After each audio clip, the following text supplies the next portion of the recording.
Buenos días.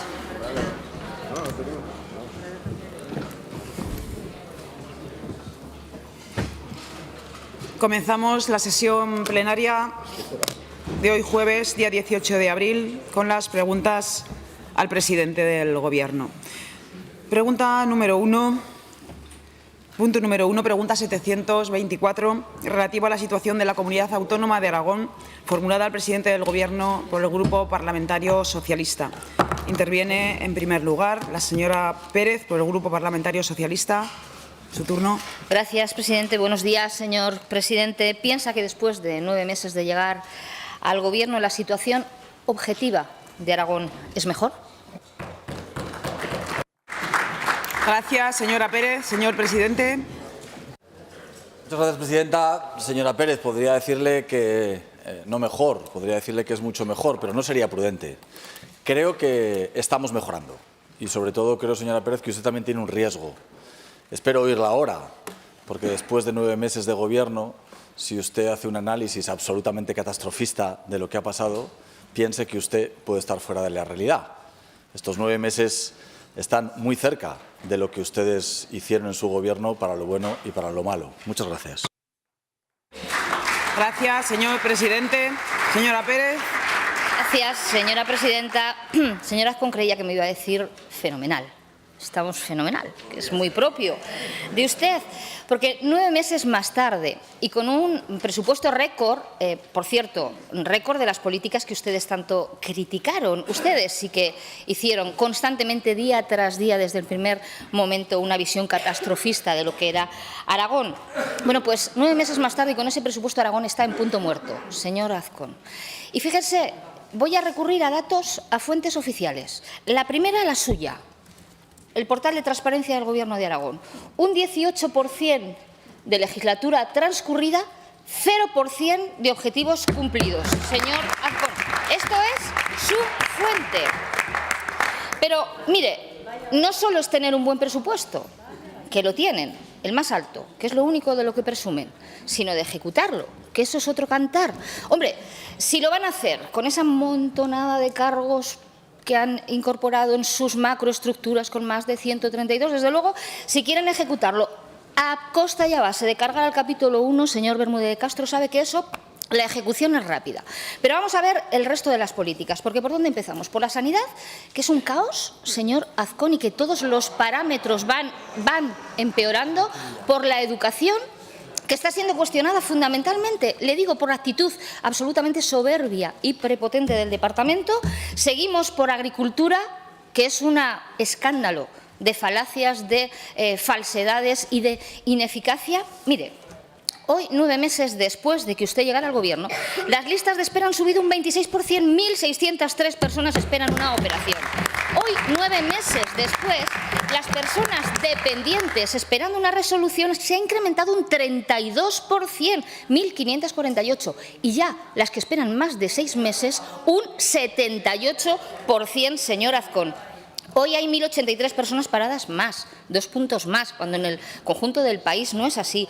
Hoy, 9 meses después, en el ecosistema empresarial, fuentes de la Seguridad Social, señor Azcón, hay 278 empresas menos y 636 autónomos menos. Hoy, 9 meses después, lo que sigue engordando, lo que sigue creciendo, es la lista de altos cargos, como le he dicho. 11 cargos políticos más de su Gobierno y 132 cargos más en las estructuras de sus departamentos. Hoy, 9 meses después, señor Azcón, han dinamitado los consensos y la interlocución.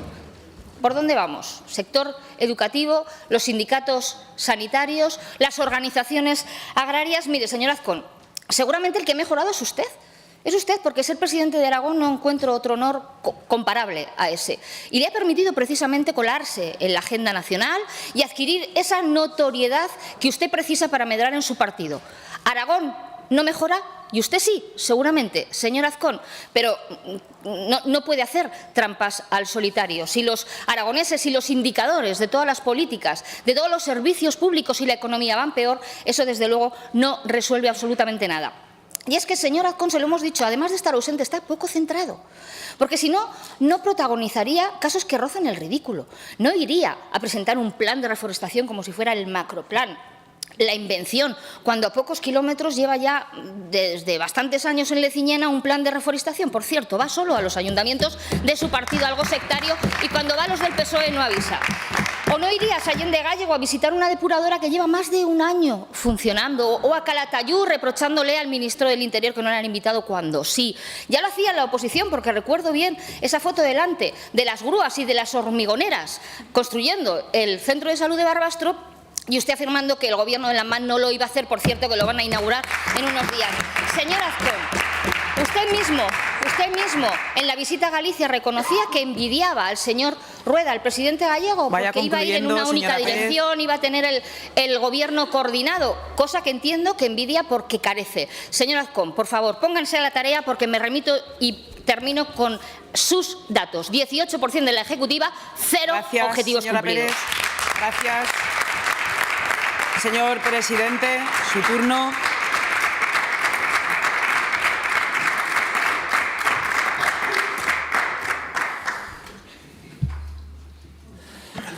Muchas gracias, señora presidenta. Señora Pérez, es usted muy previsible.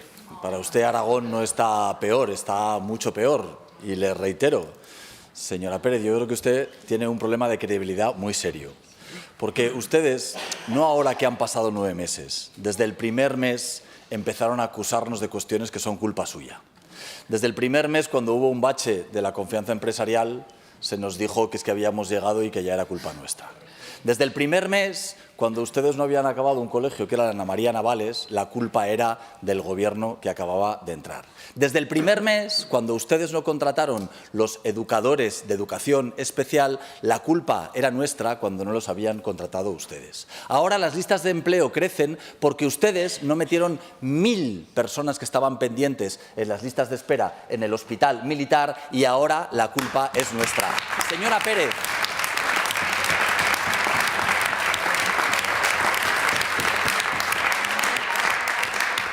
Señora Pérez, siento decírselo una vez más, hace 9 meses a ustedes les creyó poca gente, pero escuchándoles hoy y las mentiras que dicen, creo que les va a creer menos todavía en el futuro. Miren, les voy a decir la verdad, una verdad objetiva, y es cuáles son las inversiones que en esta comunidad autónoma en estos 9 meses llevamos anunciada. Una gran inversión tecnológica como Microsoft, miles de millones de inversión, una gran inversión en el sector logístico como es Inditex, 600 millones de euros de inversión. Una gran inversión en el sector primario como es el Grupo Costa, más de 500 millones de euros de inversión. O ayer el Grupo Saica con más de 100 millones de euros de inversión. Pero estén atentos. Antes de que acabe este año, vamos a anunciar inversiones por encima de los 10.000 millones de euros en nuestra comunidad autónoma. Y les voy a pedir que comparen. Y les voy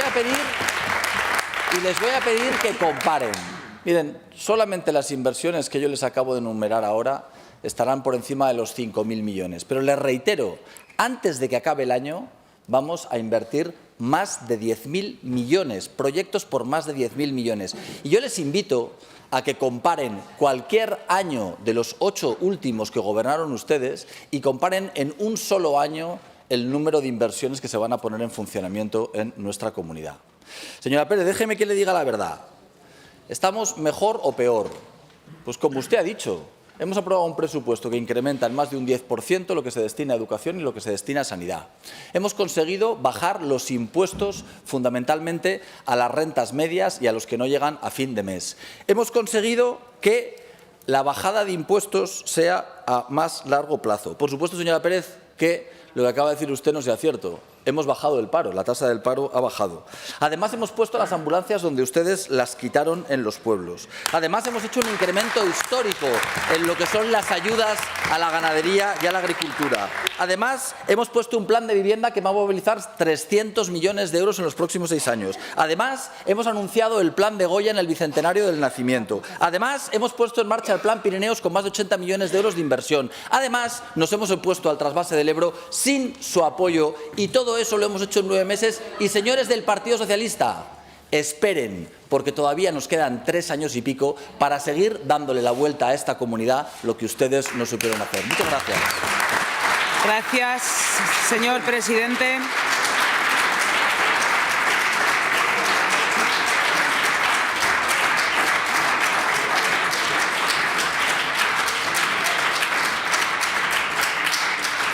Siguiente punto del orden del día. Pregunta número 698-24, relativa a que nadie se ría de los aragoneses, formulada al presidente del Gobierno de Aragón por el Grupo Parlamentario Chunta Aragonesista, para cuyo debate tiene la palabra el señor Soro. Gracias, presidenta. Buenos días, señor presidente. Hace 10 días en el Senado dijo que de los aragoneses no se ríe nadie. ¿Qué va a hacer para que nadie se ría de los aragoneses? Gracias, señor Soro. Señor presidente. Mire, señor Soro, usted, es verdad, está haciendo referencia a mi intervención en el Senado cuando me dirigía al presidente de la Generalitat. Y lo primero que quiero es explicarle que cuando yo voy al Senado de España a hablar, no lo hago como Jorge Azcón ni lo hago como presidente del Partido Popular. Lo hago como presidente de todos los aragoneses.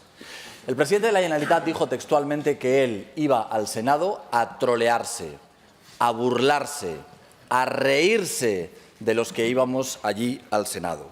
Por eso, señor Soro, tengo verdadero interés en saber qué le parece a usted mal de que el presidente de todos los aragoneses vaya al Senado de España a decirle al presidente de la Generalitat que de los aragoneses no se ríe absolutamente nada. ¿Qué le pareció a usted mal, señor Soro? Gracias, señor presidente. Señor Soro.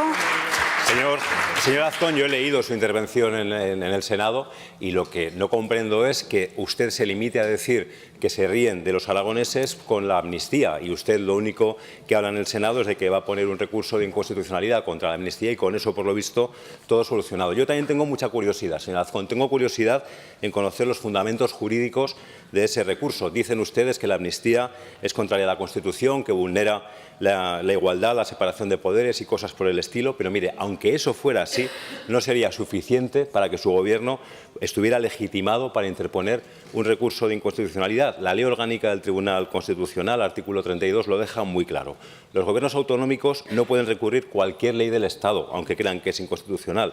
Solo pueden impugnar las que afecten a su propio ámbito de autonomía. Así que le hago una pregunta muy directa. ¿En qué afecta en concreto la ley de amnistía al ámbito de autonomía propio de Aragón? ¿En qué van a basar jurídicamente ese recurso más allá de una vulneración genérica de la igualdad o más allá de decir que nadie se ría de los aragoneses? Hoy tiene la oportunidad de explicarlo. Por cierto, una duda. ¿También se rió José María Aznar de los aragoneses en el 96 cuando indultó a 15 miembros de Terra Llura condenados por delitos de terrorismo? Porque además lo hizo con un único objetivo, llegar al poder a cualquier precio, que Convergencia y Unió votara a favor de su investidura, donde quedaba la igualdad. Esto es muy antiguo, vengo a algo muy reciente, de ayer. ¿Se rió usted ayer de los aragoneses al desenterrar un cadáver hidráulico como es Vizcarroes? Traer al debate político ese zombi es pura demagogia irresponsable por su parte. Ese pantano es imposible, como decía usted ayer, del trasvase, porque lo anularon los tribunales y usted lo sabe. Hablando del trasvase, ¿se rió de nosotros el PP al presentar en el Congreso el 8 de marzo una proposición no de ley que reclama un pacto nacional por el agua que contemple, dice, todas las alternativas, incluyendo las que afecten a más de una cuenca? Blanco y en botella, trasvase, no hay más alternativas que afecten solo a una cuenca. Esto es muy grave, señor Azcón, porque no es lo de siempre, no es el PP y otras comunidades pidiendo el trasvase. En esta ocasión es el propio Partido Popular de Aragón el que pide el trasvase. Se le caen por tierra todos sus argumentos, se lo explico. Firman esa iniciativa, esa proposición no de ley, 3 de los 7 diputados aragoneses del Partido Popular. Raquel Clemente, Alberto Herrero y Javier Folch. Están a años luz de ese frente común del que usted habla. Se nos están riendo la cara descaradamente o se le están riendo a usted como presidente del Partido Popular de Aragón. Le han dejado con el trasvase al aire. Señor Azcón, les ha abierto expediente, les va a abrir expediente. ¿Qué pasará cuando se vote esta iniciativa trasvasista del PP en el Congreso? ¿Qué votarán el señor Beamonte? ¿Qué votará la señora Alós, el señor Navarro? ¿Le harán caso a usted o al señor Feijóo? Yo le puedo decir lo que votará mi compañero Jorge Puello. Votará en contra porque está en el Congreso para defender a los aragoneses. Un ejemplo, el otro día consiguió que el Congreso exija al Gobierno mejorar las cercanías de Zaragoza y, algo muy importante, extenderla a Huesca y a otras localidades. Se aprobó con la abstención de Vox. ¿Se ríe Vox de los aragoneses? ¿Se ríe usted de las asociaciones memorialistas cuando su Gobierno, en una nota oficial, dice que se les acaba el chiringuito? ¿Cómo puede insultar de una forma tan repugnante la memoria de las víctimas de la guerra civil y la dictadura? ¿Se ríe usted de los aragoneses cuando su Gobierno, en nota oficial, dice que el Pacto Verde Europeo y la Agenda 2030 implican la hambruna en Europa? Hambruna en Europa. No es reírse en la cara de todos nosotros, es decir, esto está radicalmente en contra de los objetivos de desarrollo sostenible, fin de la pobreza, hambre cero, igualdad de género, trabajo decente, paz. ¿Cómo puede estar su Gobierno en contra de todo esto? Eso es la Agenda 2030. Se ríe de la escuela pública con el nuevo decreto de escolarización, se ríe de las familias que tienen hijos e hijas con necesidades educativas especiales, 2 meses para acabar el curso, y siguen esperando que se cubran las plazas de auxiliares. Se ríe de las familias de Caneto. Es una pregunta retórica, el último auto deja claro. Vaya concluyendo, Termino, señor Soro. señora presidenta. Se ríe de las personas que viven en pueblos pequeños con los recortes de los días de asistencia sanitaria. Podría seguir. Señor Azcón, ¿quién se ríe de quién? Gracias, señor Soro. Señor presidente. Mire, señor Soro, usted me puede criticar a mí por muchas cosas, pero no puede ser que el portavoz de Chunta Aragonesista, cuando el presidente de Aragón va al Senado a defender a Aragón, prefiera defender al presidente de la Generalitat que defender al presidente de Aragón y de los aragoneses.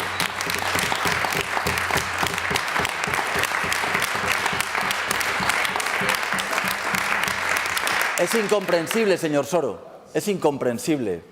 Es incomprensible que el portavoz de Chunta Aragonesista venga a hacer demagogia sobre la risa cuando lo que hicimos en el Senado fue defender fundamentalmente el debate político más importante que hay ahora en nuestro país, que es el de la igualdad. No solo el de la igualdad que tiene un nombre, que es la amnistía, pero que es defender el Estado de Derecho, que es defender la división de poderes. Y por supuesto que fui a defender Aragón, porque, señor Soro, el problema está en que el Partido Socialista y todos sus socios preferentes no creen en la igualdad.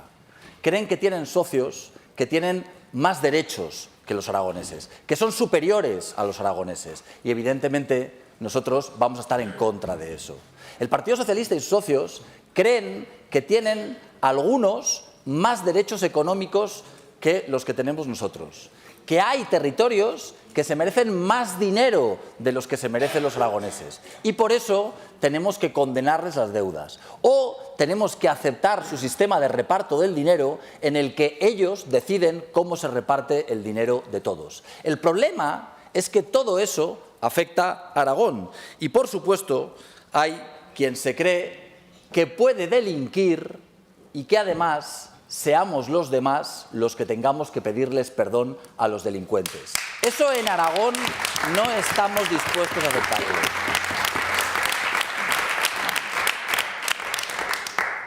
Mire, por eso, señor Soro, yo le reitero, es decir, yo me imagino que usted se siente cómodo siendo socio del Partido Socialista.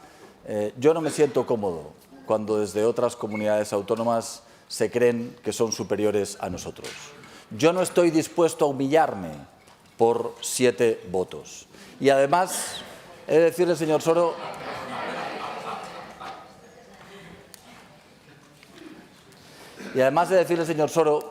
que cuando el otro día me dirigí al presidente de la Generalitat a decirle que nadie se reía de los aragoneses, creo que hice lo que correspondía con el deber del presidente de Aragón, y le aseguro que al presidente de la Generalitat se le quedó una cara parecida a la que tiene usted ahora. Muchas gracias. Gracias, señor presidente.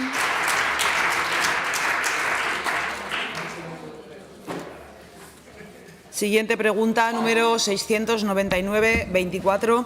Relativa a las medidas adoptadas por el Gobierno de Aragón para abordar la falta de personal sanitario en atención primaria, formulada al presidente del Gobierno de Aragón por el Grupo Parlamentario Aragón Teruel Existe. Señor Guitarte, su turno.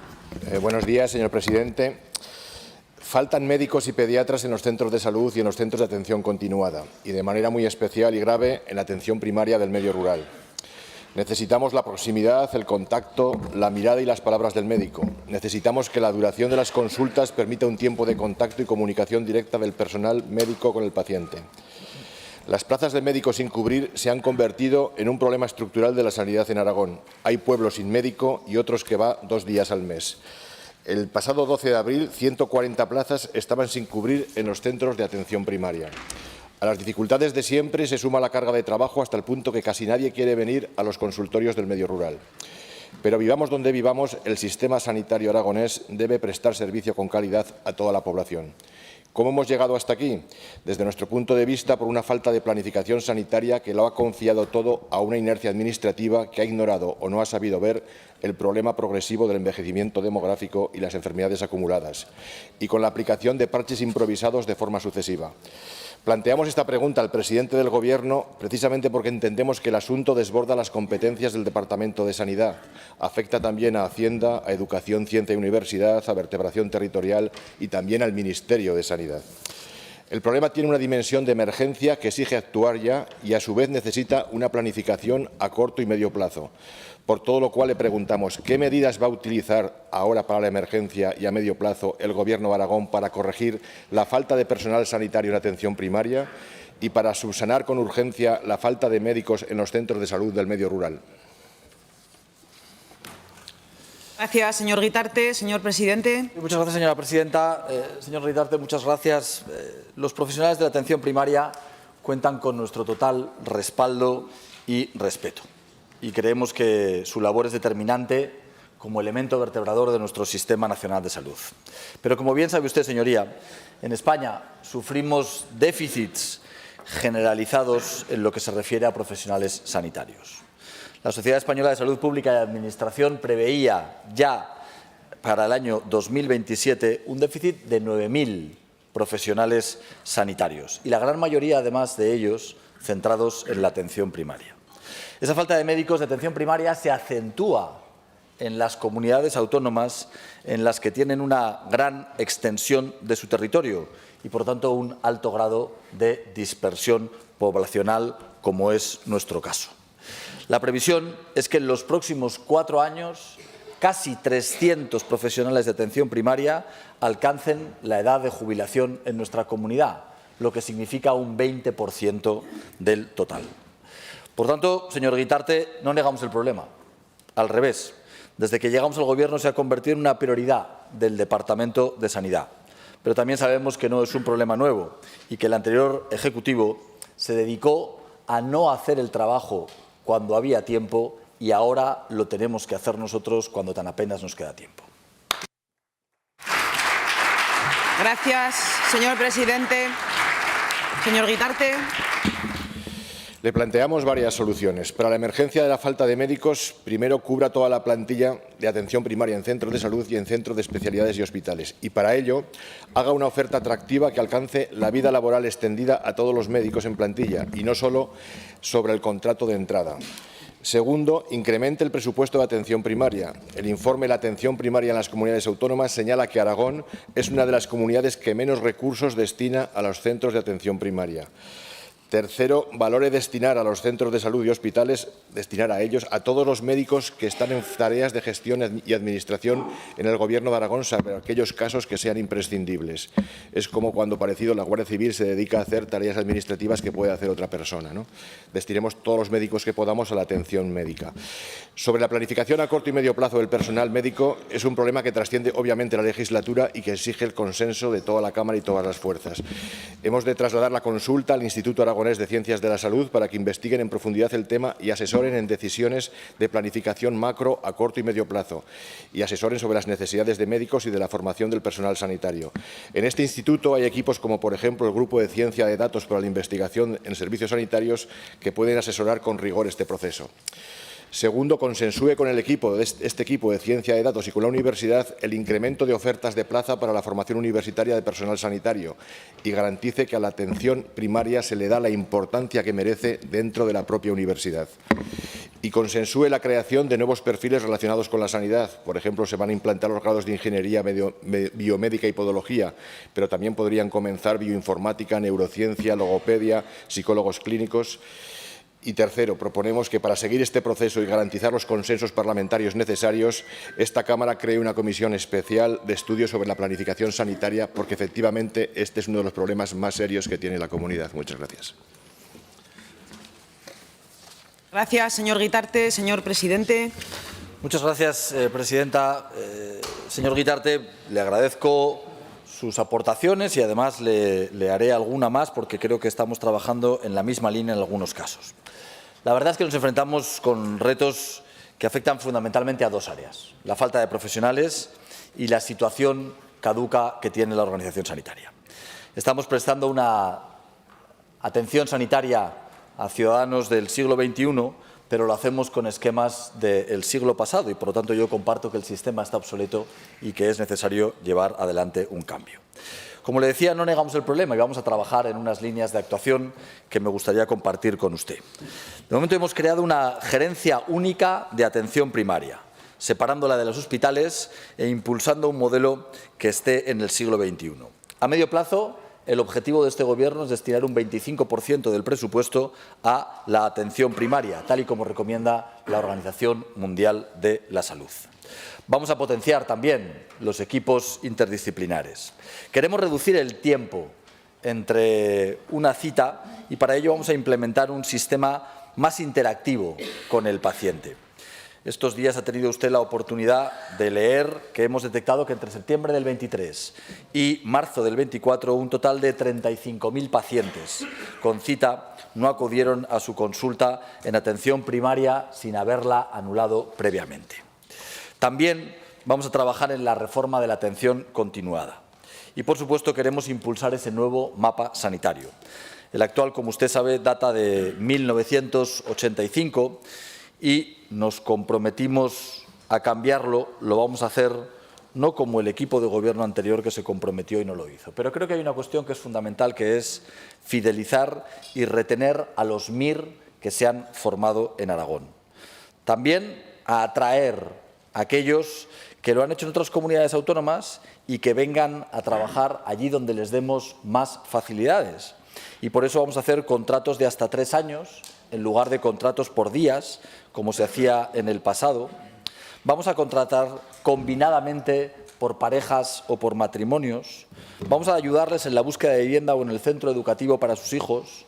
Vamos a ofertarles jornadas flexibles, estancias periódicas en hospitales de la ciudad de Zaragoza, másters, una mejor valoración de méritos y, como usted sabe, también un plus económico para aquellas plazas que sean de difícil cobertura: 6.000 euros el primer año, 9.000 el segundo y 15.000 el tercer año.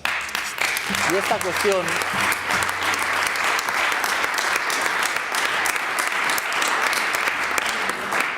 acabo ya, presidenta, pero déjeme que le dé un dato que creo que es importante. En los últimos años, en Aragón, las plazas MIR que salieron ofertadas fueron 230. 230 médicos de familia y comunitario. De esos 230 médicos que se formaron en Aragón en los últimos 4 años, solo se han quedado 155. Muchísimos, casi 80 médicos de los que se han formado en Aragón se han ido de Aragón por no ofrecerles condiciones desde todos los puntos de vista. Y eso es lo que está haciendo exactamente el consejero. En cualquier caso, señor Guitarte, le agradezco su intervención y, por supuesto, estamos abiertos a cualquier aportación en un asunto que es de Estado, como el de atención primaria, que vayan a hacer el resto de los grupos. Muchas gracias. Gracias, señor presidente.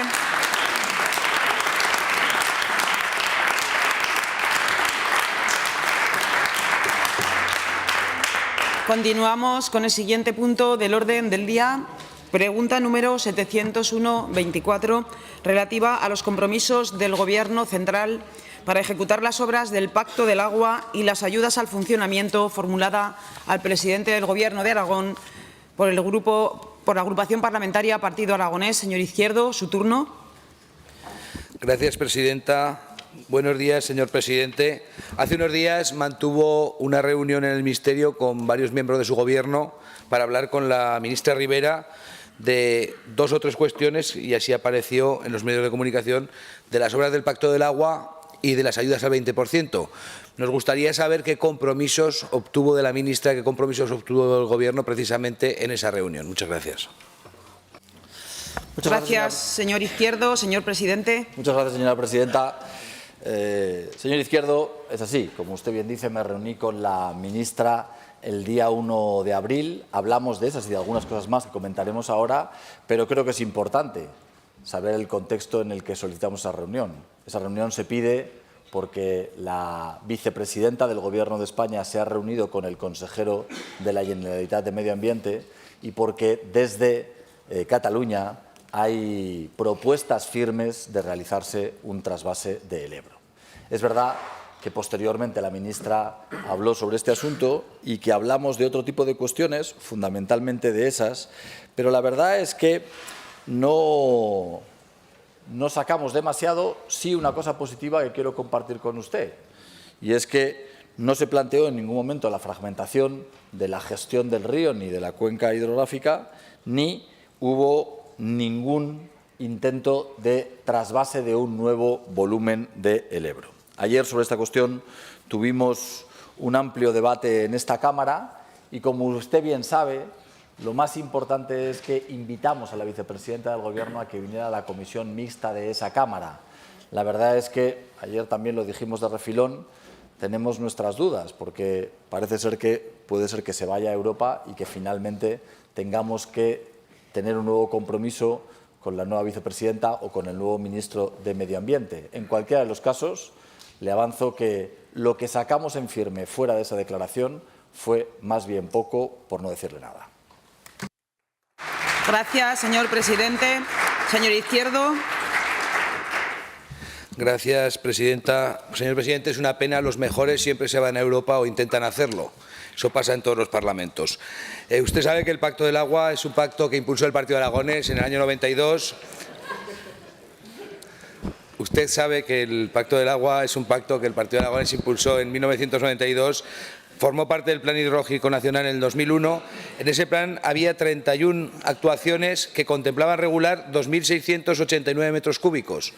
A día de hoy, de todas esas obras, 8 funcionan, 2 están en obras, 4 han sido desechadas y hay 17 pendientes. Hoy se regulan 372,08 metros cúbicos, es decir, el 13% de lo pactado. Estamos hablando de 30 años después. Lo que nos preocupa en el Partido Aragonés es qué va a pasar a partir de ahora. Sabe usted que en el año 27 parece ser que la ministra, o eso es lo que hemos leído, les dijo que hasta el año 27 no se podía hablar de nada. Ya hablaremos en el 27, ya pactaremos en el 27, ya veremos qué pasa en el año 27. Sabe usted que en los últimos tiempos, en la comarca del Matarraña, también en la Jacetania, existe una preocupación creciente, evidentemente porque los años hidrológicos no son buenos y los agricultores, los ganaderos, los granjeros están muy preocupados porque esas balsas laterales que usted bien conoce, por ejemplo en el municipio de Peñarroya de Tastavins, que está incluso el proyecto hecho, he podido hablar con el consejero de Medio Ambiente estos días sobre el tema, están sin construir y además salen de ese acuerdo. Y en este momento la Confederación también está iniciando un periodo de estudio, un periodo de revisión y creemos que desde el Gobierno de Aragón tenemos que ponernos a trabajar. Tiene usted que poner toda la carne en el asador con el Ministerio, si es que no quitan a la ministra porque igual no quiere ayudar a los objetivos de alguno. Si es que no la quitan, debería usted pactar con la ministra un plan de actuaciones, ya no tanto de financiación, sino de actuaciones claras. A lo mejor las grandes obras millonarias son muy difíciles de introducir de aquí al 27, pero hay cuestiones pequeñas, y hablo de pequeñas para el Gobierno de España, para el presupuesto del Gobierno de España, como esas balsas laterales del Matarraña, como esas balsas laterales que plantean en la Jacetania, zonas que curiosamente son cedentes de agua, son zonas que albergan embalses, son zonas que han tenido un perjuicio y cuando llega el momento de regar en el verano los agricultores de la Jacetania no pueden regar porque por su río el caudal que pasa no les permite regar ya. Quizá hay que pensar también en aquellos que han cedido mucho, que son comarcas que han sido cedentes de espacios, de terrenos, que han sido partes inundadas para que otros rieguen en el Alto Aragón y ellos en este momento ven como teniendo el agua aguas abajo no pueden regar. En el Matarraña les pasa un poco lo mismo. Tenemos que tratar de ayudar no solo a las grandes obras, que también, sino ayudar a todo el territorio. Quizá con la ministra sí se puede hablar de esas cosas, quizá con la Confederación sí podemos hablar de esas cosas. Y luego pasaría, en los segundos que me quedan, a hablar de las obras, de las ayudas al funcionamiento. Fíjese, hace 2 o 3 días el señor Guitarte se lamentaba, y yo me lamento con él, de que una vez más Pedro Sánchez le había engañado.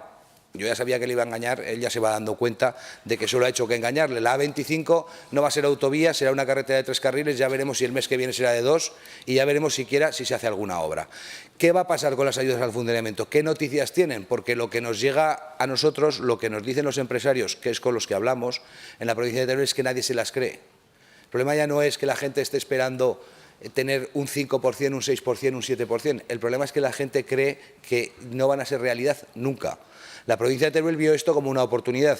Yo siempre he dicho que esto no ha sido un éxito de ningún grupo político, esto ha sido un éxito de los empresarios. Los políticos se sumaron o nos sumamos después y eso es lo que hay que hacer. Los empresarios pidieron estas ayudas. ¿Qué va a pasar? ¿Tenemos alguna posibilidad de negociación con la ministra o tenemos que hablar catalán para que la ministra nos escuche? Muchas gracias. Gracias, señor Izquierdo. Señor presidente. Muchas gracias, señora presidenta.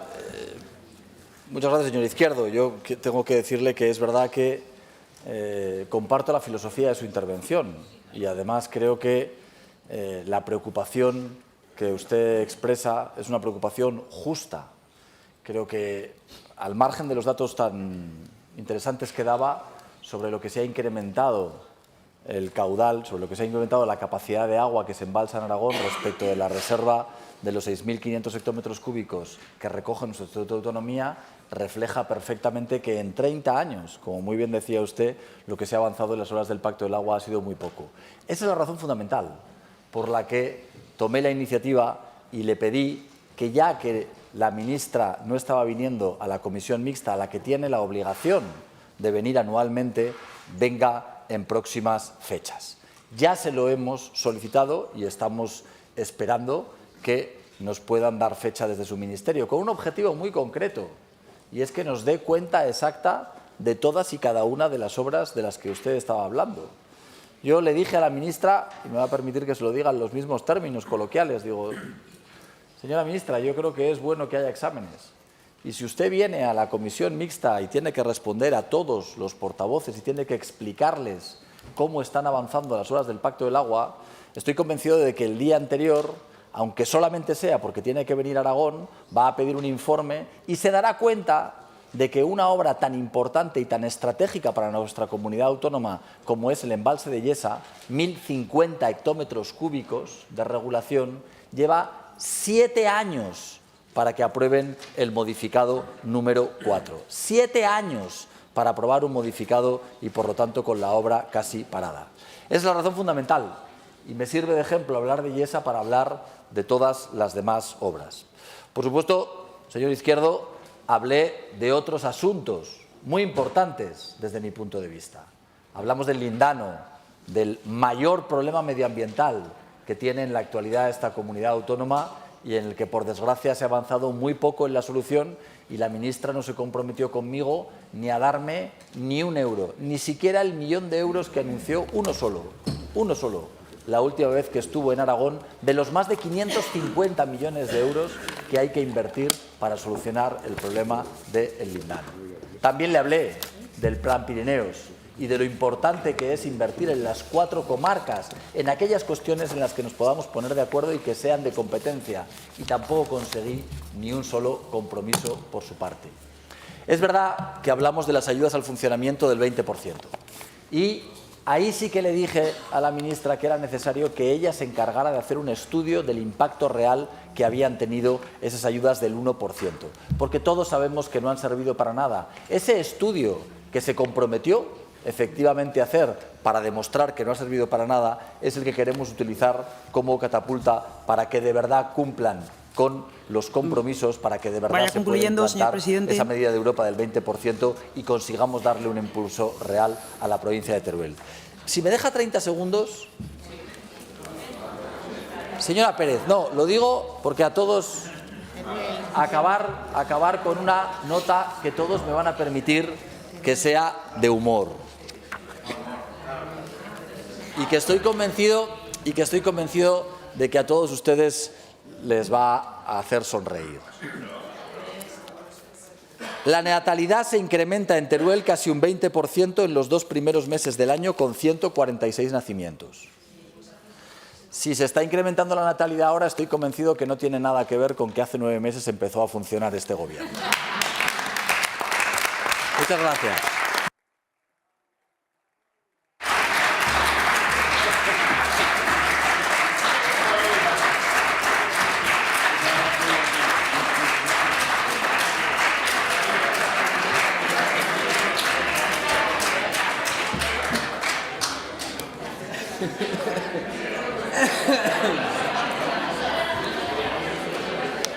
Gracias, señor presidente. Continuamos con el siguiente punto del orden del día. Punto número 5. Interpelación 3224 relativa a la política general del Gobierno de Aragón respecto a la atención primaria, formulada al consejero de Sanidad por el diputado señor Carpi, del Grupo Parlamentario Socialista. Señor Carpi, su turno.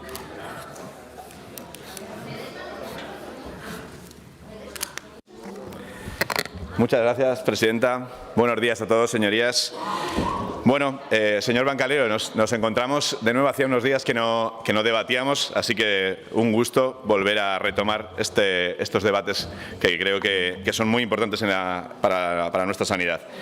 Empezamos, ayer fue un día muy cinematográfico en esta Cámara, aunque el presidente se equivocó de actor en la película, pero hoy vamos a ser más musicales. Hoy me voy a ir a una canción de Vetusta Morla que dice así: vendieron humo y calma, lingotes de hojalata, palacios de ceniza y cartas sin marcar. Fue un atraco perfecto, fue un golpe maestro. Parece que les describe, ¿no creen? Ustedes les vendieron a los aragoneses fórmulas mágicas sanitarias, demagogia barata y titulares que hoy deberían avergonzarles. ¿Y para qué lo hacían? Ahora lo tenemos muy claro. Para ganar las elecciones, colocar a los suyos en cargos que les vienen enormes, llevarse a los médicos a Zaragoza y fiarlo todo a la iniciativa privada. Creían, como digo, que era un golpe maestro, pero si conocieran la canción, sabrían que sigue así. Fue un atraco perfecto, excepto por esto. Nos queda garganta, puño y pies. No fue un golpe maestro, dejaron un rastro, ya pueden correr, ya vuelve la sed. Su rastro era la mentira. Y claro, que la han dejado. Su partido, como tantas otras veces, ha vuelto a mentir a la ciudadanía. Y a esta Cámara, y a mí como diputado, que esta semana hemos preguntado específicamente por las 2 plazas amortizadas de médico rural que ustedes, como bien saben, están eliminando, y nos contestan. Amortiza la plaza del Centro de Salud de Ayerbe y, como excusa por escrito, me dicen que se crean 2 plazas de enfermería. Aquí va el reto del día, señor Bancalero. Si es verdad que han creado esas 2 plazas de enfermería, dígame usted los CIAs, el Código de Identificación de Asistencia Sanitaria de esas plazas.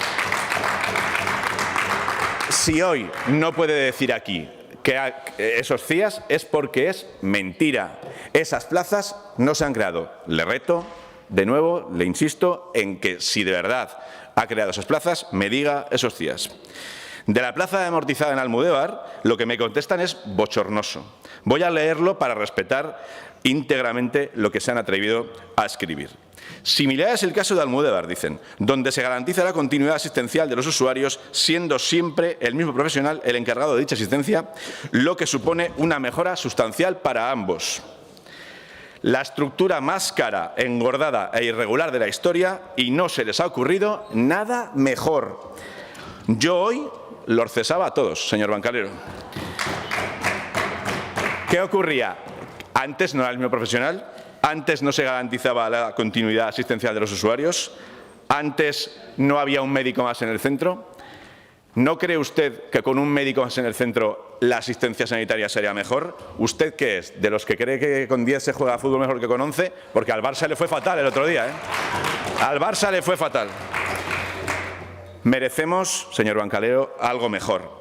No confundan la debilidad de su partido en la provincia de Huesca con la debilidad de la población, porque esa población resiste y lo está haciendo de manera activa. Le aconsejo que no vaya por esa línea.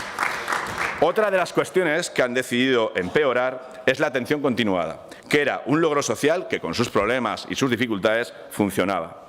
En Zaragoza plantean que de 5 centros pasen a 3, pero no dejan claro ni número de profesionales ni cómo se dimensionan los equipos. El resultado es claro: la asistencia se aleja del ciudadano y se le dificulta el acceso a la misma. En Huesca es peor todavía. Se propone un espacio, sin ni siquiera concretar la zona, que abrirá, asómbrense, 3 horas al día. 3 horas al día. Y el resto de las detenciones se envían al hospital. No recuerdo chapuza de este calibre, señor Bancalero. Mientras tanto, las demoras para la cita con el médico cabecera siguen creciendo. 12 o 15 días y hasta 20 han pasado a ser habituales en las capitales de provincia y en bastantes de las ciudades de más de 10.000 habitantes. Además de eso, más de una cuarentena, ahora ya deben ser una cincuentena, porque cada día eso es un goteo constante. Más de una cincuentena de municipios aragoneses, como les decía, han visto disminuidos sus horarios o días de consulta. Los últimos casos conocidos pueden ser los de Daroca, Casetas, Tamarite, que estos días hemos visto en medios de comunicación. La alcaldesa de Torricón me llamó anteayer muy preocupada, como muchos otros alcaldes y concejales socialistas que lo hacen casi a diario recibo llamadas de esa índole, porque nos preocupan sus recortes. Hoy hemos visto en prensa que en Novales, en Sesa, en Piracés y en Salillas se están recogiendo firmas porque hace 2 meses que no tienen médicos. Esta tarde hay un Consejo de Salud en Binéfar que va a tratar precisamente esto mismo, la ausencia de médicos en sus centros de salud. Y su departamento no ofrece respuestas. Este fin de semana han intentado, sin éxito como siempre, con sendas entrevistas de 2 de sus altos cargos, maquillar este plan de desmantelamiento de nuestra atención primaria. No ha colado tampoco, siento ser yo el que se lo diga de nuevo. De hecho, ha provocado bastante más miedo del que ya se tenía. Espero hoy, señor Bancalero, de usted altura de miras y capacidad de rectificar. Muchas gracias.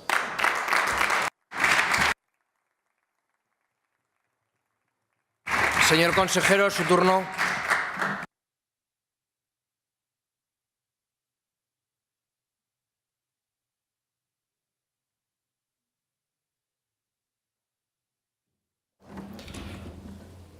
Gracias, señor presidente. Buenos días.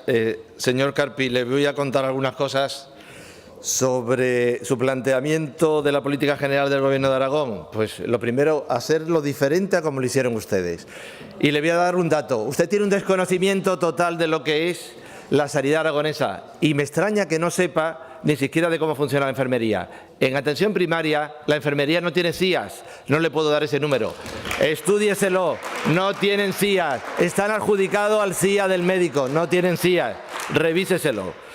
Mire, la atención primaria es la columna vertebral del sistema público de salud. Sin embargo, la evolución de la atención primaria en España en los últimos años ha puesto de manifiesto la necesidad de cambios profundos que permitan su reconocimiento y puesta en valor para atender las necesidades de la sociedad. Reconocida por su papel crucial en la prevención, diagnóstico precoz y atención integral de los pacientes, la atención primaria es el elemento clave de un sistema de salud sólido y equitativo.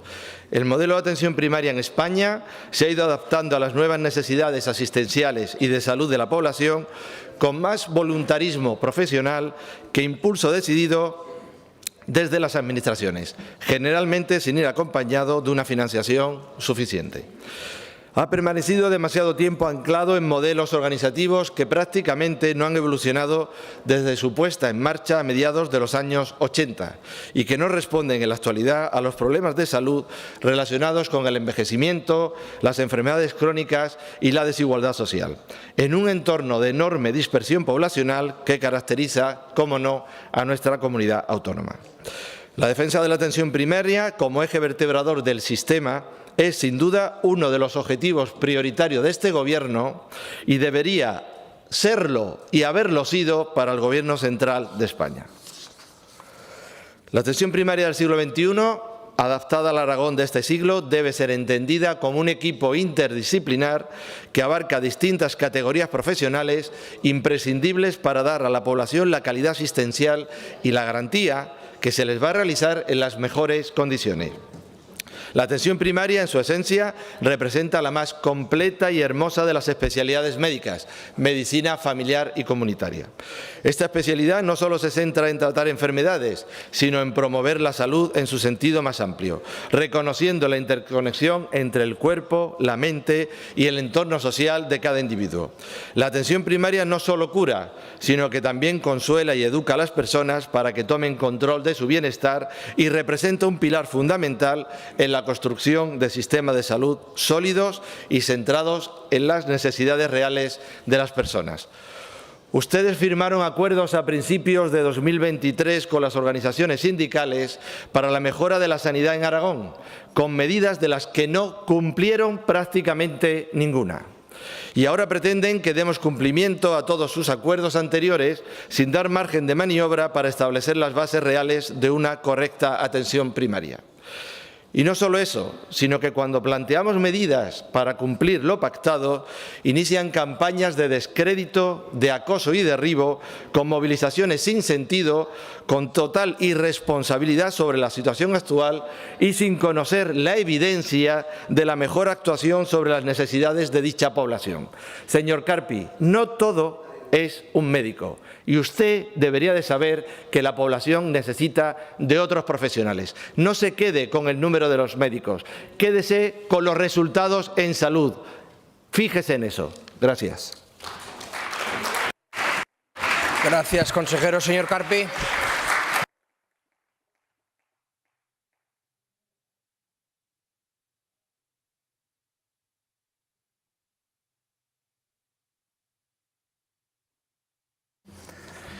Señor Bancalero, qué tremendo error, se lo tengo que decir.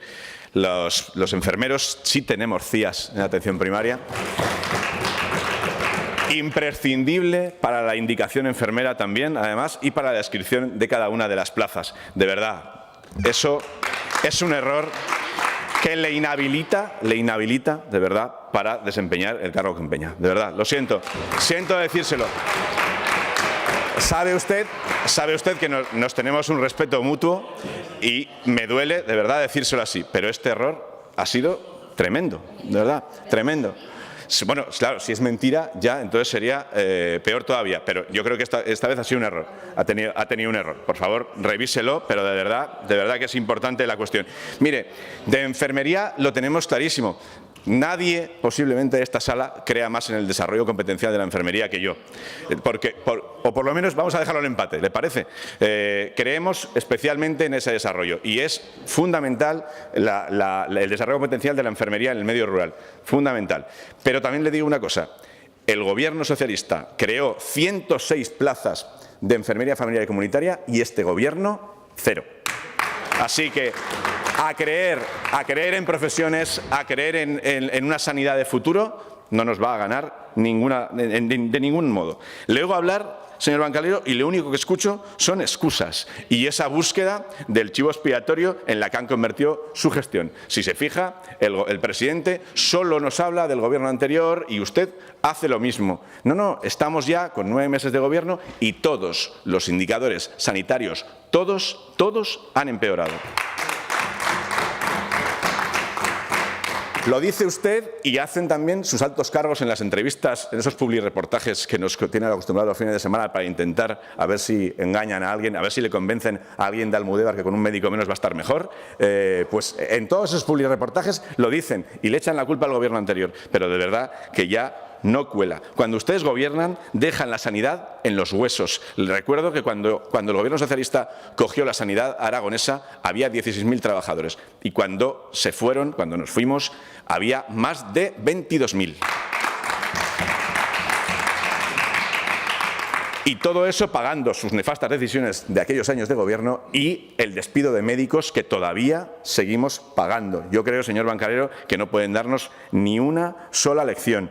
Hablan ustedes todo el rato para justificarse de cuestiones que tienen que ver con la pandemia, donde era un momento muy difícil en la toma de decisiones.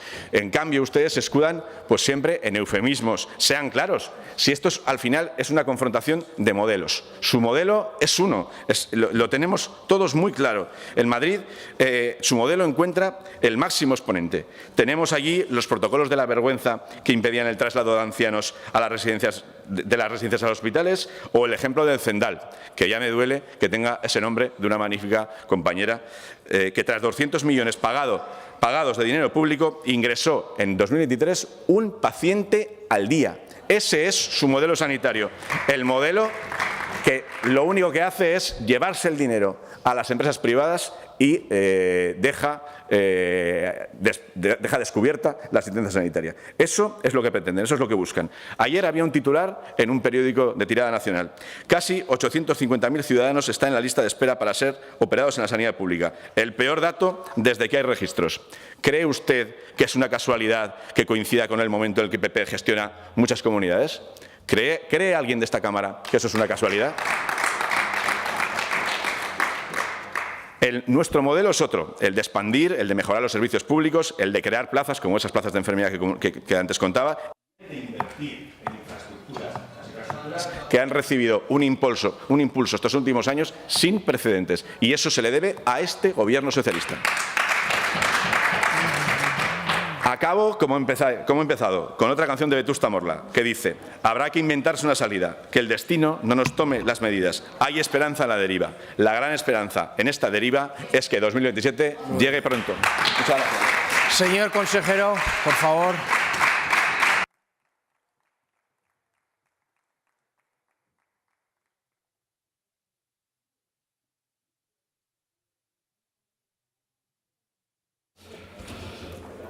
Gracias, señor presidente. Señor Carpi, ya sé que usted sabe mucho de festivales, ya lo sé, ya. Mucho de festivales, sí, sí. Mire, vuelve a sacar usted lo de los despidos de los médicos. Acuérdese que ustedes despidieron 167 médicos también, jubilaron a 167 y los vamos a tener que pagar nosotros porque ustedes no pagaron también esa parte. Sí, sí, sí. Siguieron, sí. Luego habla usted de que aumentaron la plantilla a 22.000 trabajadores. Es muy fácil contratar a la gente y luego que no esté bien dotado presupuestariamente, que es lo que nos hemos encontrado, y nosotros hemos aumentado el presupuesto un 10%. Momento, señor Bancalero, por favor, la bancada del Partido Socialista, manténgase en silencio y dejen hablar al consejero. Me refiero en estos momentos a la bancada del Partido Socialista. Por favor, mantengan el silencio. Gracias, señor presidente. Y le quería comentar también que fue el Gobierno del Partido Popular el que impulsó el desarrollo de las especialidades de enfermería y el que la seguirá, sí, así fue, y el que la seguirá impulsando, por la que falta todavía. En el acuerdo con los sindicatos que ustedes firmaron a principios del año 2023, hablaban de un nuevo modelo de atención primaria en el que se modificaba la organización de los centros de salud en horarios y jornadas para los trabajadores, que favorecería la accesibilidad de los pacientes y la conciliación de la vida familiar laboral de los mismos.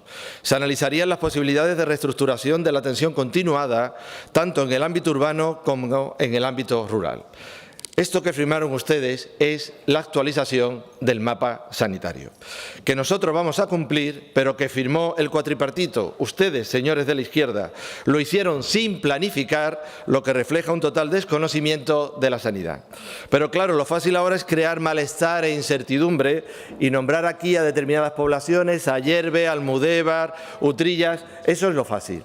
Lo difícil es ser serios y coherentes. Ustedes firmaron sin estructurar, y lo vuelvo a repetir, sin planificar, y nosotros vamos a cumplir, y eso es lo que estamos a día de hoy haciendo. El modelo del siglo pasado ya no corresponde a los retos que tenemos en estos momentos. El sistema se muestra obsoleto, intentando hacer la sanidad del siglo XXI con el modelo organizativo del siglo pasado, de hace más de 40 años. Por ello hemos presentado una proposición no de ley instando a llegar a un pacto por la sanidad en España, absolutamente imprescindible si se piensa en el ciudadano. No vemos acercamiento real desde la oposición que apoye la toma de medidas que mejoren la visibilidad y el valor que tiene la atención primaria. Por eso tenemos que hablar bien de nuestra atención primaria, puesto que tenemos los mismos problemas que el resto de comunidades autónomas. No podemos estar continuamente señalando los déficits y las carencias que hemos heredado de una mala planificación de estos años, porque lo único que hacemos es desalentar a esos profesionales que querrían venir a trabajar a Aragón. En la atención primaria encontramos la especialidad sanitaria más completa que hay, la mejor cualificada para realizar la atención integral al ciudadano, y debemos reconocer su prestigio. Para nosotros la inacción no es una opción. Por ello, ya estamos trabajando en positivo y articulando medidas muy importantes para avanzar. Estamos haciendo atractivas las plazas de difícil cobertura para que no ocurra como ustedes, que dejaron sin cubrir en una oferta más de 70 plazas porque no eran verdaderamente atractivas. A lo largo de esta legislatura elaboraremos el nuevo plan de la atención primaria y ya hemos ofrecido estabilidad a los médicos en el medio rural con contratos de hasta 3 años. Para ello hemos preparado la orden de fidelización del talento MIR. Pero además, desde el Departamento de Sanidad aplaudimos y ponemos en valor el trabajo de los equipos de atención primaria. Y lo hacemos para amortiguar ese ruido social y político en torno a la atención primaria y que no ayuda a su mejora, sino que todo lo contrario, como hemos visto, contribuye a que las plazas MIR para la atención primaria no estén siendo una opción inicial de elección. También hemos cumplido con otra de las medidas que ustedes firmaron y, cómo no, sin haberlo proyectado, sus efectos, la jornada semanal de 35 horas, que mediante un acuerdo vamos a implantar de forma progresiva a lo largo de los 3 siguientes años. De 37 horas en el 2019 vamos a pasar a 36 horas y 20 minutos este año para reducir 40 minutos de la jornada por semana hasta que en 2026 se alcancen las 35 horas. Y nosotros hemos heredado un modelo que apostaba muy poco por la atención primaria y se derivaba mucho a la hospitalaria. Obviamente eso no va a ningún sitio. Esa inercia no salva el momento actual, ahora toca hacer cosas. Devolver la ilusión y el prestigio al mundo de los profesionales de la salud para que tengan más control sobre la organización y sobre la toma de decisiones. Buscar un nuevo modelo de organización de tareas. La enfermería, así como otros profesionales, tienen más potencial que el que a día de hoy están desarrollando.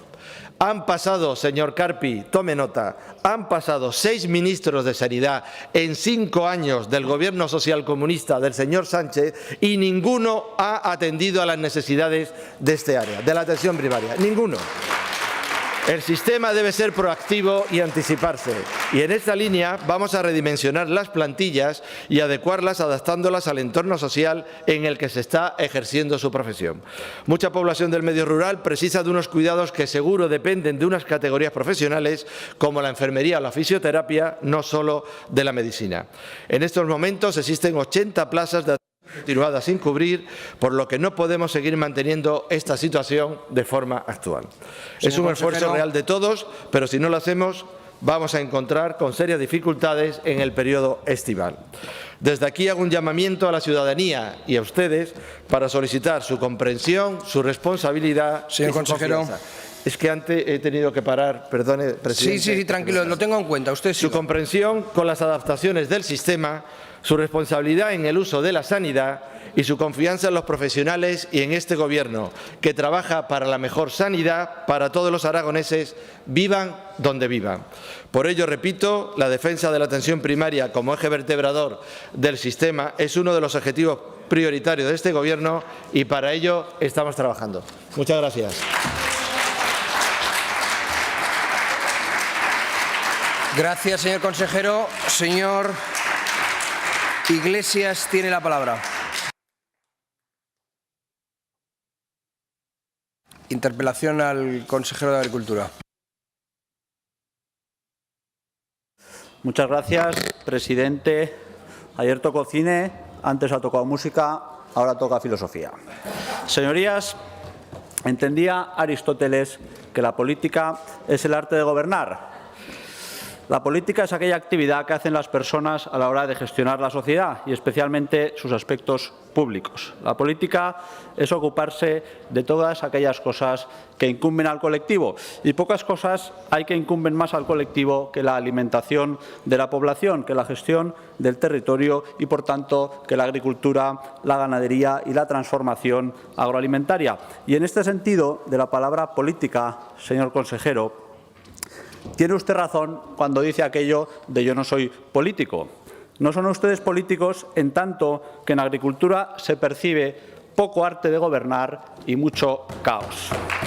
Y esta situación es muy preocupante, señorías, porque el atasco que está viviendo el Departamento de Agricultura no tiene que ver con el magnífico trabajo del personal de la Administración, tiene que ver con la falta de capacidad de gestión de Vox. Tiene que ver con que el Partido Popular ha cometido la negligencia de dejar en manos de un partido radical e inexperto la gestión de una materia tan importante como es la agricultura, la ganadería y la alimentación. Y de aquellos polvos, estos lodos, señorías. Ahora vivimos un absoluto colapso en el departamento y las gentes del sector primario son las paganas de las consecuencias del pacto de gobierno entre el Partido Popular y Vox. Y este colapso se traduce en 4 problemas fundamentales. La falta de respuesta a las reivindicaciones del sector agrario. La gran cantidad de expedientes pendientes de resolver que no afectan solo a los agricultores y ganaderos, sino también a las empresas agroalimentarias, a las cooperativas y a los emprendedores que piden las ayudas LEADER. El retraso en las convocatorias de ayudas importantes para el sector y los miles de agricultores y ganaderos que no han cobrado todavía en su totalidad las diferentes ayudas de la PAC. Empezando por esto último, es importante poner de manifiesto que venimos del peor año para el sector primario de las últimas décadas, por los altos precios de producción y por la grave sequía sufrida. Y en un año como este, lo que más necesitan los agricultores es liquidez. Pues bien, cuando más falta hacía, el Gobierno de Aragón hace el peor pago de la PAC que se recuerda. Cuando podían adelantar hasta el 70%, adelantan únicamente el 50%. Cuando podían complementar las ayudas directas del Gobierno de España, los agricultores y ganaderos decidieron incumplir su propia palabra y negarse a dar sus ayudas directas, como sí que han hecho otras muchas comunidades autónomas. A día de hoy han pagado ustedes mayormente lo que tiene que ver con la ayuda a la renta, la ayuda redistributiva y los ecoregímenes. Pero todavía les falta mucho por pagar de las ayudas agroambientales, de las ayudas a las zonas con limitaciones especiales, a las zonas de montaña o de la ayuda acoplada a la ganadería. Y quedan también muchas otras ayudas por pagar. No todos son las ayudas vinculadas a la solicitud única. El colapso del departamento se manifiesta también en la gran cantidad de expedientes sin resolver que hay en la consejería. Y esto tiene un efecto muy perjudicial en la gente del sector. Ya no solo porque también esto hace que se cobren las ayudas tardes, sino porque también deja a la gente incluso sin opciones a optar a determinadas convocatorias. Y les pondré un ejemplo sencillo.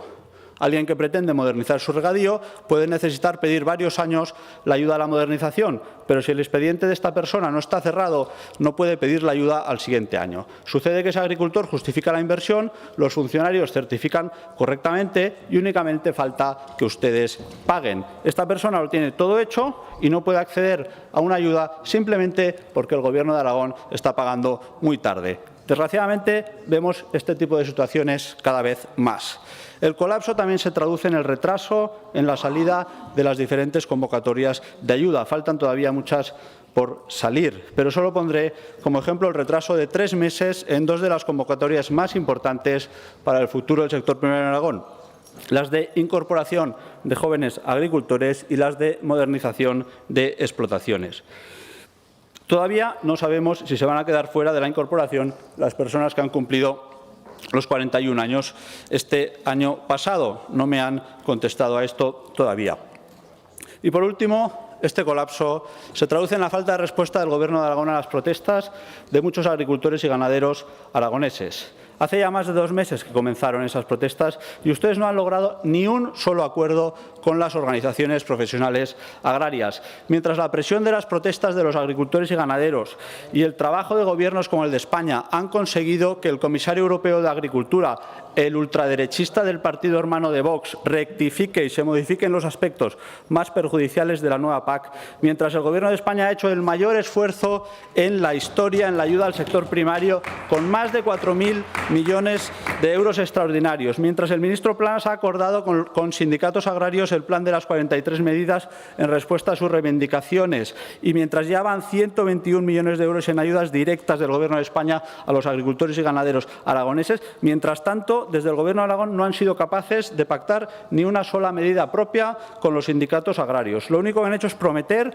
una ayuda a los jóvenes que se quedan fuera de los créditos blandos, que es algo muy necesario, señor consejero, pero que ni siquiera sabemos cómo la van a articular ni cuánto dinero pondrán, además de prometer que aplicarán las medidas del Ministerio. Hombre, solo faltaría, pero sus medidas propias siguen sin verse. Y además, en este tiempo han renunciado a defender el modelo de financiación de regadíos, han renunciado a otorgar las ayudas directas que les prometieron a los agricultores y ganaderos. Además, pretenden liquidar el modelo de agricultura familiar, eliminando su protección legal. Decía al principio que la política es el arte de gobernar, pero la palabra político tiene otras acepciones que a mí me gustan menos. Muchas veces nos referimos a que algo o alguien es político para diferenciarlo de alguien que es más técnico o gestor. Asimilamos en este sentido lo político a lo partidista, a la defensa de un partido, de una ideología, más que a la gestión técnica de un área de gobierno. Pues bien, en este sentido, es usted el consejero más político que ha habido nunca en el Departamento de Agricultura en Aragón. Nunca un consejero, para tapar los problemas de gestión en la consejería, había dedicado tantos recursos públicos y tanto tiempo a criticar al Ministerio, a la Unión Europea, a las Naciones Unidas, a la Agenda 2030, a los sindicatos agrarios, a los partidos políticos de la oposición y a todos aquellos que no le bailan el agua. Señor Samper, creo que sería bueno para Aragón y para el sector primario que no se dejase cooptar de esa manera por Vox. Creo que sería mejor que tratase de buscar acuerdos con las organizaciones profesionales agrarias, que me consta que proponen mayormente cosas muy sensatas, y sería bueno también que tratase de buscar acuerdos amplios en esta Cámara. Desde luego, por nuestra parte, estamos dispuestos. Muchas gracias. Gracias, señor Iglesias. Señor consejero de Agricultura, Ganadería y Medio Ambiente, tiene la palabra.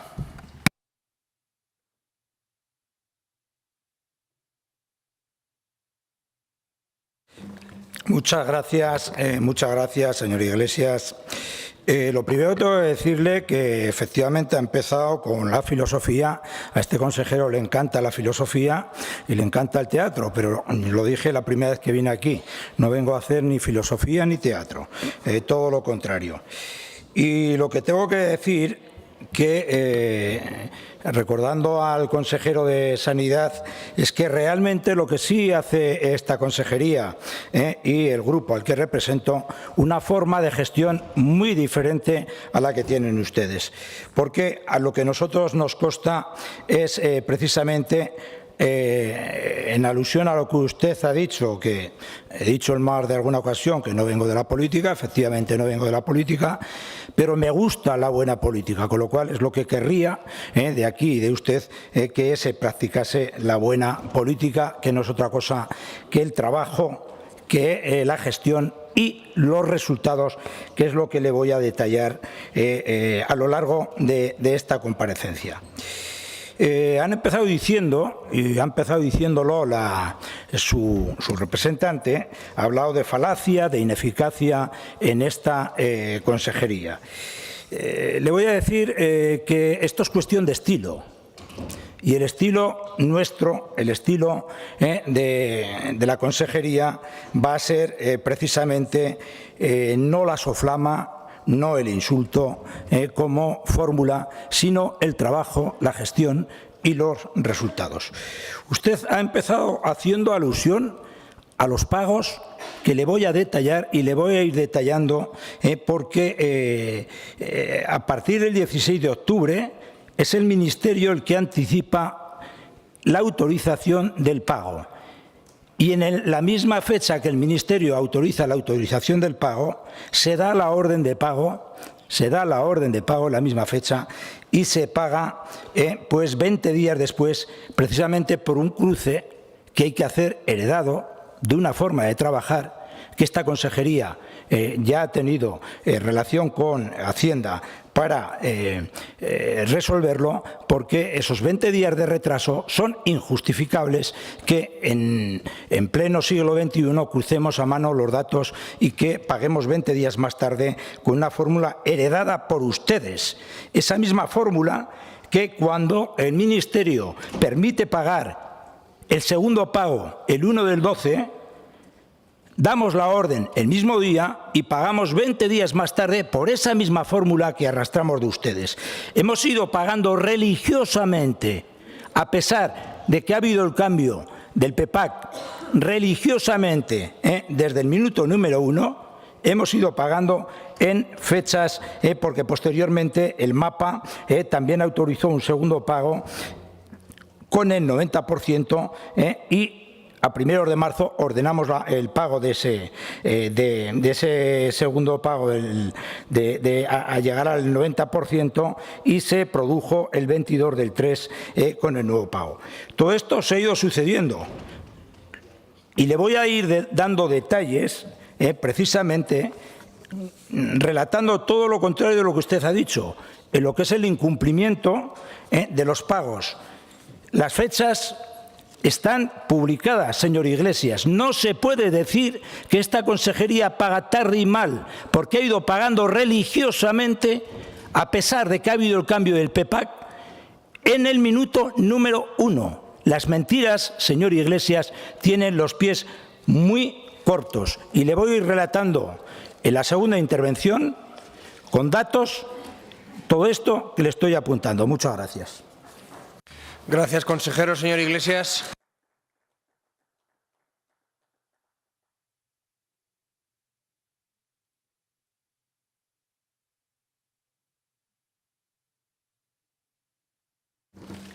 Gracias, presidente.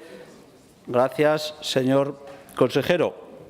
Con las cifras siempre se puede coger la que uno le beneficia. Ya lo hizo el otro día el director general. Y claro, si usted solo coge la parte de la solicitud única y coge la media de España y todas estas cosas, pues coge usted la que entiende que le va bien. Pero la realidad es que hay muchas personas del sector que siguen esperando a recibir sus ayudas. Y estos son casos reales de los que me voy a reservar, como comprenderán, la identidad.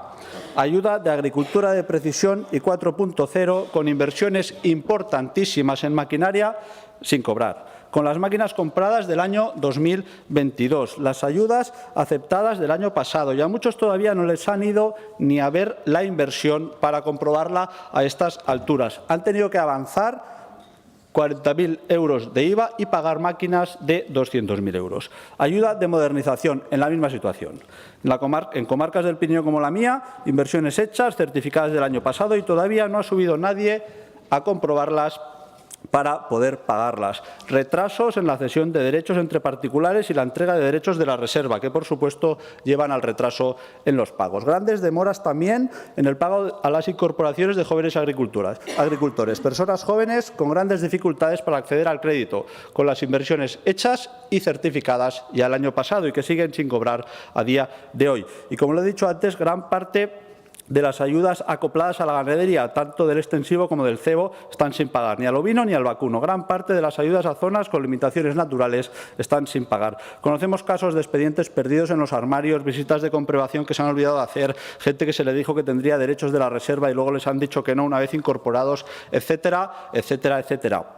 Podemos seguir así, señor consejero, pero ustedes tienen dos opciones. Seguir perdiendo el tiempo, escudándose en que si los de antes, en que si los funcionarios se mueven, en que si el Ministerio, la UE, el Pacto Verde, Naciones Unidas, o pueden trabajar seriamente para desatascar el departamento y ayudar a los agricultores y ganaderos. Disculpe.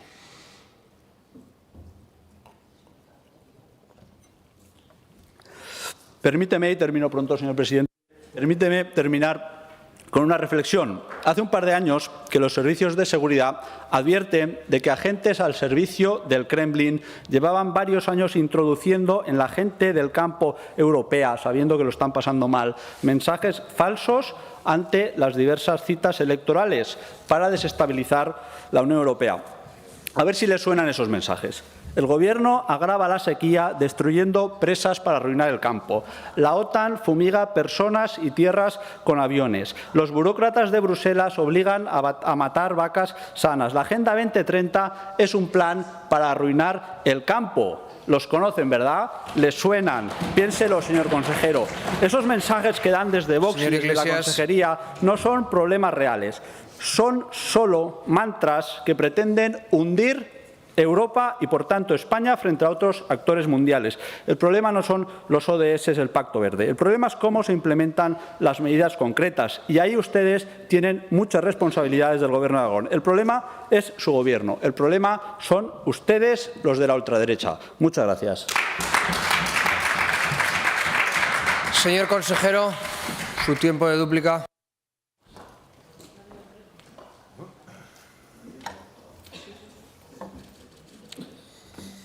Bueno, señor Iglesias, veo que ha acabado como ha empezado con las soflamas. Y evidentemente aquí lo que nos deben ocupar no son las soflamas, sino todo lo contrario. Lo que le he dicho antes, aquí está lo que es las publicaciones de las convocatorias, de todas las convocatorias, las resoluciones y las convocatorias. El plano final es que, evidentemente, estamos en el 87% de las bases reguladoras, todas, salvo 3, que están encima de la mesa, una, la de las ADS doblando la ayuda, y la otra, que es la de los instrumentos financieros, que ya ha pasado por el Consejo de Gobierno, y que ha sido aprobado y ha sido una de las primeras comunidades autónomas que se han aprobado los instrumentos financieros. Con lo cual, tanto las bases reguladoras como las convocatorias somos los que vamos por delante de las comunidades autónomas. Los datos son incuestionables, señor Iglesias. Con lo cual, esto es ejemplo de buena y extraordinaria gestión, y por eso se caracteriza este departamento, porque todos y cada uno de los directores generales que han sido elegidos brillantemente por su historial de gestión. Y este consejero viene también precisamente avalado por la gestión. En cuanto a los datos que usted ha reflejado anteriormente, los datos son incuestionables y son datos del Ministerio, donde se contrasta que en los pagos que usted está diciendo en sus soflamas y está constantemente trasladando a los medios de comunicación, el dato medio de pago acumulado de todas las comunidades autónomas es del 64%. Y nosotros estamos, Aragón, 5 puntos por encima del dato medio de los pagos de las comunidades autónomas. Pero qué curioso, que sus comunidades autónomas, Castilla-La Mancha está por debajo, Cataluña está muy por debajo, en el 49%, bueno, son de sus comunidades autónomas porque están en el mismo equipo. Cataluña, País Vasco, Castilla-La Mancha, todas ellas están muy por debajo de la situación en que se encuentra en este momento Aragón, que está en la cabeza de pagos, de justificaciones, de trabajos y de resolución. En cuanto a las cuestiones que usted me ha apuntado sustanciales, le voy a seguir recordando que el Partido Socialista, después de 8 años, incrementó la partida presupuestaria en cero. Y en el primer mandato, Pepe Bosch, el 43%, 22,5 millones con incremento en primas de seguros, de incorporación de jóvenes, en modernización, en ICB, en digitalización, en OCAS, en todas las líneas que hay en los PDRs, en todas y cada una de las líneas que hay en los PDRs. Le tengo que decir que efectivamente estamos con la Ley de Agricultura Familiar porque vamos a escribir una ley para agricultores y ganaderos y no una ley ideológica que ha contado con parte de agricultores y ganaderos y ha obviado y ha insultado a la otra parte porque no ha tenido en cuenta ni a cooperativas, ni a regantes, ni a ganaderos, y a 2 de las 4 organizaciones agrarias las ha dejado fuera. La ayuda directa, efectivamente, le tengo que decir que recientemente se ha pasado por esta Cámara y han sido ustedes los únicos que no han reclamado al Ministerio que venga rápidamente la ayuda que necesitan la liquidez los agricultores y los ganaderos. ¿Con qué vergüenza o desvergüenza usted puede decir aquí, en este momento, de no reclamar esta ayuda que necesita la liquidez el agricultor y el ganadero? De la cual la ayuda directa que viene son 50 millones. Y ya lo sé que les molesta a ustedes, incluso que hayamos tenido la habilidad de colocar 10 millones nosotros de ayuda directa, arrastrando el 60% de la ayuda directa del Ministerio, que son 40 millones más, 50 millones. Ya sé que les molesta a ustedes. va en perjuicio de los agricultores y ganaderos y les molesta a ustedes que venga ayuda de Madrid en este sentido. Pues lo siento mucho, porque la buena política aquí en Aragón es recabar fondos para los aragoneses y la política debería estar en segundo lugar cuando se ejerce la buena política, que es lo que estamos ejerciendo aquí el Gobierno PP-Vox. En cuanto a algunos retrasos que usted ha hecho mención, le voy a recordar que su macroconcurso, aprobado en octubre del 22, evidentemente nos ha creado un caos en el departamento. Pero gracias a los extraordinarios funcionarios, que son los suyos, los mismos.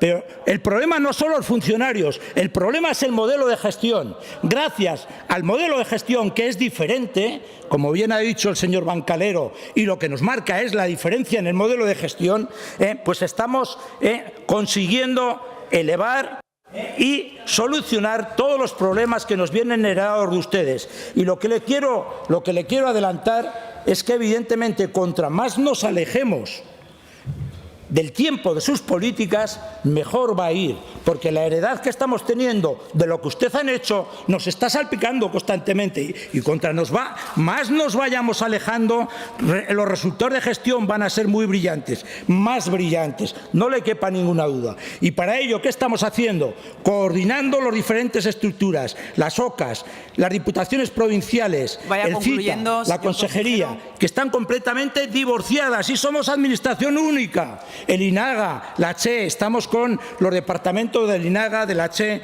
trabajando coralmente.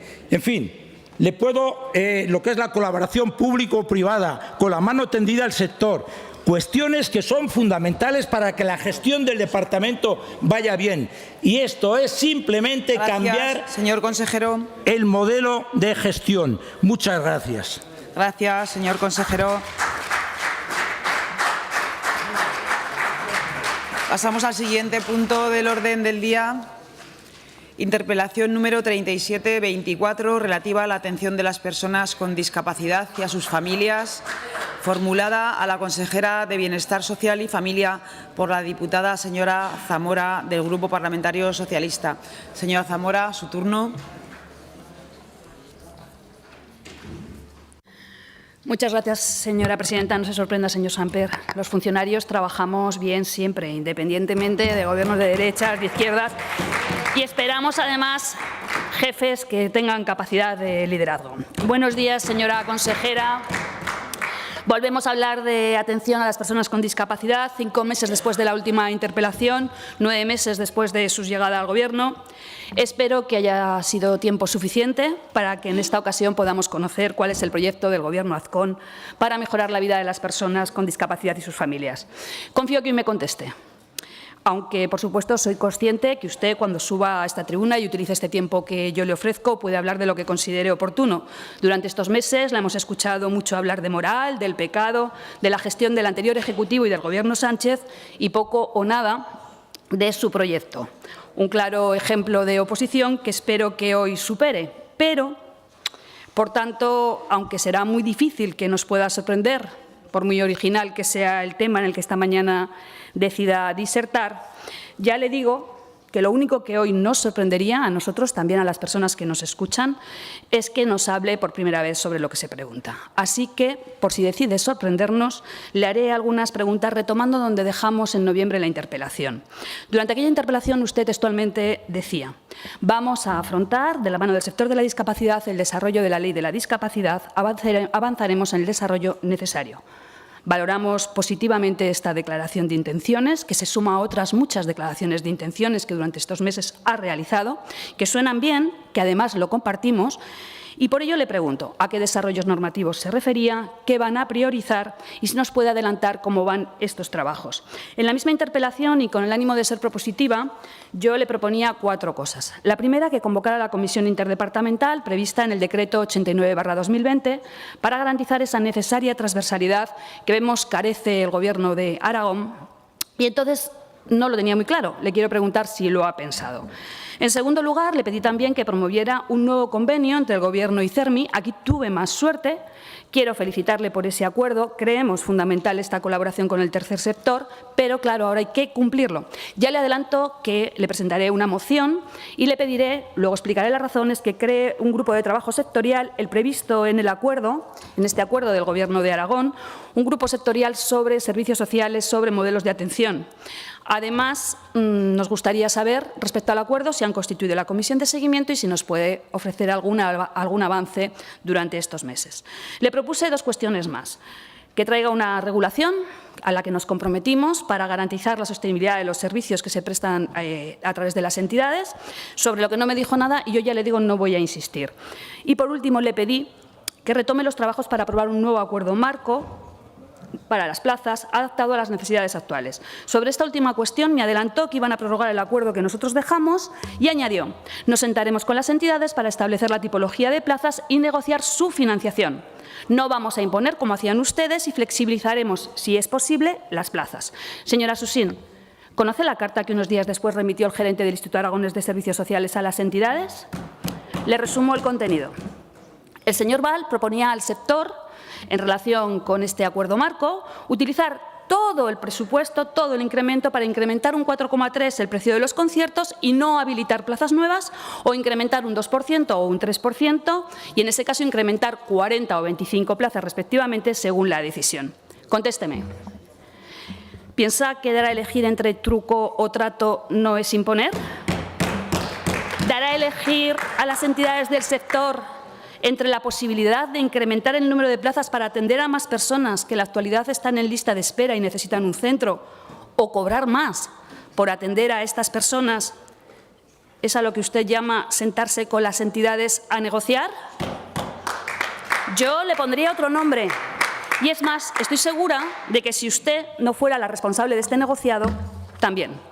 Hoy sabemos por la prensa que, fruto de lo que usted entiende como negociación no impuesta, van a incrementar el precio de las plazas un 4,3%, es decir, la opción A. Y para blanquear la gestión improvisada del gerente del Instituto Aragonés de Servicios Sociales, trasladó también a los medios de comunicación que más adelante, si acaso, abordará lo de incrementar plazas. Estaba con la señora Marva, que lo recuerda, en aquella visita. Yo le pregunto, más allá del titular de prensa, ¿cuándo publicará la orden que actualice los precios, que debería estar en este primer trimestre, para que se hagan efectivos? Y, en segundo lugar, ¿cree que va a contar con presupuesto para las 75 nuevas plazas que se comprometió? Y si no es así, le pregunto, si estas 75 plazas eran necesarias cuando preparó la memoria de presupuestos, y así consta en la misma, ¿por qué hoy no son tan prioritarias? ¿Dónde están estas personas? ¿Hay lista de espera, señora Susín? ¿Sí o no? Contésteme. ¿Qué les va a decir a sus familias? Porque, claro, cuando presentó los presupuestos, las familias me imagino que aplaudieron a su anuncio, que le costó un buen titular. Incrementaremos 75 plazas nuevas para personas con discapacidad. Mire, señora Susín, el tiempo pasa. Las familias nos trasladan su preocupación. Espero que me conteste y continúo luego más tarde en la segunda parte. Muchas gracias. Gracias, señora Zamora. Turno de respuesta para la señora consejera.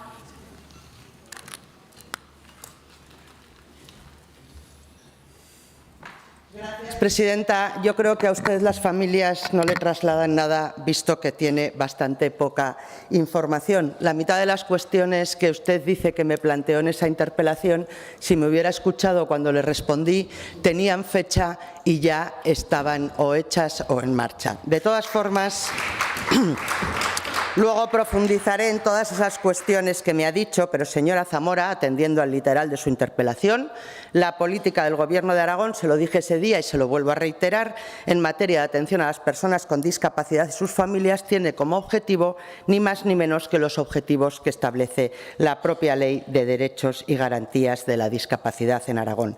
Pero como, si alguien conoce bien el mecanismo de las interpelaciones, soy yo, voy a esperar a ver hacia dónde va y luego le respondo a lo que me ha dicho y a lo que me va a decir. Gracias. Gracias, señora consejera. Turno de réplica de la señora Zamora.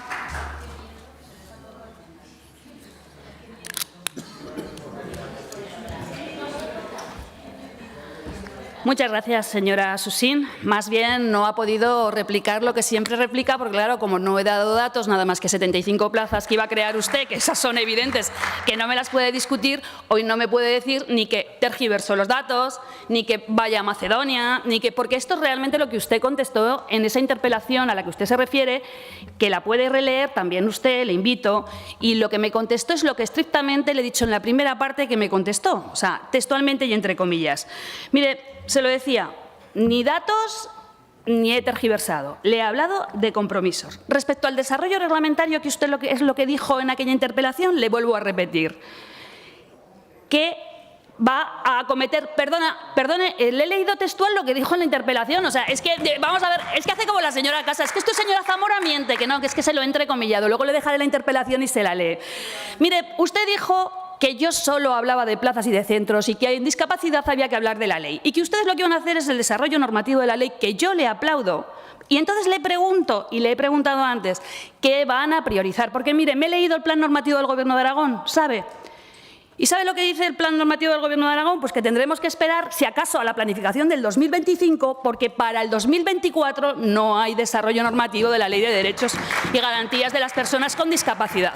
Hay otros desarrollos normativos de los que ya hablaremos, que me preocupan bastante, pero este no está. Respecto a la atención en los centros de servicios sociales, que ya le digo es lo que más me preocupa dadas las fechas en las que estamos. ¿Sabe cuál es la realidad de su gestión? ¿Sabe cuál es? Pues que hay familias con hijos con discapacidad que pueden no tener plaza donde la solicitan porque ustedes tomaron la decisión de no renovar el acuerdo marco, y hay tipologías de plazas de las que no disponen. Y hay familias en Huesca que no tienen plaza y hay familias en Zaragoza que no pueden tener plaza. Y a la vez hay centros, señora Susín, en los que, habiendo solicitudes en lista de espera, teniendo plazas, no están desde el IAR reponiendo las vacantes. Por otra parte, se acerca junio, señora Susín. Yo sé que la Comisión Interdepartamental no la quiere crear y con sus consejeros de Sanidad y creo que con la de Educación habla a golpe de teléfono, me dijo. Bueno, pues terminarán la escolarización muchos adolescentes y sus familias necesitan saber que no tendrán problema en dar continuidad a su proyecto vital en un centro ocupacional, si así lo desean.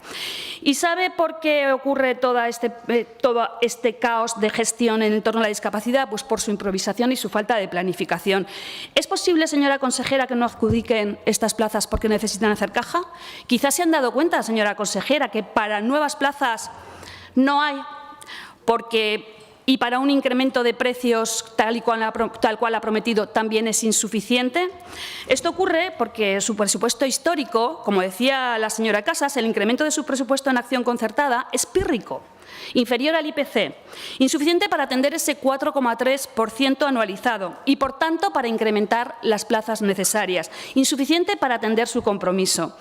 Por lo que este incremento de precios que usted ha prometido que las entidades no han cobrado, que no hay orden de precios todavía, señora Susín, que estamos esperando que publique la orden de precios para que puedan hacer efectivo ese compromiso, dará algo de oxígeno a la gestión de las entidades que se han enfrentado a ese IPC creciente y también a esa revisión salarial motivada por el salario mínimo interprofesional y los convenios, pero no podrá dar respuesta a las familias que esperan ser atendidas.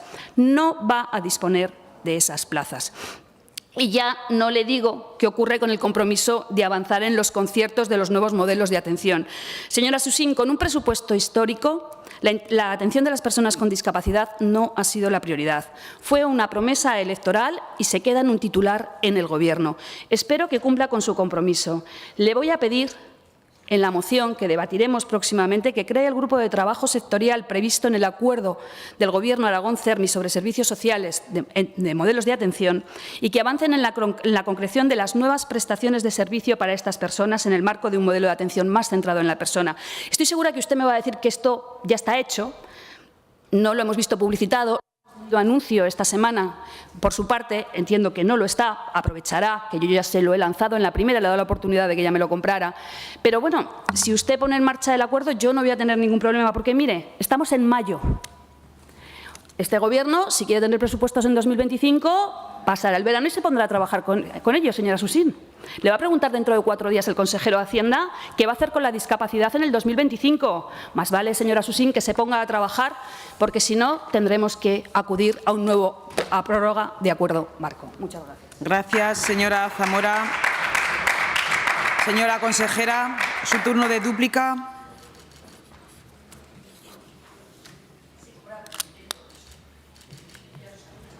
Gracias, presidenta. Señora Zamora, cada vez que la escucho me queda más claro que usted se entera de la misa la mitad, porque si supiera tanto ya la hubieran hecho consejera las dos últimas legislaturas. Mire, yo voy a intentar ser sistemática en mi intervención porque la suya siempre es caótica y es difícil saber dónde quiere llegar y dar respuesta a sus argumentos porque, en fin, propuestas he oído pocas o peregrinas. Mire, yo nunca he dicho desarrollo reglamentario, busqué el entrecomillado porque eso no me lo ha oído decir. El otro día le oía a usted en su rueda de prensa decir que este Gobierno y esta consejera no planificaba, no gestionaba. Y usted sabe, señora Zamora, que eso no es cierto. Le dije en mis primeras intervenciones que nos equivocaremos 1000 veces, pero tantas veces como lo hagamos, rectificaremos y reconduciremos políticas para dar respuestas a problemas y necesidades. Usted me está pidiendo a mí que en 8 meses resuelva todas esas cuestiones que ha puesto encima de esta tribuna y que ustedes no fueron capaces de resolver en 8 años.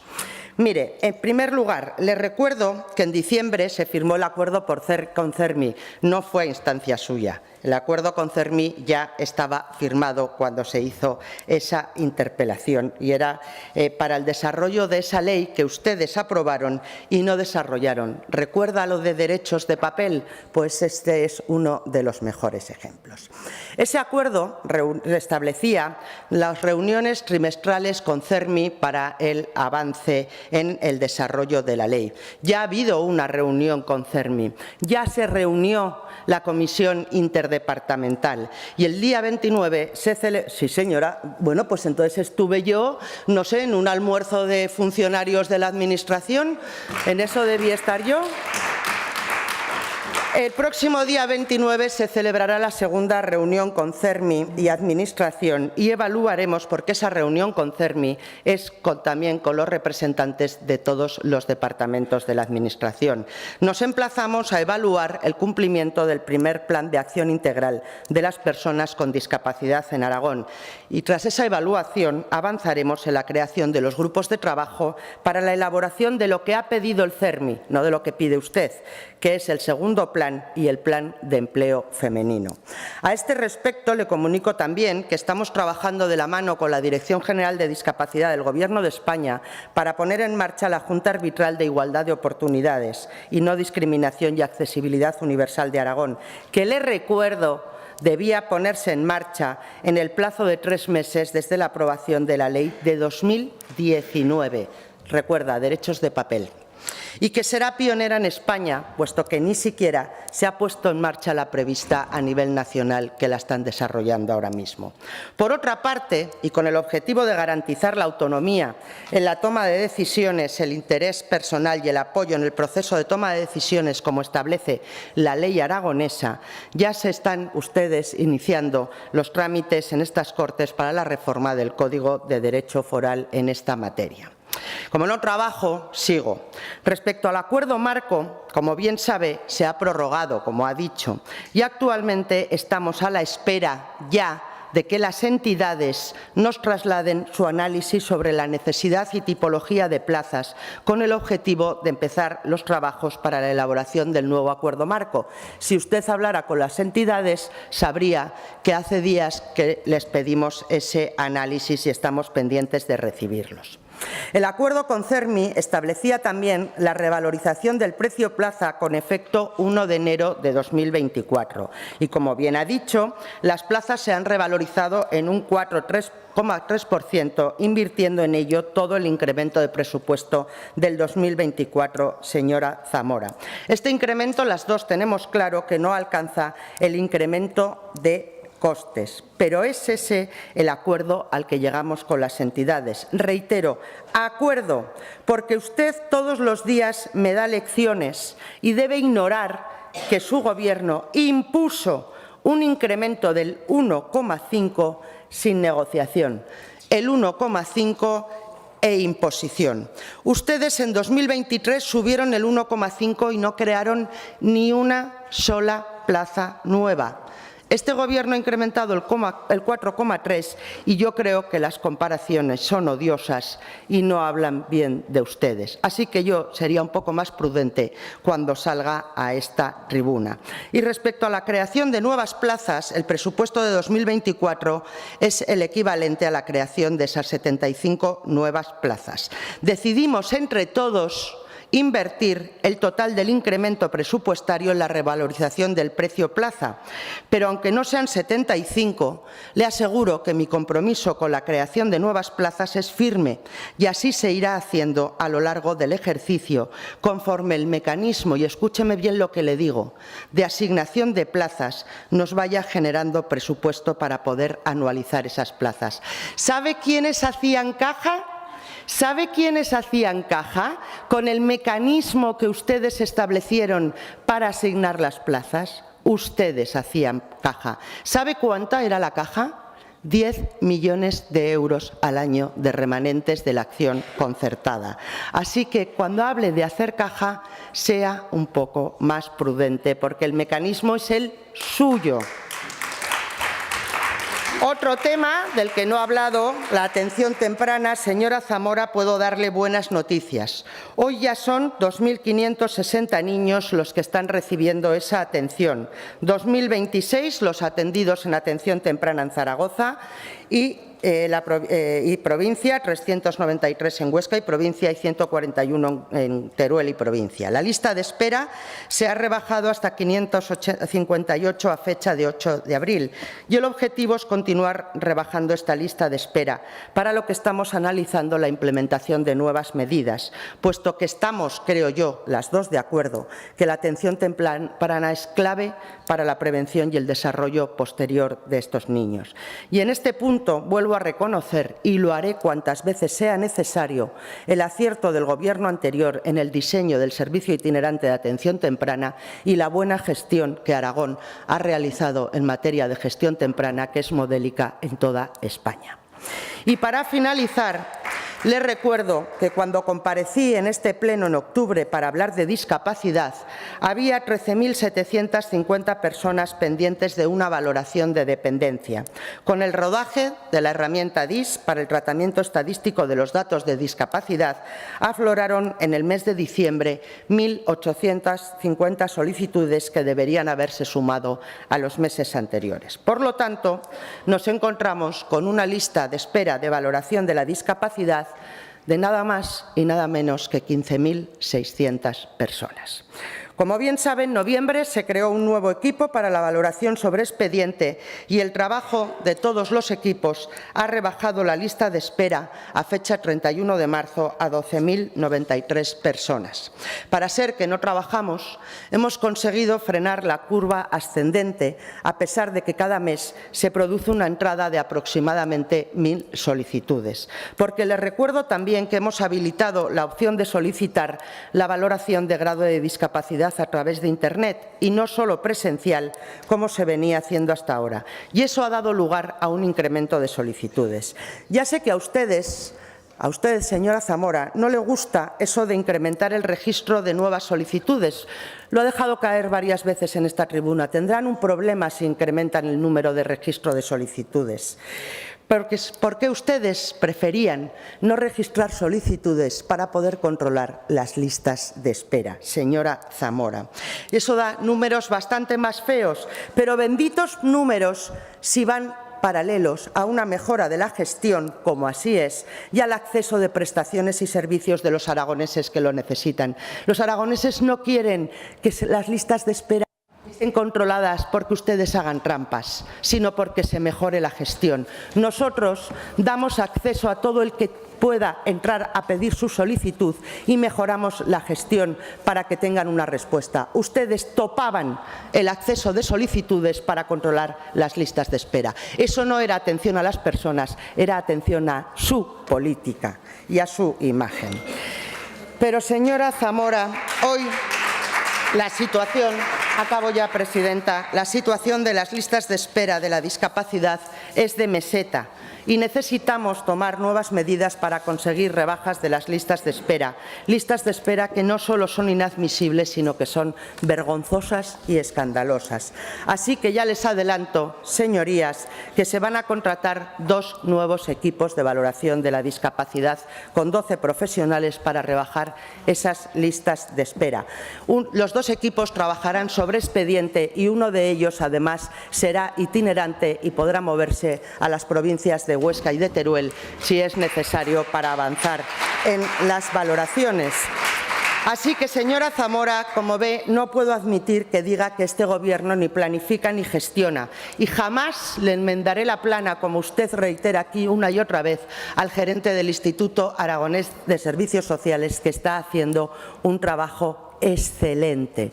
No bueno, señora Zamora, excelente. El gerente del Instituto Aragonés de Servicios Sociales, acabo ya, junto con los funcionarios de los servicios del IAS.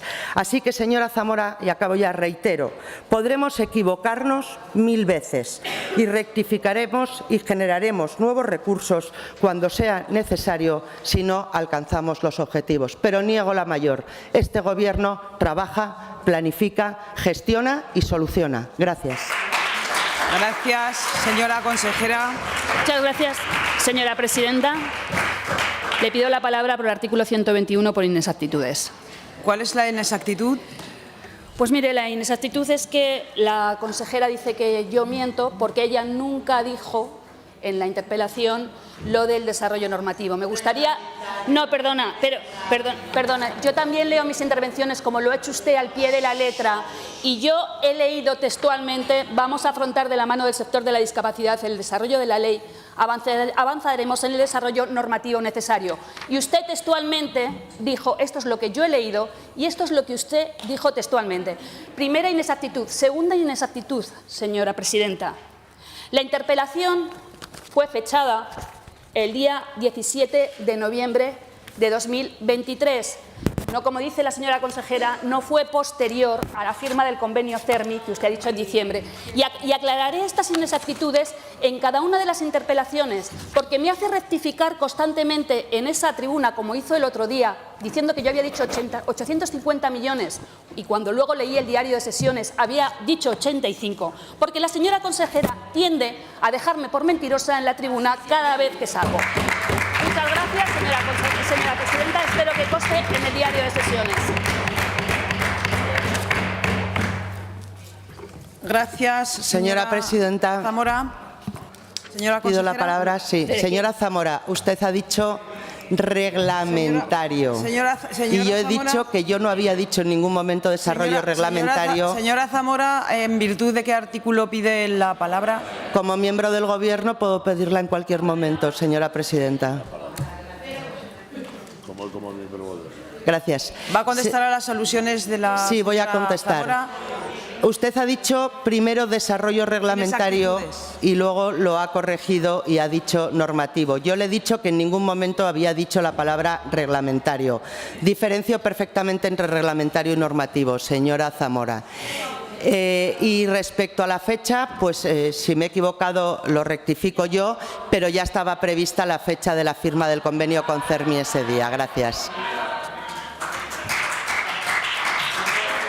Continuamos con el siguiente punto del orden del día.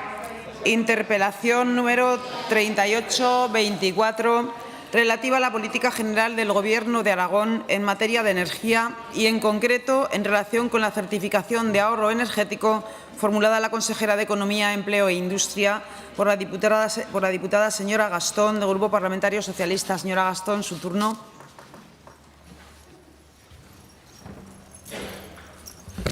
Gracias, señora presidenta. Muy buenos días. Señora Vaquero, traigo hoy una interpelación, ante todo con la pretensión de que sea informativa. Estamos ante una novedad que supone dentro del sistema de eficiencia energética un nuevo modelo pero sobre todo pretendo y pretendía desde el primer momento que fuese una interpelación amable. Tengo que confesarle que me llevé una sorpresa. Dije, vaya, hoy tampoco he acertado, porque el fin de semana leí una entrevista suya en la cual no parecía usted excesivamente fan de la Agenda 2030, usted tampoco, y de hecho dijo que no entra la Agenda 2030 entre sus objetivos de cada día, pero sin embargo también afirmaba que tiene que convivir con la Agenda 2030 y dentro de todo lo que esta agenda supone y que refrendó, me gustaría recordar, en el año 2012 en nombre del Estado español, el entonces presidente Mariano Rajoy, para que asumiéramos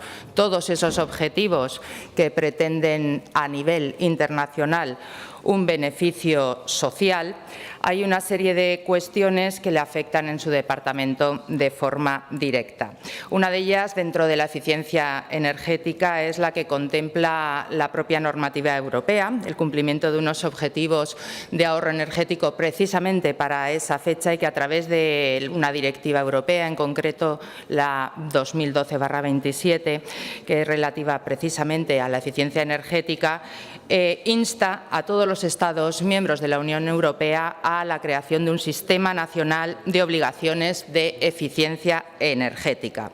A través de este sistema hay una serie de empresas que se denominan sujetos obligados, que son las petroleras y las comercializadoras de gas y de electricidad, que tienen una cuota anual de ahorro energético en el ámbito nacional en función, calculadas en función de su facturación, de su volumen de ventas, y que en nuestro país en concreto este cálculo y esta obligación que tienen estas empresas tienen que llevarlas a cabo mediante pagos o aportaciones financieras al Fondo Nacional de Eficiencia Energética.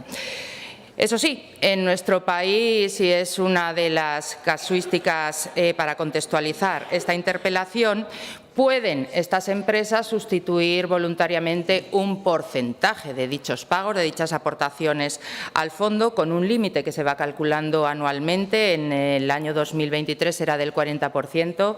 No sé si podrá facilitarnos si es el mismo para este año 2024, de sus obligaciones de pago a través de ahorros equivalentes que se acreditan a través de los certificados de ahorro energético, de los CAE, que son el centro de esta interpelación.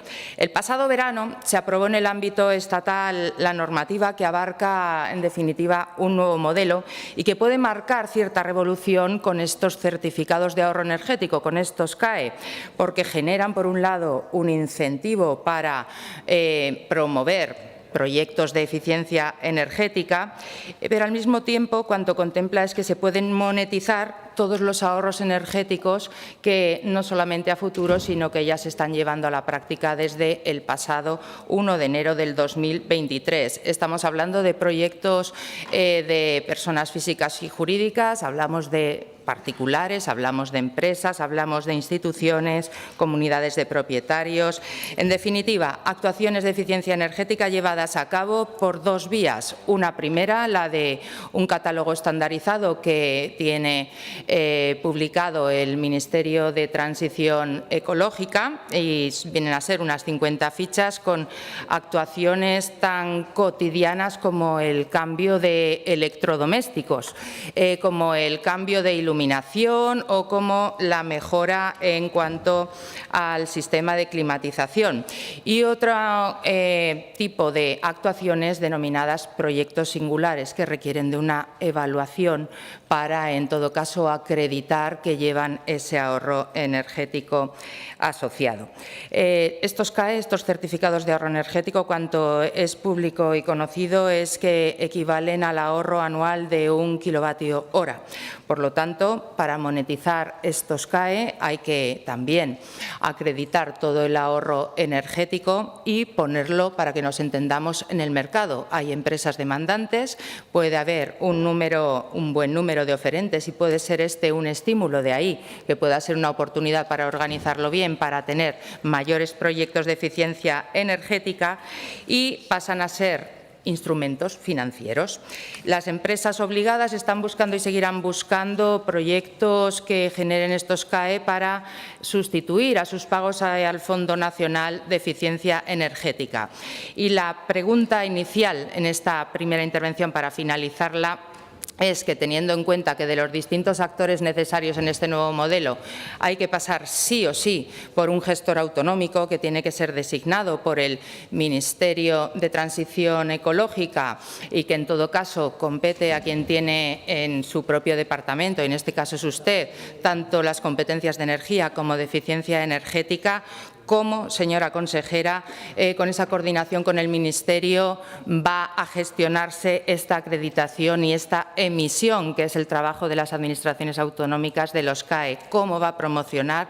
¿Dónde tienen que ir los interesados a informarse, a solicitar los CAE citados? ¿Y cómo deben actuar en el caso de tener un potencial proyecto singular para que sean valorados y definitivamente así acreditados con los CAE? Gracias, señora presidenta.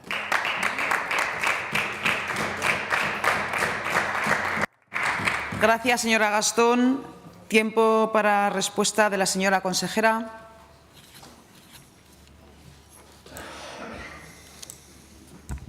Muchísimas gracias, señora presidenta. Y bueno, yo quiero corresponder a ese tono amable que usted me ha ofrecido en esta primera intervención. Una interpelación que, por cierto, me ha sorprendido, sobre todo por lo que supone el respeto y en fin, contemplar lo que es el reglamento. La verdad es que las interpelaciones son de política general. Usted utilizaba en su enunciado política general en materia energética y luego hablaba en concreto del certificado de ahorro energético, que es descender mucho a eso de la política general. No servirá de precedente, porque para otra vez subir a esta tribuna y hablaré de política general de energía, pero como digo, sin que sirva de precedente, ya que usted se lo ha estudiado muy bien y me ha explicado perfectísimamente en qué consiste el certificado de ahorro energético, y yo pues también me lo he estudiado muy bien, pues oye, vamos a hacer esta interpelación y le voy a dar pues la información sobre cuáles son esos primeros pasos que se están llevando a cabo desde el Gobierno de Aragón. Aunque ya le digo, señora Gastón, que esta es una materia que todavía no está desarrollada por el Gobierno de España, que es a quien corresponde la puesta en marcha de este mecanismo que, siguiendo la inspiración de Francia, ha puesto en marcha para cumplir unos objetivos que no son ya de por sí del Gobierno de España, sino que son objetivos de las directivas europeas encaminadas a impulsar el ahorro energético y que, lógicamente, comparten todos los Estados miembros y lo están llevando a cabo a través de diferentes desarrollos normativos. En relación a lo que usted me decía de la Agenda 2030, la verdad es que me alegra que lea mis entrevistas, porque eso, pues bueno, así le sirve también para complementar un poco cuál es el funcionamiento del Gobierno de Aragón y cuáles son nuestros principales compromisos. Y sobre, pues sí, efectivamente, la Agenda 2030, ¿sabe lo que pasa? Que llevamos ya muchas décadas desde este partido y, bueno, y lógicamente ahora llevado al Gobierno, inspirados por muchos compromisos, muchas líneas programáticas, que la verdad es que no tengo como línea de cabecera la Agenda 2030, aunque compartimos muchos de esos objetivos, pero no necesito estar permanentemente con un ánimo doctrinario, porque somos más de generar doctrina. Con respecto al certificado de ahorro energético, señora Gastón, le diré que es un mecanismo que efectivamente está pendiente de desarrollar por el Gobierno de España. Hasta ahora lo único que ha habido ha sido sucesivas normativas, la última el 20 de marzo de 2024, sobre esas obligaciones de ahorro energético que se tienen que llevar a cabo y el funcionamiento de ese Fondo Nacional de Eficiencia Energética. Como usted sabe, hay tres sujetos que están obligados o tres sujetos que van a intervenir en el funcionamiento de este certificado, que son el sujeto obligado, que es la empresa comercializadora, el sujeto delegado, que son aquellas empresas que se van a encargar de obtener de las empresas o de los ciudadanos que lleven a cabo la implementación de los proyectos de ahorro energético, esos certificados que luego podrán comprar o vender para entregárselo al sujeto obligado y haga esa aportación al Fondo Nacional de Eficiencia Energética. Y, en tercer lugar, las empresas verificadoras, que son aquellas que van a tener que llevar a cabo el cumplimiento de ese ahorro ahorro energético en esos proyectos de instalación y que además lo que se está buscando ahora es que se lleve a cabo bajo unos parámetros comunes a todas las comunidades autónomas. Por eso le digo que estamos pendientes de que el Gobierno de España lleve a cabo ese desarrollo, porque hasta ahora solamente se han llevado a cabo reuniones informativas en las que se ha participado desde el departamento competente en esta materia. Se ha llevado a cabo ese desarrollo normativo, pero falta lo más importante. Lo más importante es el desarrollo de una aplicación informática, de una plataforma a la que se podrán adherir las comunidades autónomas, en la que también se incorporará un convenio para alinear las obligaciones de ese sujeto obligado, de esos sujetos delegados y de las empresas verificadoras, y que, por lo tanto, está pendiente de implementar. Se han creado grupos de trabajo ya que se vienen produciendo desde el 2022, donde el Gobierno de Aragón directamente no tiene a ninguna persona designada, porque así lo decidieron ustedes. Hay otras comunidades autónomas que sí lo hicieron, pero con los que mantenemos contactos para compartir los criterios que tienen que servir para conformar luego ese modelo común. Porque aquí lo importante es que haya un modelo común entre todas las comunidades autónomas que vayan a participar en la valoración de esos proyectos de ahorro energético y lo que se obtiene, por lo tanto, de esas instalaciones. Lo que sí que se nos ha dicho en la reciente reunión informativa que hubo, y que, como la gran mayoría, se ha celebrado vía telemática, es que en el mes de mayo se hará una reunión con carácter presencial, a la que lógicamente acudiremos y donde espero que el Gobierno de España, en este mecanismo que se ha puesto en marcha, nos pueda avanzar ya más cuáles van a ser los plazos de esa implementación, porque, como le digo, el pasado 20 de marzo ya se aprobó esa orden donde se hace referencia a las obligaciones de ahorro energético y las obligaciones también de contribución a ese Fondo Nacional de Eficiencia Energética por las empresas comercializadoras. ¿Qué es también lo que en estos momentos se ha hecho desde el Gobierno de Aragón? Designar quiénes van a ser las personas, los funcionarios que van a participar como gestores autonómicos dentro del conjunto de agentes que van a estar presentes en este mecanismo. Esas personas ya están designadas, pero su labor en estos momentos, lógicamente, es reducida. Lo más importante es lo que le digo, que el Gobierno de España es quien tiene la obligación cumplir el compromiso y llevar a cabo aún todos los procedimientos necesarios para la implementación definitiva y para que empiece a funcionar este certificado de ahorro energético. Si usted tiene alguna pregunta más sobre esta cuestión tan concreta, en la segunda intervención estoy segura que le podré contestar. Muchísimas gracias. Gracias, señora consejera. Turno de réplica de la señora Gastón. Señora Gastón, su turno. Gracias, señora presidenta. Señora Vaquero, le agradezco de verdad toda la información. Sin embargo, créame que no sé si estudiar, pero al menos informarme no viene promovido para hacer una interpelación y pillar a nadie, sino porque no sea su departamento, no sea usted, pero a mí sí me han llegado voces interesadas que hace unos meses honestamente no sabían el que me estaban hablando. Y cuando me llegan a mí voces interesadas en saber dónde tienen que acudir, es que hay un run run, es que hay movimiento y es que siguen sin saber dónde poder acudir. Por lo tanto, creo que haríamos ambas un buen papel si, además de difundir que va a ponerse en marcha este sistema, no solamente para informar de que puede monetizarse, que ya me parece bien para tratar de captar un cierto retorno de las inversiones llevadas a cabo, informar de que pueden llevarse a cabo proyectos de eficiencia energética dentro de esa Agenda 2030, dentro de ese cumplimiento de los objetivos que nos vienen marcados en el ámbito estatal, laboral para que puedan tomarlo como un incentivo a poder entrar dentro de este sistema de CAES. Y yo sigo sin tener la certeza, y de ahí el buen papel de esta interpelación, de a dónde deben acudir, aunque le falte el final del desarrollo. Usted me dice que hay grupos de trabajo y falte por parte del Ministerio el pistoletazo de salida para esa plataforma. Lo digo porque hay proyectos de eficiencia energética, los que sí están generando un buen número de kilovatios, que sabiendo que podrán aprovechar este mercado, es así, hay oferta y hay demanda, luego es un mercado, pueden ya empezar a diseñar teniendo en cuenta toda esta información.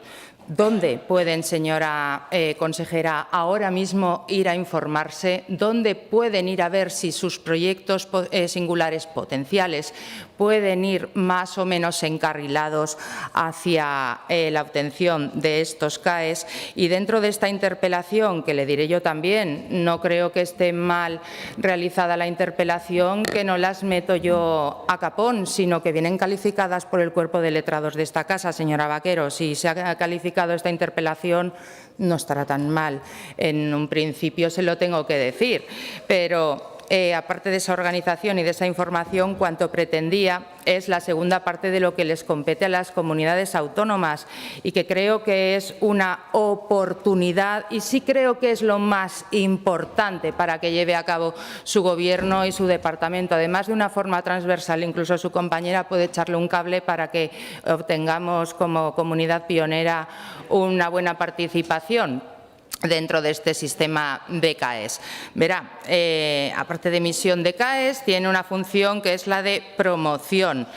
Informar es importante, invitar a empresas, instituciones, incluido el Gobierno de Aragón, a que forme parte de este sistema es importante, y sobre todo el diagnosticar posibles proyectos singulares que, no por nuevos, puesto que se han podido dar en otras comunidades, pueden ser replicados en la nuestra. El pasado 3 de abril, no sé si no está finalizado, si falta la plataforma tecnológica para ser homogéneo, cosa que me parece importante todo este sistema, pero la propia vicepresidenta ministra de Transición Ecológica, la señora Rivera, hizo público y presentó el primer proyecto, en este caso singular, de eficiencia energética que ha recibido acreditación por CAES, y se trata de una rehabilitación de eficiencia energética llevada a cabo en el Teatro Real, llevada a cabo a través del programa de recuperación, transformación y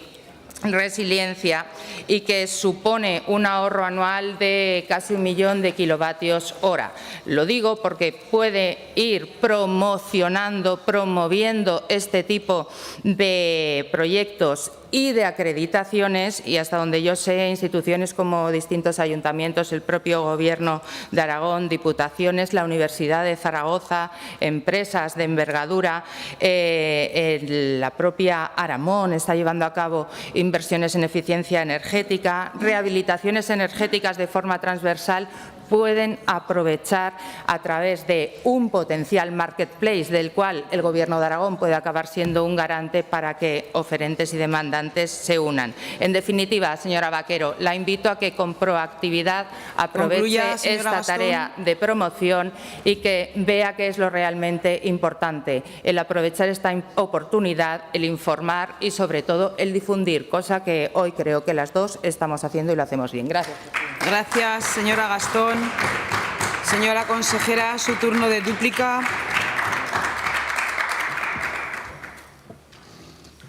Muy bien, señora Gastón, pues la verdad es que sí. Hoy estamos ayudando a difundir entre todos los aragoneses que se va a implementar cuando el Gobierno de España cumpla con todos los procedimientos y el desarrollo normativo y nos convoque a las comunidades autónomas para llevar a cabo ese certificado de ahorro energético.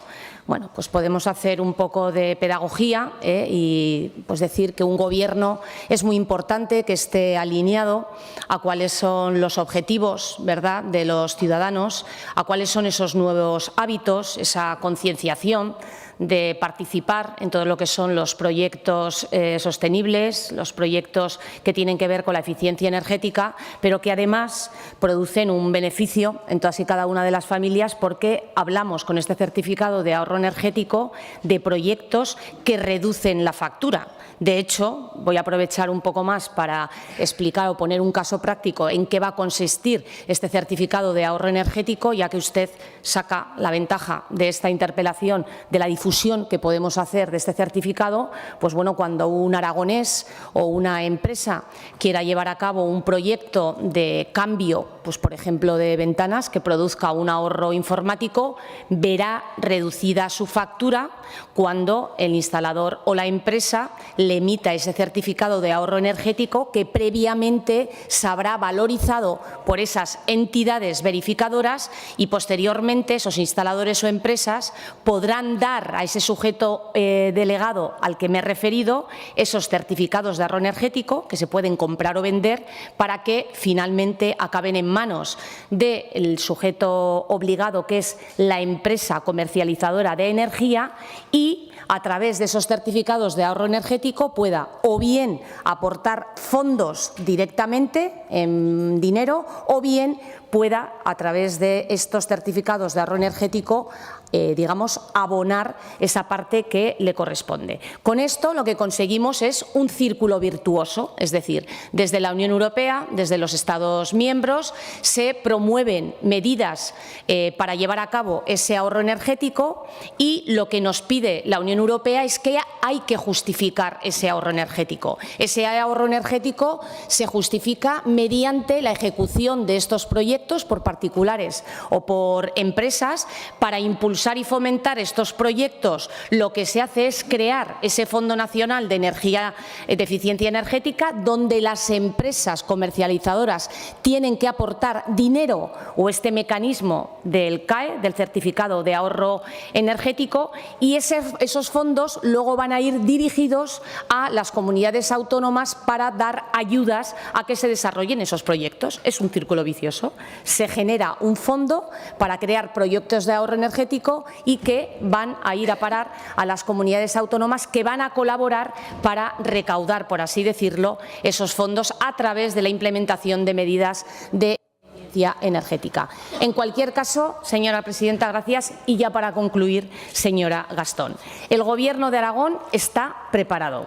Tenemos las personas designadas incluso al Ministerio de Transición Ecológica y Reto Demográfico, MITECO, que es quien ha impulsado este mecanismo, que se van a encargar como agentes comunitarios o como gestores comunitarios autonómicos para intervenir en este programa. Solamente estamos esperando que nos den la implementación de la herramienta informática para conectarnos, es decir, poner en marcha esa herramienta informática. Eso sí, el Gobierno de Aragón, una vez más, lo va a hacer sin la aportación de ningún recurso personal o material por parte del Gobierno de España. Lo haremos con nuestro propio personal, con nuestros propios recursos y, como siempre, con cargo a los presupuestos generales de la comunidad autónoma. Muchísimas gracias.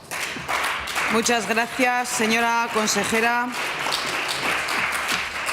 Pasamos al siguiente punto del orden del día. Pregunta número 136-24, relativa a la política de garantía de ingresos, formulada a la consejera de Bienestar Social y Familia por el diputado señor Sanz, de la agrupación parlamentaria Izquierda Unida. Señor Sanz, su turno. Gracias, presidenta. Señora Susino, hoy le preguntamos por qué no ha incrementado la cuantía de la prestación complementaria aragonesa del IMV en 2024. Nos parece inaceptable que se siga, desde que se implantó el IMV, recortando y, sobre todo, reduciendo los recursos para las rentas mínimas de inserción en Aragón, que sabe usted que es competencia de la comunidad. Una reducción que ya empezó la legislatura pasada y fuimos muy críticos, y que sitúa a Aragón y a Madrid a la cabeza de esas reducciones, con un 80% de las mismas, ¿no? De hecho, ustedes se quejaban muchísimo, que les habla también, de esta situación la legislatura pasada, pero el problema es que ahora que gestiona usted está la cosa peor, se ha empeorado. Se ha empeorado porque no se ha actualizado la prestación complementaria del IMV pues al ritmo que se ha actualizado el IMV. Y ese es el problema fundamental. Ni tampoco se ha fijado un incremento de la cuantía básica que permitiese, en cualquier caso, garantizar precisamente ese carácter complementario. Dos opciones que le presentamos a través de enmiendas en el debate presupuestario y que no tuvieron ustedes a bien aceptar, y el resultado, como digo, pues que se mantiene una prestación complementaria de Aragón en el IMV en 621 euros, cuando el IMV y las pensiones no contributivas ya llegan a 604 de base. Es decir, un complemento de risa, ridículo, que yo creo que usted compartirá conmigo que no da respuesta al crecimiento inflacionario, a la situación que sufren precisamente quienes más necesitan de los soportes públicos. Por lo tanto, yo le pregunto por qué no ha incrementado precisamente esa prestación complementaria al mismo ritmo que el ingreso mínimo vital. Gracias, señor Sanz. Señora consejera. Gracias, presidenta. Señor Sanz, usted sabe que la afirmación que hace en su pregunta, y que voy a leer textualmente, porque ahora ha puesto una coletilla, ¿por qué no se ha incrementado la cuantía de la PACIM en 2024? No es cierta. La cuantía de la PACIM y de la prestación complementaria de las pensiones no contributivas se incrementó en la Ley de Presupuestos de 2024 en un 6%. Les recuerdo que en 2023 era de 586 euros y en 2024 es, y lo acaba de decir usted, de 621 euros. Y, por cierto, la prestación complementaria de las no contributivas había desaparecido de los presupuestos de la comunidad autónoma en el año 2021. Gracias. Gracias, señora consejera. Señor Sanz. Usted sabe, consejera, como sé yo, que esto viene de atrás y que no es verdad que ustedes hayan incrementado la cantidad, y mucho menos que estén a la altura de lo que tienen que estar, que es por lo que yo le pregunto. ¿Usted cree que ahora mismo la configuración de la prestación complementaria aragonesa garantiza la complementariedad? ¿Garantiza que realmente Aragón está incrementando cuantía y cobertura y siendo capaces de dar respuesta a las situaciones que tenemos? Miren, las cifras son terribles. Terribles. En 2024 el ingreso mínimo vital sostenía a 42.736 personas a través de 13.857 nóminas. La prestación complementaria aragonesa, que teóricamente da respuesta a quienes están fuera del IMV que ustedes critican de forma recurrente, llega exclusivamente a 66 perceptores. Pero es que el complemento que debería alcanzar a todas esas nóminas y a todas esas personas apenas llega a un 30% del total, es decir, 4.153 complementos. Esto es ridículo, señora consejera, y hay que cambiar, volvemos a exigirle y a pedirle, hay que cambiar la prestación y, sobre todo, incrementar las cuantías. ¿Para qué? Para garantizar una política de renta autonómica mínima garantizada que sea digna y para dar salida y garantizar que el alcance de esta prestación llegue a todos aquellos que lo necesitan, que ahora no llega. Yo le pido que dejen de escudarse en que lo están haciendo muy bien, dejen de escudarse en que el IMV deberíamos de gestionarlo tal y como lo gestionan ustedes. Esto es casi mejor que se quede donde está. Yo comparto con usted que debería ser servicios sociales, pero desde luego, tal y como están ustedes gestionando, nos da mucho miedo. Y yo lo que le pido es que actúe y que reforme, como le pedimos en su día, esa prestación complementaria para que realmente responda a lo que es Aragón, a su generosidad y a su preocupación. Gracias, señor Sanz. Señora consejera. Gracias, presidenta. Mire, señor Sanz, yo comparto su diagnóstico. Estoy de acuerdo con él y yo dije al principio de la legislatura que había que reformar la PACIM. Pero luego le diré alguna cosa. Pero, en primer lugar, mire, me va a permitir decirle que no puedo dejar de censurar su doble vara de medir. Usted hoy pide en Aragón lo que no es capaz de pedir en su propio partido, porque entiendo que usted también está dentro de los que suman, ¿no? ¿Sabe cuál es la cuantía unipersonal del IMV con la subida del 6,9 en 2024? 604 euros. ¿Esto qué le parece? ¿Mucho o poco? ¿Digno o indigno? Porque esta es la suya, señor Sanz, la de Pedro Sánchez y la de los que suman. Respecto a ese informe al que ha hecho referencia, usted cuenta lo que le interesa. ¿Sabe cuál es el motivo por el que Aragón ha hecho referencia en sus antecedentes y en el 80% que acaba de decir? Ese es el informe de la Asociación de Directores. ¿Cuál es el motivo por el que Aragón, señor Sanz, Madrid y Castilla-La Mancha somos las comunidades autónomas que más hemos reducido las rentas de inserción desde 2021? Usted lo sabe. Y es que somos las que más hemos descendido porque éramos las que teníamos mejores rentas de inserción. En Aragón, el ingreso aragonés de inserción, creado por un gobierno, por cierto, del Partido Aragonés y del Partido Popular, alcanzaba en 2015 el 19% de la población aragonesa por debajo de la pobreza. Este gráfico usted lo conoce. Y la caída ha sido en picado desde el 2015. Desde el 2015, mire el gráfico, el IMV se aprobó en el año 2020. Estas son las consecuencias de un gobierno progresista que no iba a dejar a nadie atrás. Hoy, señor Sanz, el 13% de la población aragonesa por debajo del umbral de pobreza está cubierta por la renta aragonesa. En 2015 el 19%, pero lo que ya es de vergüenza es que solo el 7% de los aragoneses está cubierto por el IMV. El fracaso de su gobierno, señor Sanz, del de Pedro Sánchez y del suyo, que entonces estaban como Izquierda Unida en el gobierno. Y ahora la señora Díaz se lo está intentando quitar de encima, poniéndoselo a la señora Vaquero, y que seamos las comunidades autónomas las que asumamos su fracaso. A eso le llamaría usted y yo socializar la culpa, que para ustedes son... Vaya concluyendo, señora consejera. Acabo ya.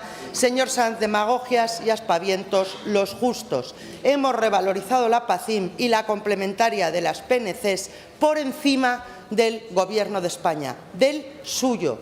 Se lo dije en la comisión, comparto su diagnóstico. Creo que hay que modificarla, pero primero vamos a saber qué hace su Gobierno para poder actuar. Gracias. Gracias, señora consejera.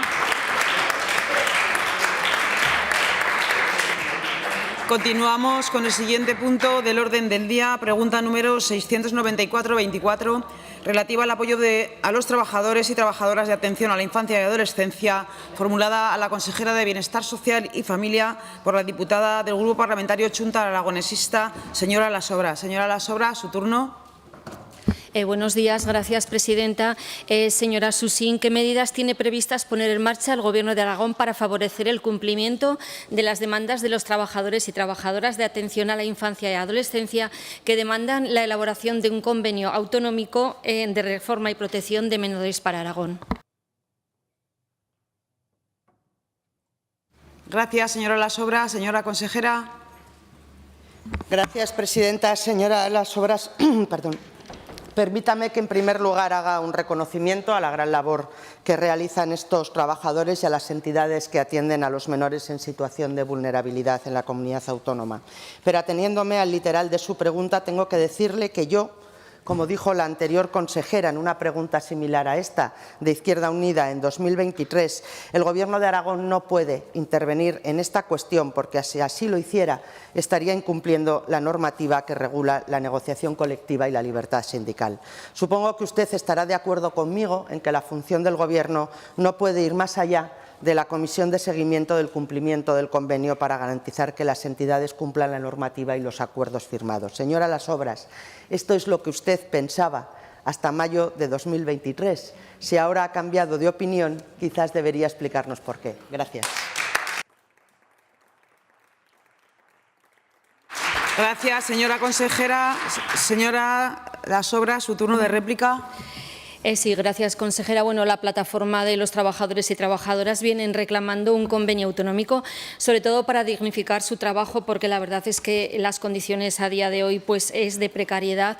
Trabajan 24 horas, 365 días al año y lo que vienen solicitando es un convenio autonómico para mejorar sus condiciones salariales, como están en otras comunidades autónomas como Navarra, Valencia o País Vasco. Son personas, trabajadores que son esenciales, educadoras de calle, psicólogas, equipos técnicos y desarrollan desde luego un trabajo esencial, como usted muy bien ha reconocido. Son profesionales cualificados con formación universitaria y con una experiencia para solventar las intervenciones delicadas. Estos educadores, además sociales, ya asumen desde el primer momento el riesgo y las situaciones de violencia a lo largo de la labor que realizan y, sin embargo, tampoco se recoge en sus condiciones salariales y laborales. Con la creación de este convenio, lógicamente, se mejorarían las condiciones laborales de ellos, también la mejora de la calidad de trabajo y también la de los menores al cargo de ellos. Es injusto que tengan estos salarios indignos y melioristas cuando su papel es crear personas independientes independientes, sólidas y autónomas. Además, trabajan en situación de riesgo, garantizan los derechos que asisten al menor, orientan y tratan de disminuir los factores de riesgo y dificultad social que indican en la situación personal en la que se encuentra el menor y la familia. Hay veces que este sector queda olvidado a pesar de que son educadores y que se encargan de proteger y ofrecer una oportunidad de futuro a los menores más vulnerables. Además, en esta época de racismo y de pobreza, cada vez es más importante su labor.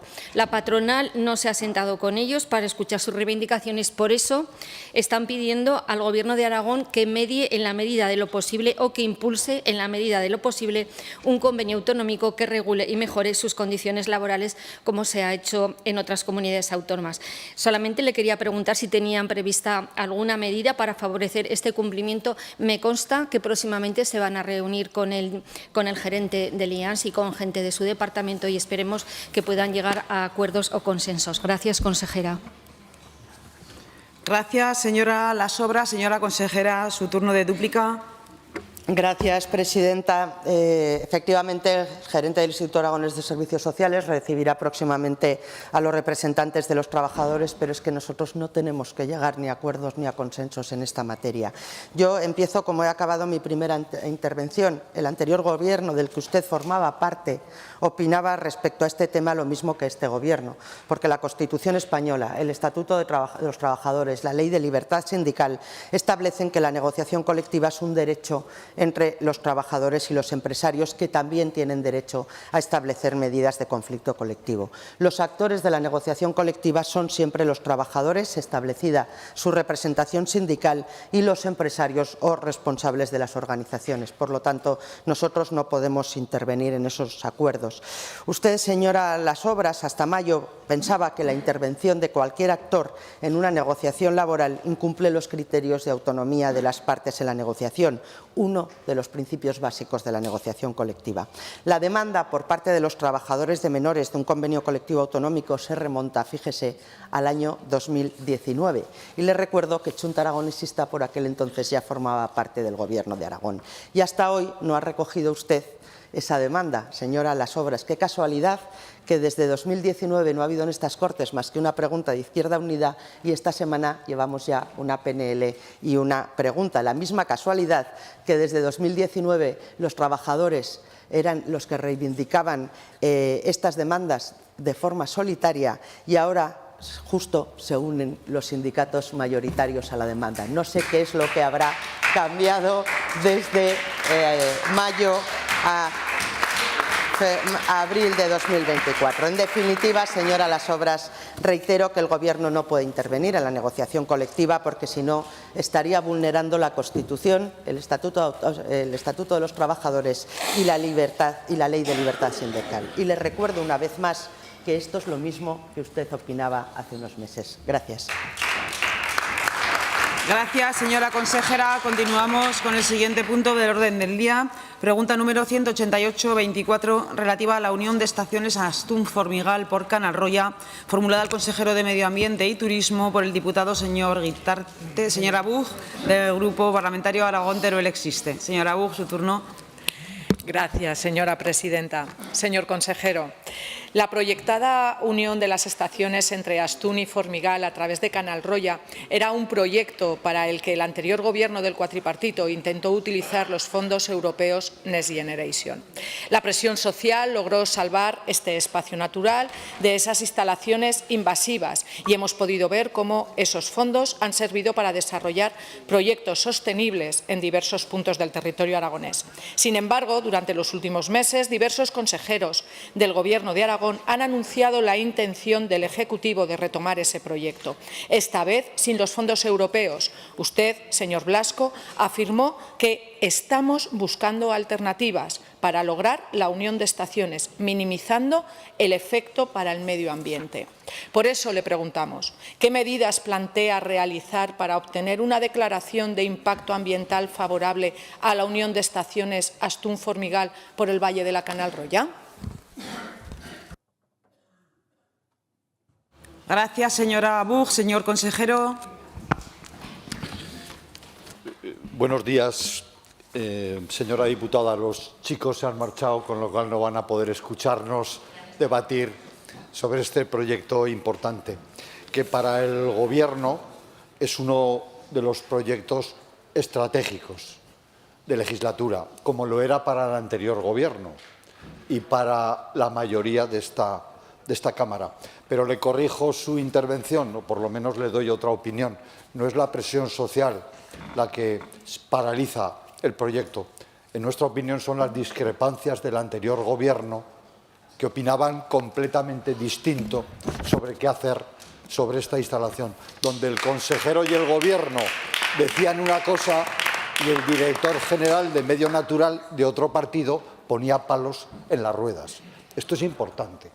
Este Gobierno lo tiene claro. Este es uno de nuestros proyectos de legislatura, porque queremos que Aragón, el Pirineo aragonés, pueda competir en igualdad de condiciones con Baqueira y el Pirineo catalán, con la parte francesa, con Sierra Nevada, y lo que nos parece raro es que, siendo un proyecto de ampliación del dominio esquiable apoyado por todos los ayuntamientos y por todos los empresarios, haya partidos en la Cámara que no lo respaldan, aunque luego en las urnas los ciudadanos vuelven a apoyar a los partidos que defienden la unión de estaciones.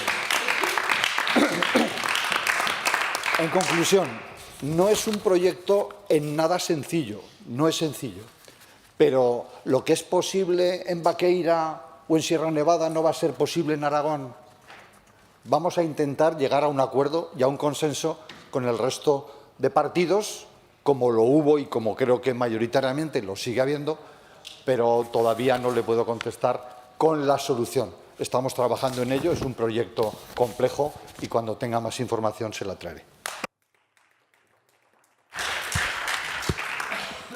Gracias, señor consejero. Señora Buch, su turno de réplica.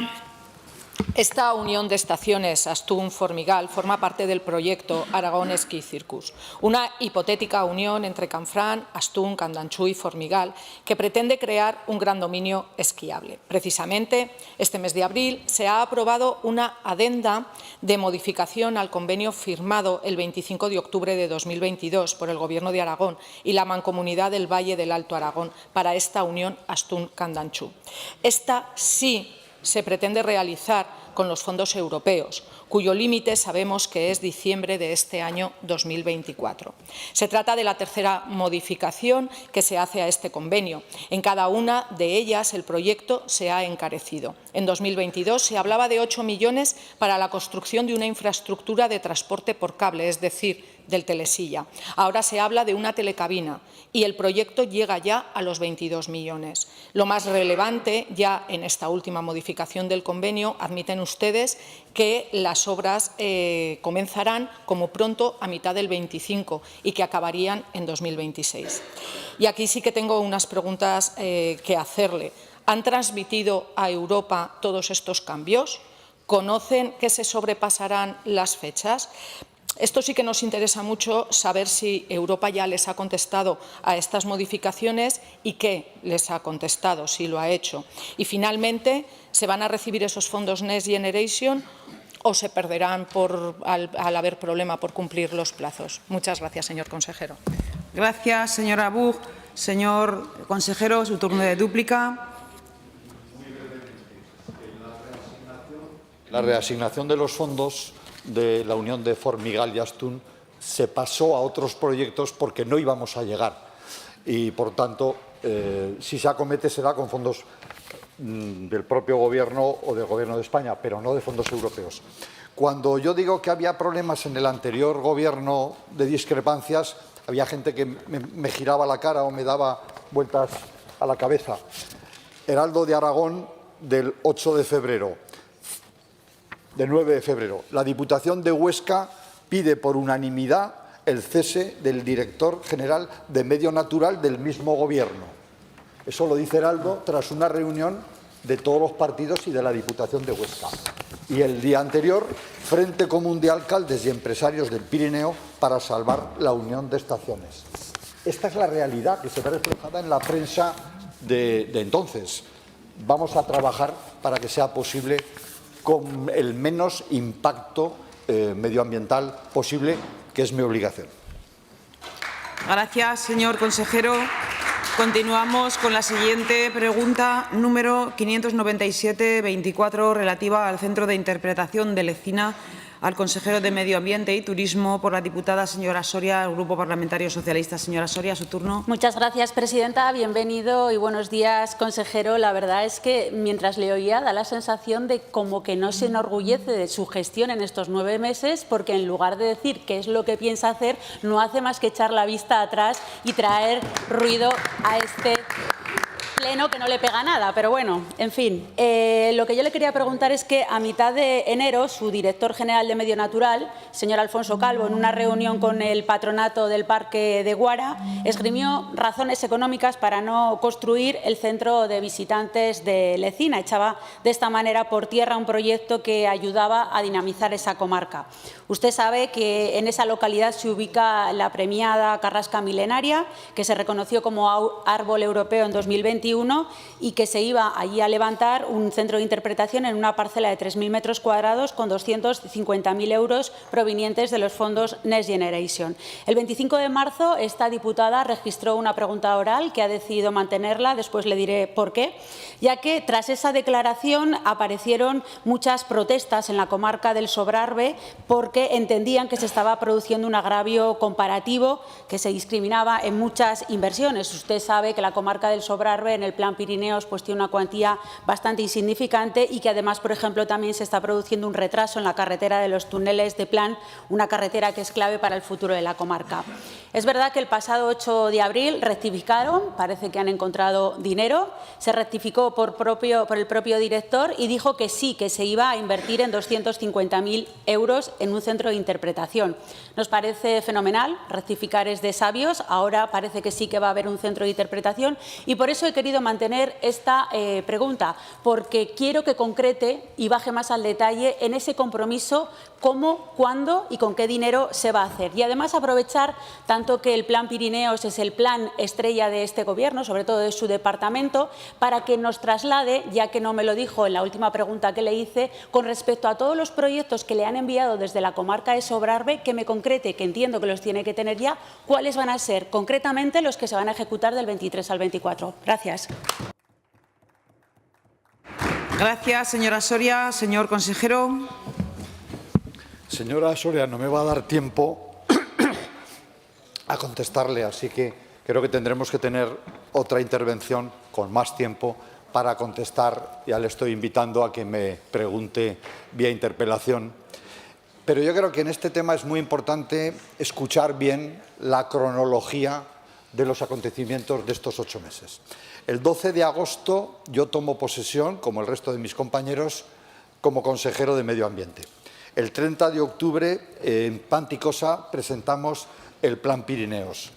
Unos días después, unos meses antes, un mes antes, en septiembre, había hablado yo de los planes de sostenibilidad turística, donde Sobrarbe tiene un plan de sostenibilidad.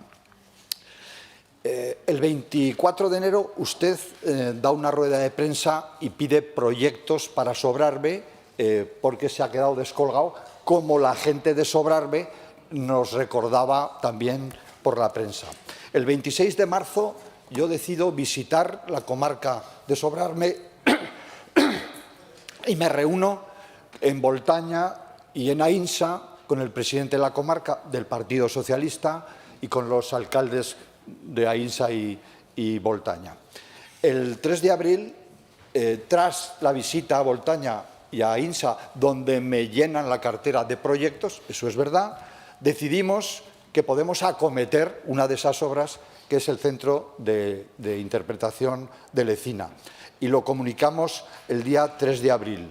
También se nombra presidente del Parque de Guara y nos reunimos con él y le manifestamos que sí que vamos a hacer la inversión. A continuación, el 4 de abril, la alcaldesa socialista de Bárcabo me envía una carta agradeciendo el cambio de criterio del Gobierno, diciendo que vamos a hacer la inversión. Y la Asociación de Amigos de la Carrasca de Lecina también lo hace y lo enmarca en un proyecto mayor, Luego, creo que estamos cumpliendo todos con nuestra obligación, los alcaldes, los empresarios, la comarca, usted en su papel de pues pincharme parlamentariamente, pero el proyecto al final va a salir y no me va a dar tiempo a explicarle que lo vamos a hacer de común acuerdo con el Ayuntamiento, con 250.000 euros de fondos MRR, que luego tendré que buscar 100.000 más para la musealización, que habrá 100 metros de espacio expositivo, 45 de almacén, aparte de los servicios necesarios, y que estamos en la parcela que nos ofrece el Ayuntamiento socialista implicado en el asunto. Luego creo que está bien enfocado. Ahora denme tiempo para que lo podamos llevar a cabo. Gracias, señor consejero. Le quedan unos segundos, señora Soria. Gracias, presidenta. Pues efectivamente, señor Blasco, tendremos una interpelación porque me ha contestado lo interesante al final, ya fuera de tiempo, y era lo que a mí me interesaba, no el relato de antecedentes que evidentemente me lo había estudiado antes de venir aquí, y también porque me vuelve a dejar en el aire, sin contestar ni concretar, qué proyectos de la comarca de Sobrarbe son los que usted va a ejecutar en el 23 y el 24. Por tanto, nos veremos en aquella interpelación. Gracias, señora Soria. Pasamos al siguiente punto del orden del día. Pregunta número 251-24, relativa a la valoración del conflicto en transporte sanitario, formulada al consejero de Sanidad por el diputado señor Sanz, de Agrupación Parlamentaria Izquierda Unida. Señor Sanz. Señor Bancalero, como sabe, los trabajadores del transporte sanitario terrestre siguen en huelga desde enero. Es verdad que una huelga complicada de que se note, ¿verdad?, porque tiene los servicios mínimos del 100%. Usted esto lo sabe desde que entró. Usted sabe también que no se han resuelto los problemas del transporte sanitario a pesar de ese incremento del 85,86% de los pliegos. Usted sabe, porque lo hemos debatido aquí ya hace meses, que de ese dinero que se ha incrementado en el pliego, 600.000 euros que tenían que llegar a las nóminas de los trabajadores, echando cuentas concretas que usted nunca me ha desmentido, se quedan en el bolsillo de la empresa. Usted sabe que hay trabajadores que están cobrando por debajo del salario mínimo interprofesional. Usted sabe que están cobrando menos que en 2018. Y usted sabe que las negociaciones del convenio colectivo están enquistadas porque están dirigidas por una empresa que es Tenorio, que no se mueve de una propuesta que usted sabe también que es absolutamente inaceptable para los trabajadores. Una propuesta, además, que, como suele siempre pasar, no reconoce ni siquiera el contrato firmado. Ahora mismo estamos hablando de que están planteando una propuesta de 20.000 euros por trabajador por debajo del pliego de condiciones. Y en ese sentido, usted sabe que tampoco sirve eso de decir, no, vamos a firmar algo, pero que será de aplicación cuando vengan los siguientes. Por lo tanto, a mí lo que me gustaría saber, ¿qué van a hacer ustedes? ¿Qué están haciendo ustedes para resolver esta situación? Porque de momento lo que está pasando es que seguimos pagando, siguen quedándose con el dinero de las nóminas y el problema sigue sin resolverse. Y estos trabajadores y trabajadoras no pueden más. Gracias, señor Sanz. Señor consejero. Gracias, señora presidenta. Señor Sanz, como usted sabe, hemos heredado problemas graves con los contratos del transporte sanitario que hemos tenido que abordar. Por un lado, hemos tenido que solucionar los graves problemas de los pliegos del transporte sanitario urgente y, por otro, vamos a tener que pagar las indemnizaciones derivadas de la anulación del contrato del transporte sanitario programado, según la reciente sentencia del Tribunal Superior de Justicia de Aragón. Y esta es la segunda vez que los impuestos de los aragoneses se tienen que destinar a pagar las consecuencias de las chapuzas del Gobierno del señor Lambán. Seguimos trabajando para mejorar todo este ámbito. Gracias.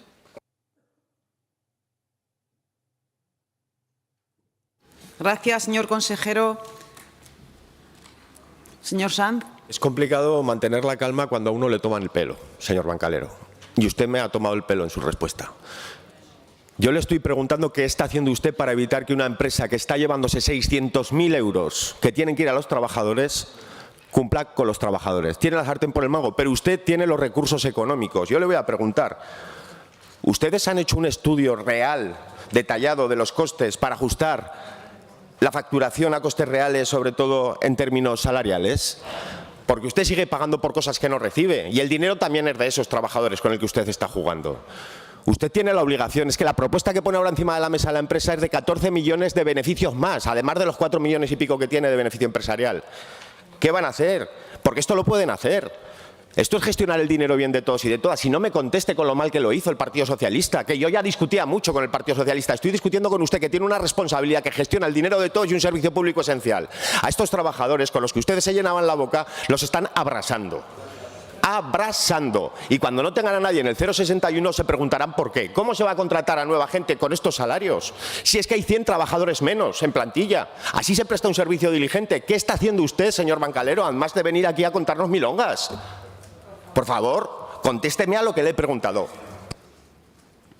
Gracias, señor Sanz. Señor consejero, su turno de dúplica. Gracias, señora presidenta. Señor Sanz, usted tiene los datos erróneos. No hay 100 menos, hay 700 más, y lo sabe. El Servicio Aragonés está velando por el cumplimiento del contrato, exigiendo a la adjudicataria el cumplimiento de los pliegos, con las siguientes actuaciones. Se ha recabado toda la documentación de los vehículos y personal que consta en los pliegos, se realiza un seguimiento diario tanto de la falta de personal como de la inactivación de los vehículos, y con los datos recibidos se elabora un informe mensual en el cual se enumeran las incidencias penalizables y que se comunica a la empresa adjudicataria. Por lo que se refiere a las acciones de mediación y firma del nuevo convenio colectivo, el Departamento de Sanidad mantiene reuniones periódicas tanto con la empresa adjudicataria como con los representantes de los trabajadores. En todas las reuniones se reitera la necesidad de desbloquear la actual situación y se le invita a que adopten las medidas necesarias para alcanzar un acuerdo que permita finalizar la actual situación de huelga. La firma del convenio colectivo, usted lo sabe, se encuentra en el marco de las relaciones de los trabajadores y la empresa adjudicataria. Pero si algo acredita la predisposición del Gobierno y del Departamento de Sanidad en la pronta resolución de este conflicto y su participación en el acto de mediación celebrado el pasado 20 de febrero de 2024 ante el Servicio de Arbitraje y Mediación de Aragón, el SAMA, entre los trabajadores y la empresa. Por tanto, en primer lugar, vamos a actuar vigilando y, por supuesto, siempre respetando la legalidad vigente. Y, por último, haremos algo que al anterior Ejecutivo se le escapó durante estos 8 años anteriores. Nosotros estamos trabajando en los pliegos del nuevo concurso para asegurar que una parte del dinero de los impuestos de los trabajadores, de los aragoneses, se destine directamente a la mejora de las retribuciones de los trabajadores, como ya se ha planteado en el transporte sanitario programado. Gracias.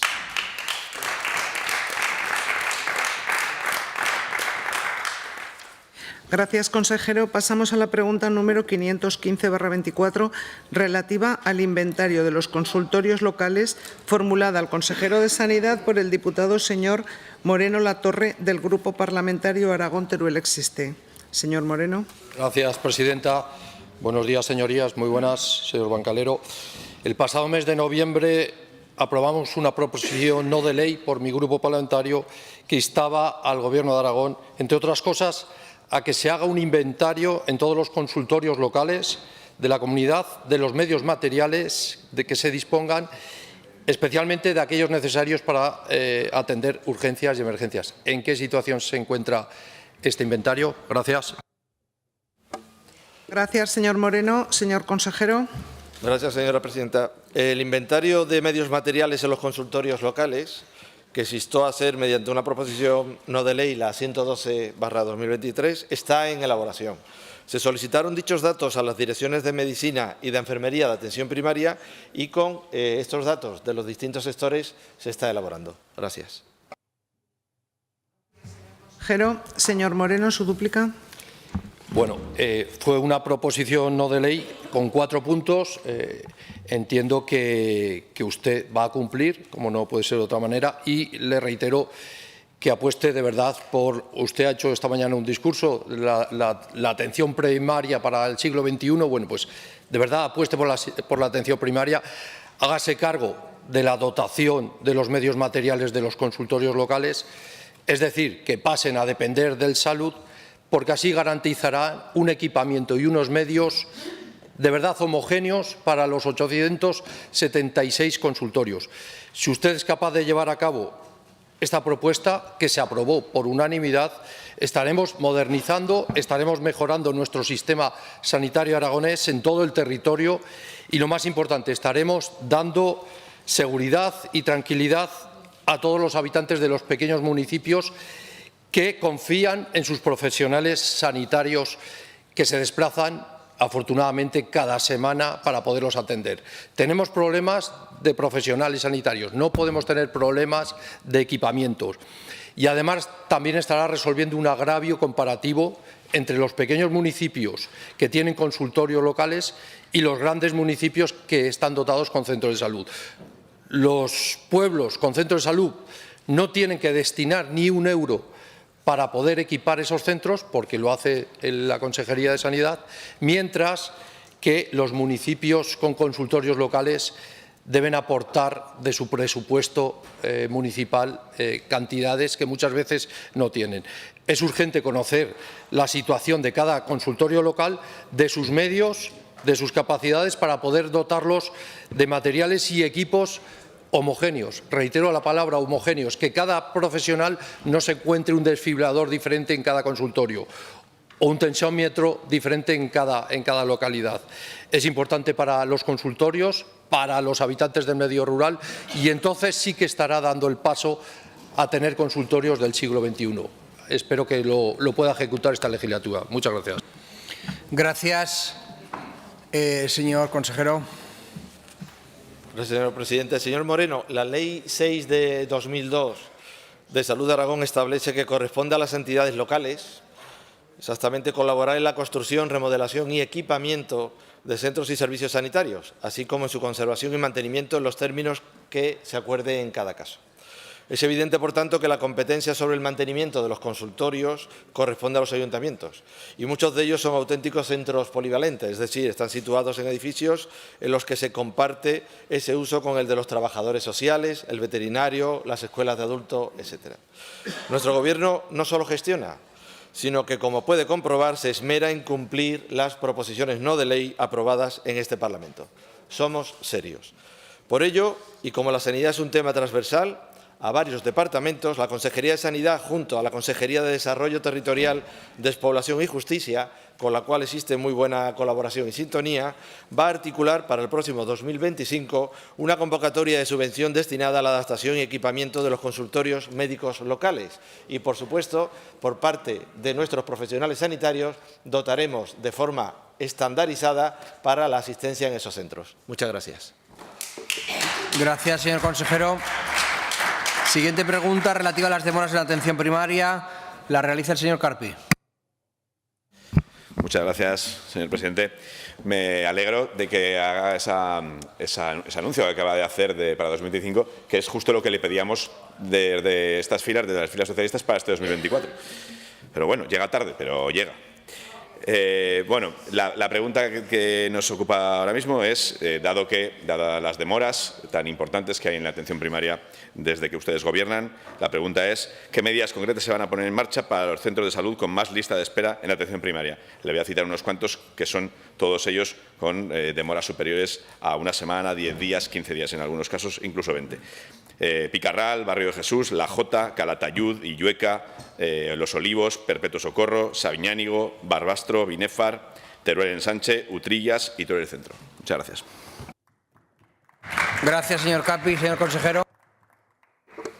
Gracias, señor presidente. Señor Carpi, me alegra que me haga esta pregunta, aunque hubiera preferido que me propusiera soluciones. Pero bien, si propone soluciones reflejaría la voluntad de mejorar el sistema sanitario aragonés. Bien, vamos a seguir implementando los acuerdos que ustedes firmaron el pasado año con los sindicatos, sin planificación alguna, acuerdos que se deberían haber puesto en marcha en el primer semestre del año 2023, pero con los que no cumplieron prácticamente con ninguna de las medidas. Y eso pone en evidencia que esos pactos que ustedes realizaron, en verdad, tenían un elevado tinte electoralista y que solo se buscaba actuar de cara a la galería. Muchas gracias. Gracias, señor consejero. Señor Carpi tiene la palabra. Bueno, el acuerdo con los sindicatos, ¿cree usted que es electoralista? Con los sindicatos, con los trabajadores, creo que es electoralista cuando yo creo que es la manera de proceder habitual a la hora de la gestión. Lo normal es hablar con los trabajadores, escucharles, tener una escucha activa y luego proceder a tomar decisiones. Justo lo contrario de lo que ustedes hacen, y de eso hablaremos en la próxima pregunta. Todos los titulares de estos días es usted noticia, usted, su departamento, por supuesto, noticia día tras día. Hoy se dice, por ejemplo, más pueblos de Huesca, dice un titular, más pueblos de Huesca sin médico. Anteayer era 20 centros de salud tienen una demora de más de una semana. Esas son las noticias que genera su gestión en la atención primaria. Pero no solo eso, señor Bancalero. La lista de espera que ayer publicaba el Ministerio de Sanidad, la lista de espera quirúrgica en este caso, habla de que Aragón en el segundo semestre de 2023 es la peor comunidad de todas, la peor comunidad de España.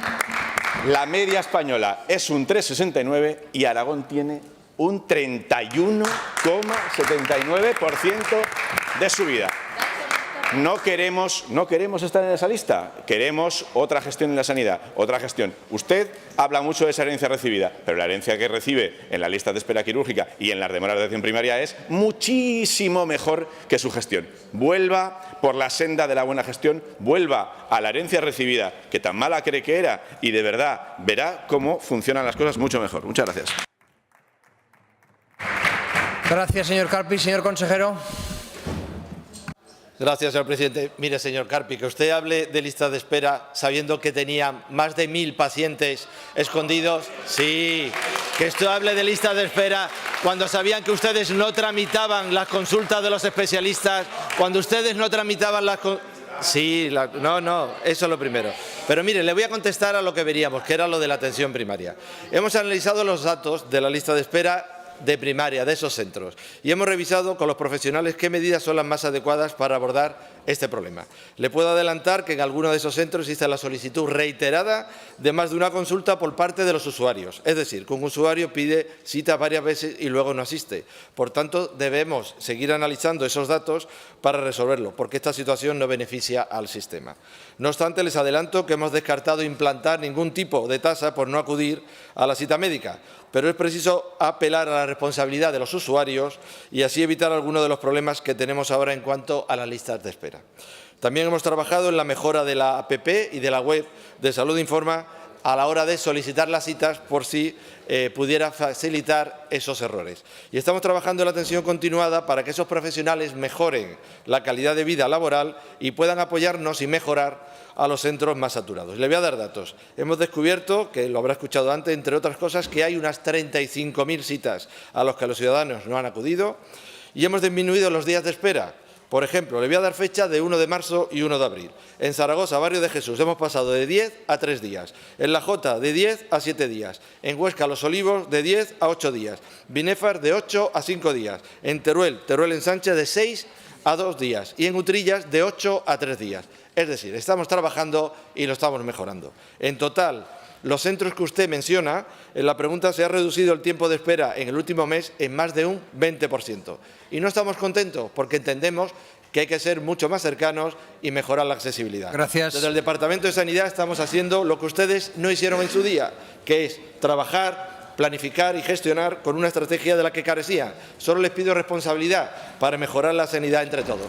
No se pueden llegar a acuerdos, firmarlos, si antes no hay una planificación. Y nosotros sí que nos sentamos con los sindicatos y hacemos los movimientos siempre con gestión y planificación. Muchas gracias. Gracias, consejero. Pregunta relativa a la auditoría quirúrgica del sistema sanitario aragonés. Pregunta a la señora Las Obras. Gracias, presidente. Buenos días, señor consejero. ¿Qué resultados ha obtenido el Departamento de Sanidad del Gobierno de Aragón tras la auditoría realizada para conocer la capacidad real quirúrgica del sistema sanitario público aragonés? Gracias, señora Las Obras. Señor consejero. Señor presidente, señora Las Obras, los resultados que tenemos a día de hoy son preliminares y con esto se elaborará un primer borrador con los datos sobre los que habrá que definir en qué punto debemos incidir. La intención es mejorar los indicadores relacionados con el objetivo que se marcó inicialmente, entre los que están conocer la situación quirúrgica real del sistema para optimizar en todo momento su gestión y obtener el mayor rendimiento posible. Tras esta primera fase, está previsto continuar las actuaciones adicionales sobre rendimientos quirúrgicos, criterios de indicación y priorización, entre otras cuestiones. Gracias. Gracias, consejero. Señora Las Obras. Gracias, presidente. Bueno, le hago esta pregunta porque el pasado septiembre el Departamento de Sanidad aseguró que había detectado errores en los sistemas de información de las listas de espera y que los datos encontrados al iniciar la legislatura eran superiores a los previstos en el plan de choque y que iban a mejorar claramente pues ese sistema. Tanto usted como el director general de Asistencia Sanitaria, el señor Boria, se comprometieron a realizar esta auditoría para conocer la capacidad real y para conocer con exactitud qué era, cómo estaban los números. En aquel momento dijo que no podía hablar de plazos porque primero se tenía que conformar el grupo auditor y que la Gerencia de Salud ya trabajaba con las direcciones provinciales y con la inspección médica. Y apuntó que aumentaría el rendimiento de los quirófanos en jornada de mañana y tarde, que iban a potenciar las operaciones en sábado y que se mantendrían colaboraciones con el militar, con la MAD e incluso derivaciones al hospital provincial. Pero a pesar de su compromiso, la situación es muy preocupante porque las listas de espera han estado al alza varios meses consecutivos, desde agosto hasta el mes de enero, y han dejado de crecer. Bueno, no han dejado de crecer y el 31 de enero estaban cerca de los 8.400 pacientes con una demora de más de 6 meses. Con esto no quiero hacer ruido, ni circo, ni nada. Solamente los estoy poniendo encima de la mesa para que me diga qué medidas se van a plantear. Porque luego también en el mes de febrero, que ya había pasado otro mes más, seguimos con 7.695 pacientes con demoras superiores a los 180 días. Usted en una de sus primeras intervenciones dijo que la lista de espera quirúrgica figuraba entre las prioridades de este Gobierno en el ámbito de la sanidad, por lo cual este trabajo iba a ser prioritario y, sobre todo, que iban a tomar todas las medidas oportunas. Le hicimos una pregunta escrita sobre cuándo se iban a conocer los datos de la autoría. Nos dijeron que en el primer trimestre del 2024 y por eso le hacía esta pregunta. Las conclusiones finales que habían obtenido, ya me ha dicho que era un borrador y que hay que hacer actuaciones adicionales. Se va a elaborar un plan de choque. ¿Qué fórmulas se van a utilizar para reducir las listas de espera, que, según sus declaraciones, ha sido siempre una de sus prioridades? No quiero que me diga lo que pasaba hasta hace horas, sino realmente qué es lo que va a hacer usted de ahora en adelante. Gracias, presidente. Gracias, señora Las Obras. Señor consejero. Señor presidente, señora Las Obras, se ha destinado los recursos que teníamos disponibles en ese momento con 2 inspectores médicos, que son los que están llevando el tema de la auditoría, y el procedimiento de trabajo seguido en esta primera fase ha sido obtener información de la actividad desde el Sistema de Información de Atención Especializada y desde el Sistema de Estadística Hospitalaria de Actividad. También se ha estudiado la estructura asistencial mediante la revisión de los recursos humanos y materiales de los distintos centros, así como la dotación de estructuras asistenciales en las cuales se da respuesta a la demanda quirúrgica. Se ha obtenido una extracción con las entradas y salidas de lista de espera de los años 22 y 23 que esperamos aporte una visión global del sistema y analice la situación particular por sectores y hospitales y también por especialidades. Pero le voy a adelantar algunos de los puntos que hemos detectado inicialmente. Hemos detectado que existe una falta de un manual de gestión unificada de la lista de espera quirúrgica, que concurren dudas sobre la inclusión o no inclusión de algunos pacientes en función del equipamiento de los hospitales, ya que podrían ser intervenidos en las denominadas salas blancas. Se han encontrado procesos que, según el decreto, no se considera deberían estar reflejados o procesos de menor entidad sobre los que concurren dudas de superposición en contenidos con las listas de cirugía ambulante, y se ha observado un distinto comportamiento entre los hospitales. Como resumen, estas pinceladas iniciales reflejan que nos hemos encontrado, una vez más, el descontrol, la falta de gestión y la total despreocupación sobre el funcionamiento y la mejora por parte del Gobierno cuatripartito socialista de lo que verdaderamente preocupaba a la ciudadanía aragonesa, que era su salud. Y estamos trabajando, y habrá también leído una noticia, que hemos llegado prácticamente a la estabilización en el número de la lista de espera quirúrgica. No estamos contentos con estos números, pero estamos trabajando bien. Y es verdad que lo que nos encontramos fue verdaderamente un caos, tanto en los sistemas de información como en el número real que se había hecho. Y prueba de ello es que otras comunidades autónomas del mismo color socialista han descubierto que tenían a más de 8.000 pacientes. Nosotros seguimos trabajando, esperemos no tener que darles malas noticias si encontramos algo. Gracias, consejero. Gracias. Siguiente pregunta relativa a los incentivos a los MIR, formulada por el señor Carpi. Muchas gracias, presidente. Pone usted, señor Bancalero, la venda antes de la herida, ¿no? Si acaso hay mala noticia, ya les digo que es culpa de los anteriores. Está bien, está bien. Como concepto, está bien. Vamos al tema. Bueno, ustedes han propuesto estos días incentivos para la fidelización de los MIR, entre ellos esa medida de los 10.000 euros, en la que se han quedado solos. Solo Aragón de toda España la propone. Quizá no sea la más acertada, ¿no? Si cuando uno está solo hay que mirar si le sigue alguien, no vaya a ser que esté por el mal camino. La pregunta es, ¿cuándo se prevé poner en marcha el decreto de fidelización de talento? ¿Qué cronograma se plantea? Y si considera el Departamento extender algún tipo de incentivos a los sanitarios que ya trabajan en el medio rural. Muchas gracias. Gracias, señor Carpi. Señor consejero. Gracias, señor presidente. Señor Carpi, no nos hemos quedado solos, que somos los únicos, somos los mejores, porque el resto de comunidades autónomas también. Mire que el resto de comunidades autónomas también han hecho incentivos y algunos económicos, pero nosotros somos los que más apostamos también por esa medida. La puesta en marcha ha de ser el próximo mes de mayo, señor Carpi, que es cuando terminan los residentes de las primeras especialidades quirúrgicas que empezaron el año anterior a la COVID. Y en relación a la extensión de los incentivos sanitarios a los profesionales que ya trabajan en el ámbito rural, le diré que la orden de fidelización ya viene recogido. Hay una disposición adicional y allí se establece que si esta medida resulta favorable, por supuesto se podrá trasladar a los sanitarios que ya trabajan en el medio rural. Gracias. Gracias, consejero. Señor Carpi. Titulaba un artículo de una presidenta de un sindicato el acuerdo del desacuerdo, ¿no? Creo que es lo que debemos decir. En esta Cámara compartimos, yo creo, esa cuestión. Usted antes decía que esperaba la colaboración o los aportes de todos los grupos, pero es que usted nunca trajo ese borrador ni a ninguna comisión, ni a este Pleno, ni a ningún organismo de las Cortes de Aragón. Usted, sin encomendarse a nadie, generó un borrador, lo dispuso a los sindicatos y los sindicatos les ha gustado tanto que lo van a llevar a tribunales. Fíjese usted qué exitazo de nuevo ha tenido en esta cuestión. Ninguna, como le he dicho, ninguna otra comunidad se queda solo. Medidas discriminatorias es lo que aluden, creando, pues por supuesto, obviamente, el malestar entre los profesionales. Un programa formativo que no se acaba, ¿no? Pues, si ustedes ponen a trabajar a los compañeros, a los MIRES, antes de que acaben, pues por supuesto no acaban su programa formativo. Y otra cosa muy importante, ya que hemos hablado antes de enfermería durante un rato, usted hoy ha quedado muy retratado en lo que tiene que ver con la enfermería. Los EIR se quedan absolutamente fuera de ese borrador. Los enfermeros especialistas en formación, que son una parte importantísima de nuestro sistema sanitario, se quedan fuera, están absolutamente marginados, absolutamente despreciados por su departamento, por su gestión. Lo que le pedimos otra vez es que la enfermería quede bien desarrollada, bien estructurada y en el sitio donde requiere estar, que es en el centro más absoluto de la asistencia sanitaria. De nuevo, le pedimos que rectifique o que por lo menos sepa hacer caso a los trabajadores y darles el respeto que merecen. Muchas gracias. Gracias. Señor consejero. No, señor presidente, señor Carpi no está acertado en eso, se lo digo de verdad. La orden no deja fuera la enfermería.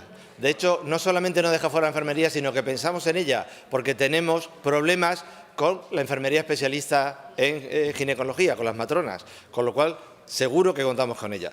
Y en la orden se habla de profesionales en formación sanitaria especializada, no excluye a enfermería, créaselo.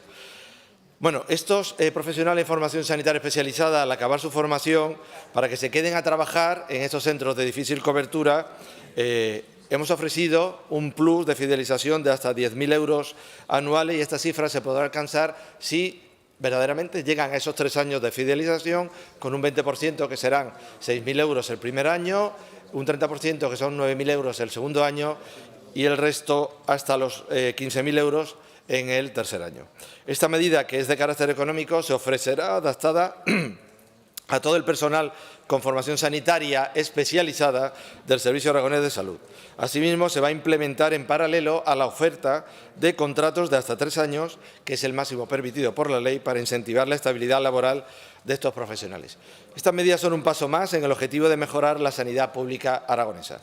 El objetivo es la fidelización de este personal sanitario que, tras su gran esfuerzo personal y el esfuerzo económico de toda la sociedad aragonesa en su formación, ofreciéndoles además de estabilidad, buenas condiciones laborales y retributivas para conseguir que la inmensa mayoría sigan prestando sus servicios dentro del Servicio Aragonés de Salud. Con la fidelización de estos residentes, el Salud quiere dar respuesta al compromiso de promocionar una asistencia sanitaria de calidad a los ciudadanos, apoyándose en aquellos profesionales que han recibido una formación sanitaria especializada de excelencia en nuestro sistema aragonés de salud. Como en otras comunidades autónomas, ya que se pretende tanto retener como atraer el talento. Muchas gracias. Gracias, consejero. Siguiente pregunta relativa a los alojamientos de temporeros. La fórmula el señor Iglesias. Muchas gracias, presidente. Señor consejero, en febrero del año 2023, poco antes de las pasadas elecciones, fueron inauguradas a bombo y platillo y con presencia regia las viviendas para temporeros en Fraga.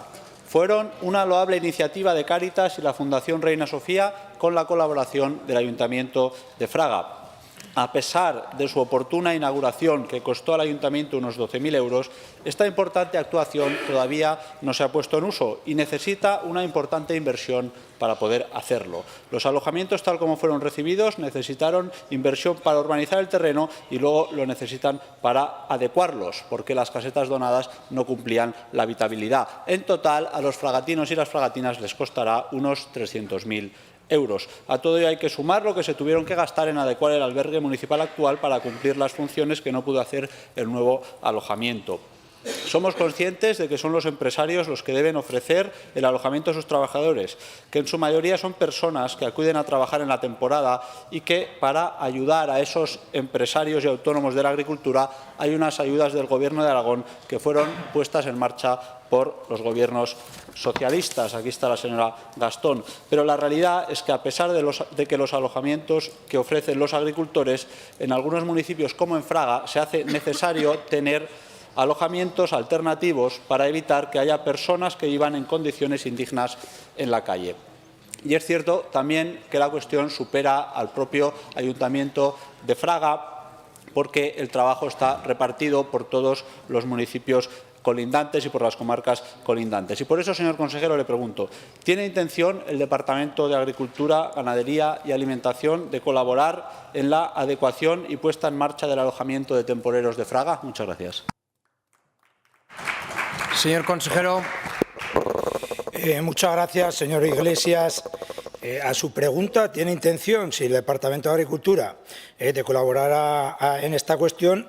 Le tengo que responder que debería saber que no es competencia del Ayuntamiento, de la Consejería de Agricultura. La colaboración es total, evidentemente, pero en este sentido, la adecuación y puesta en marcha de estos alojamientos corresponde en primer lugar a los ayuntamientos, quienes son los que asumen las competencias específicas en materia de vivienda y prestación de servicios, tal como establece el artículo 42.2 de la Ley 7/1999, Administración Local de Aragón. Y por su parte, como bien ha apuntado usted, es por parte de la Consejería de Economía y Empleo quien tiene la competencia en este sentido.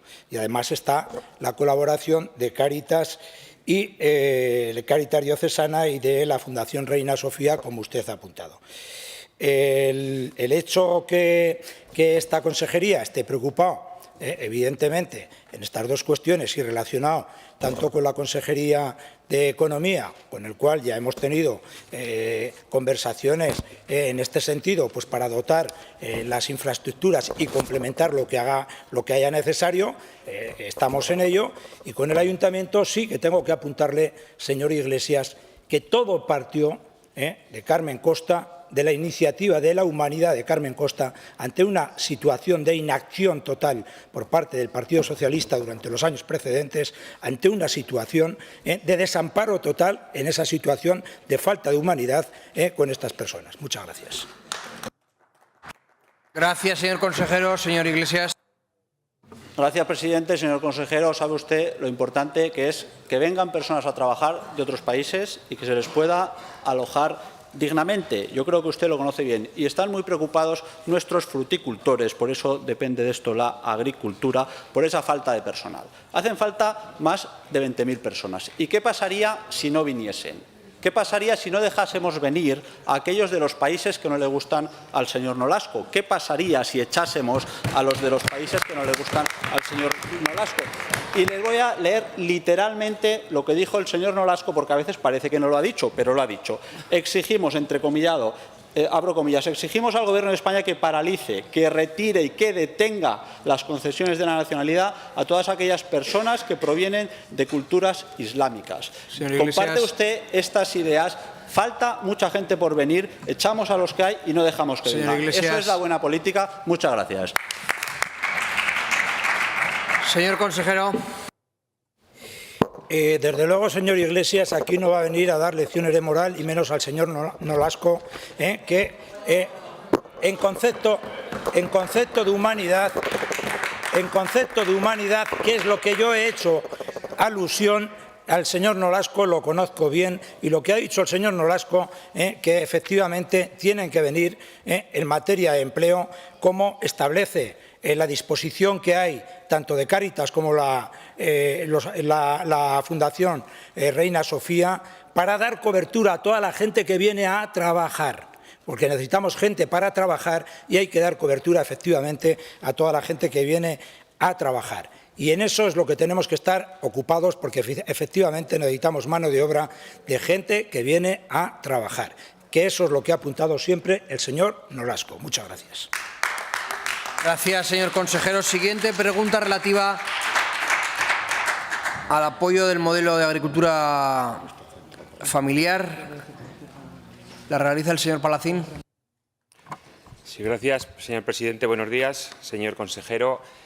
Esta pregunta, además, viene bien en esta semana en la cual ustedes el pasado día 15 de abril anunciaban que iniciaban el camino hacia la derogación de la Ley de Agricultura Familiar, aunque luego en la nota hablaban de revisión, que ese es uno de los objetivos prioritarios de su departamento. Por lo tanto, me gustaría preguntarle qué medidas va a tomar el Departamento de Agricultura, Ganadería y Alimentación del Gobierno de Aragón para apoyar decididamente el modelo de agricultura y ganadería familiar en Aragón. Muchas gracias. Gracias, señor Palacín. Señor consejero. Gracias, señor Palacín. En primer lugar, hemos iniciado la derogación de las cuestiones que más daño están provocando al sector agrario. Vamos a derogarlas con carácter de inmediatez, porque están llamando a nuestra puerta, está habiendo graves problemas dentro del sector con estas cuestiones y las vamos a derogar.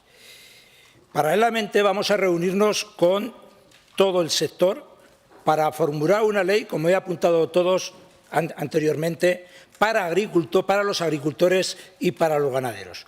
Una ley que queremos consensuar con todos y esperamos que al final esté consensuada con todos. Al final, si no son todos y son casi todos, serán casi todos. Pero esa es nuestra intención, y establecer y extender todas las medidas que con ellos consensuemos. Muchas gracias. Gracias, consejero. Señor Palacín, tiene la palabra. Sí, gracias, presidente. Consejero, usted siempre habla que la ley anterior no contaba con el consenso del sector. Había organizaciones que la apoyaban, pero es que en estas Cortes 45 diputados votaron a favor de 67. Esta vez, como máximo, usted conseguiría 36 votos, con lo cual la mayoría anterior era mucho más importante.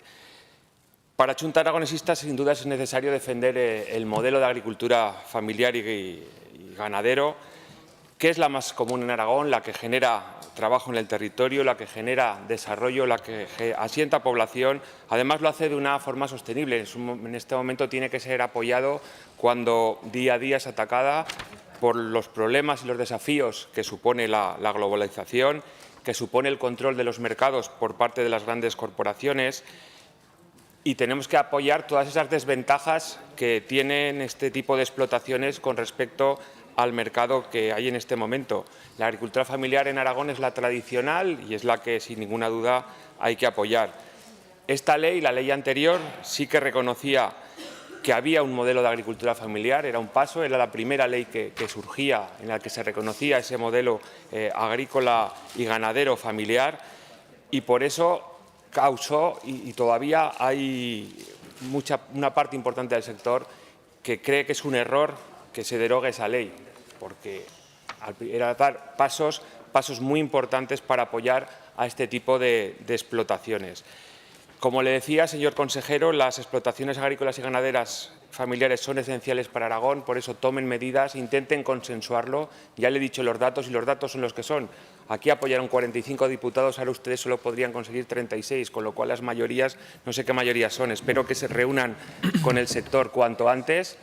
Ya hay organizaciones que lo han pedido, que se reúnan ya con ellos y que salga la mejor ley porque es esencial para este territorio. Muchas gracias. Gracias, señor Palacín. Señor consejero, tiene la palabra.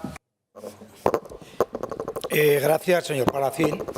Se lo he apuntado anteriormente. Vamos a hacer una ley con todos, vamos a contar con todos y, evidentemente, las mayorías, esta Cámara tiene que extender la voz de la agricultura, la voz de la ganadería y la voz de la calle, que es por lo cual, en su día, en mi anterior cargo como secretario general, decía que no se pueden aprobar aquí leyes contrariamente a la voz de la calle, a la voz de la mayoría.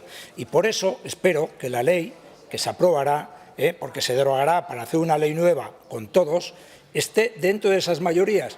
Y espero que esté el 100% de la Cámara, porque espero que esta Cámara, si se hace una ley consensuada con todos, pues la mayoría de todos sea la que vote el apoyo a esa ley, que va a quitar, que va a eliminar las cuestiones que hoy están sangrando, como son las segregaciones y permutas, que tienen locos en este momento a los registradores y notarios, por esa cuestión y por las obligaciones impuestas a funcionarios públicos, notarios y registradores en el ejercicio de las funciones en relación a los bienes procedentes del patrimonio agrario de la comunidad autónoma y que afectan a documentos públicos y a su inscripción, tal como apunta el artículo 50.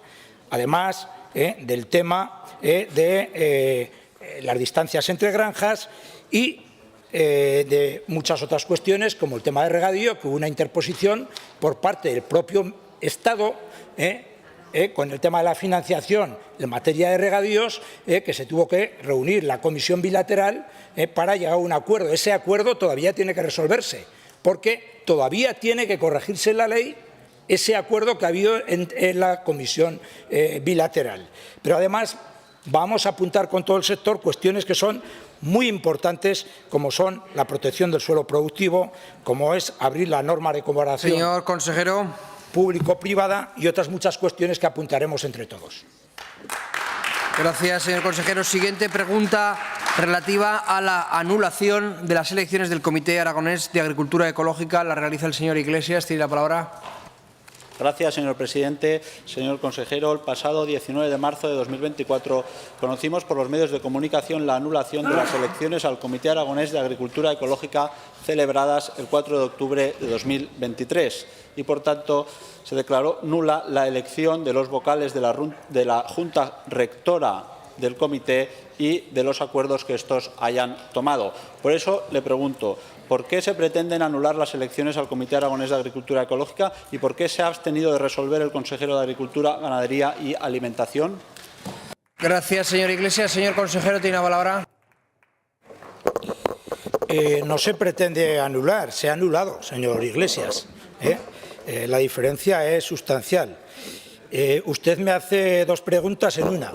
La respuesta a ambas la tiene usted contestadas dentro de la orden 262-2024 AGA, del 15 de marzo, publicada en el BOA del 25 de marzo, que resuelve el recurso de alzada interpuesto por una sociedad cooperativa, por la cual tiene la publicación usted y tiene acceso a ella para ver toda la información en una cuestión que yo no me debo definir por la segunda cuestión que usted ha apuntado. Espero que contra esa orden que agota la vía administrativa, como cualquier conocedor de derecho administrativo, sabe que cabe un recurso de contencioso administrativo ante el Tribunal Superior de Justicia y, en caso de interponerse, el señor Iglesias, espero que no le va a preguntar a los tribunales por qué pretende anular las elecciones, porque no creo que esa sea la visión del cumplimiento de la normativa y de la ley que tiene este señor consejero.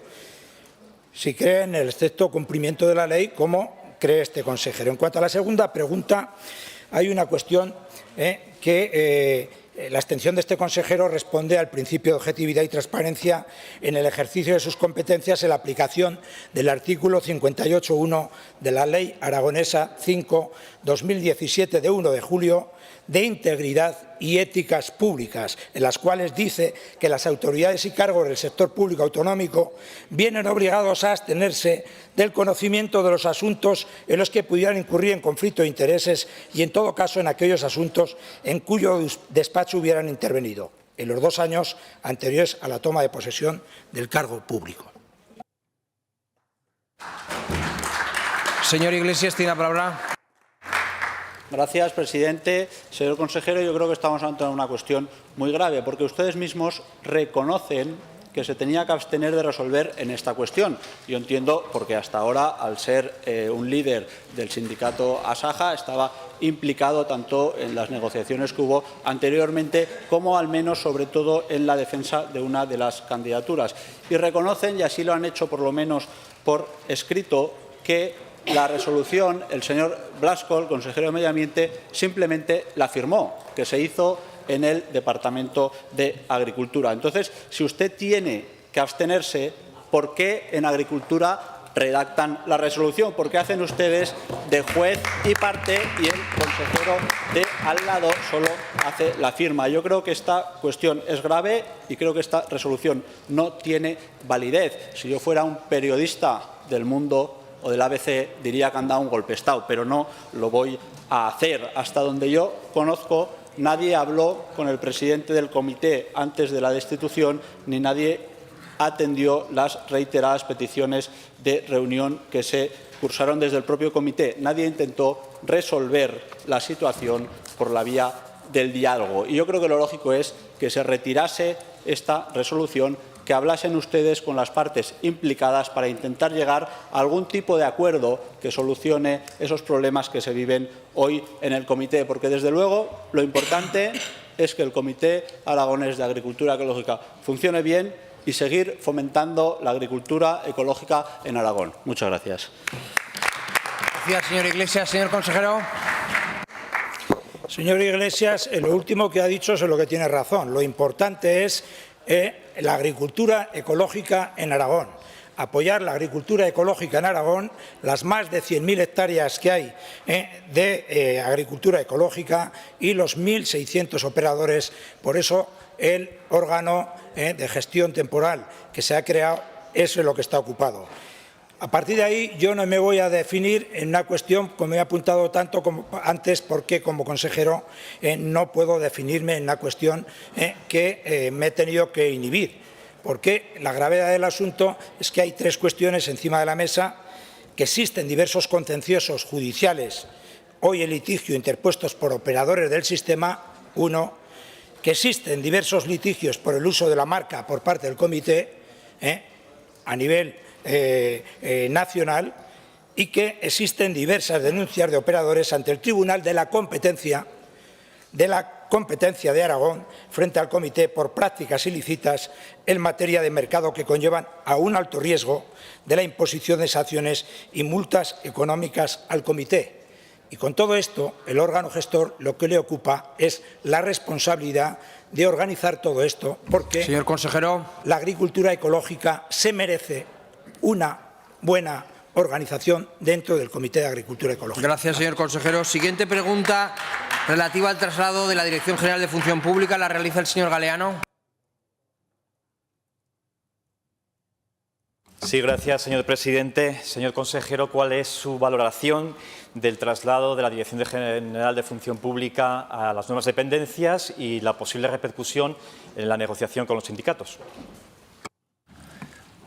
Gracias, señor Galeano. Señor consejero.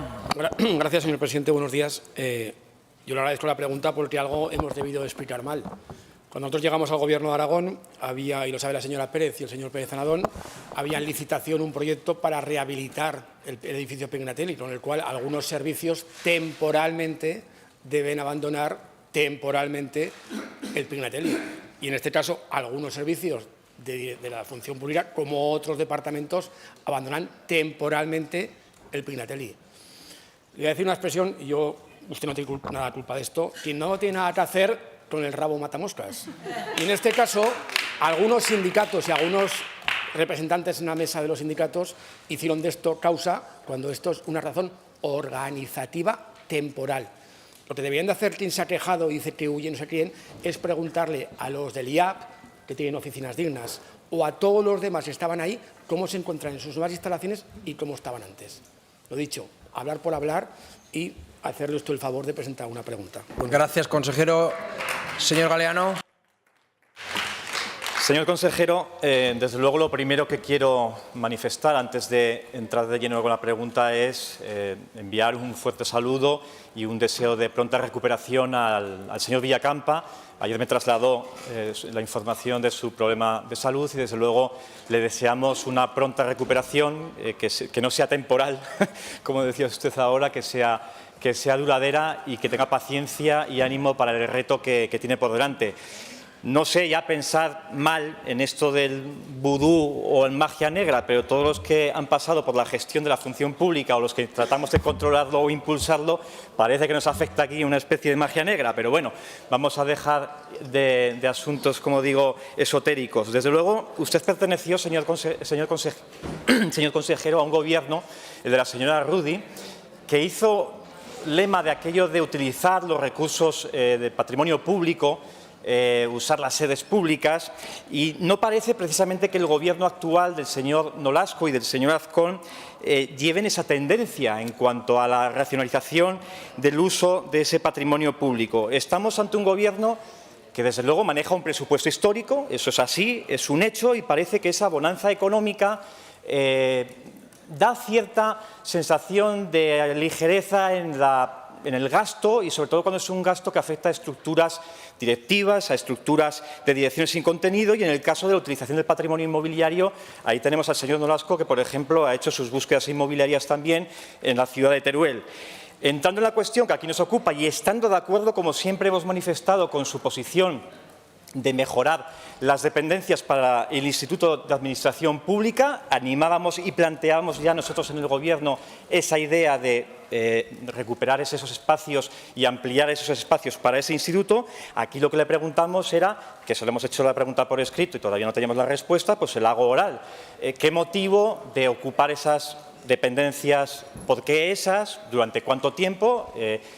¿Durante cuánto tiempo? Me ha dicho usted de forma temporal, pero sea más preciso, ¿por qué ahí? Y por qué de forma excepcional se toma una medida que es la salida de la Dirección General, pues cuestión esta que los sindicatos no han recibido de manera muy positiva, y por eso le pregunto si puede tener algún tipo de repercusión. Gracias, señor presidente.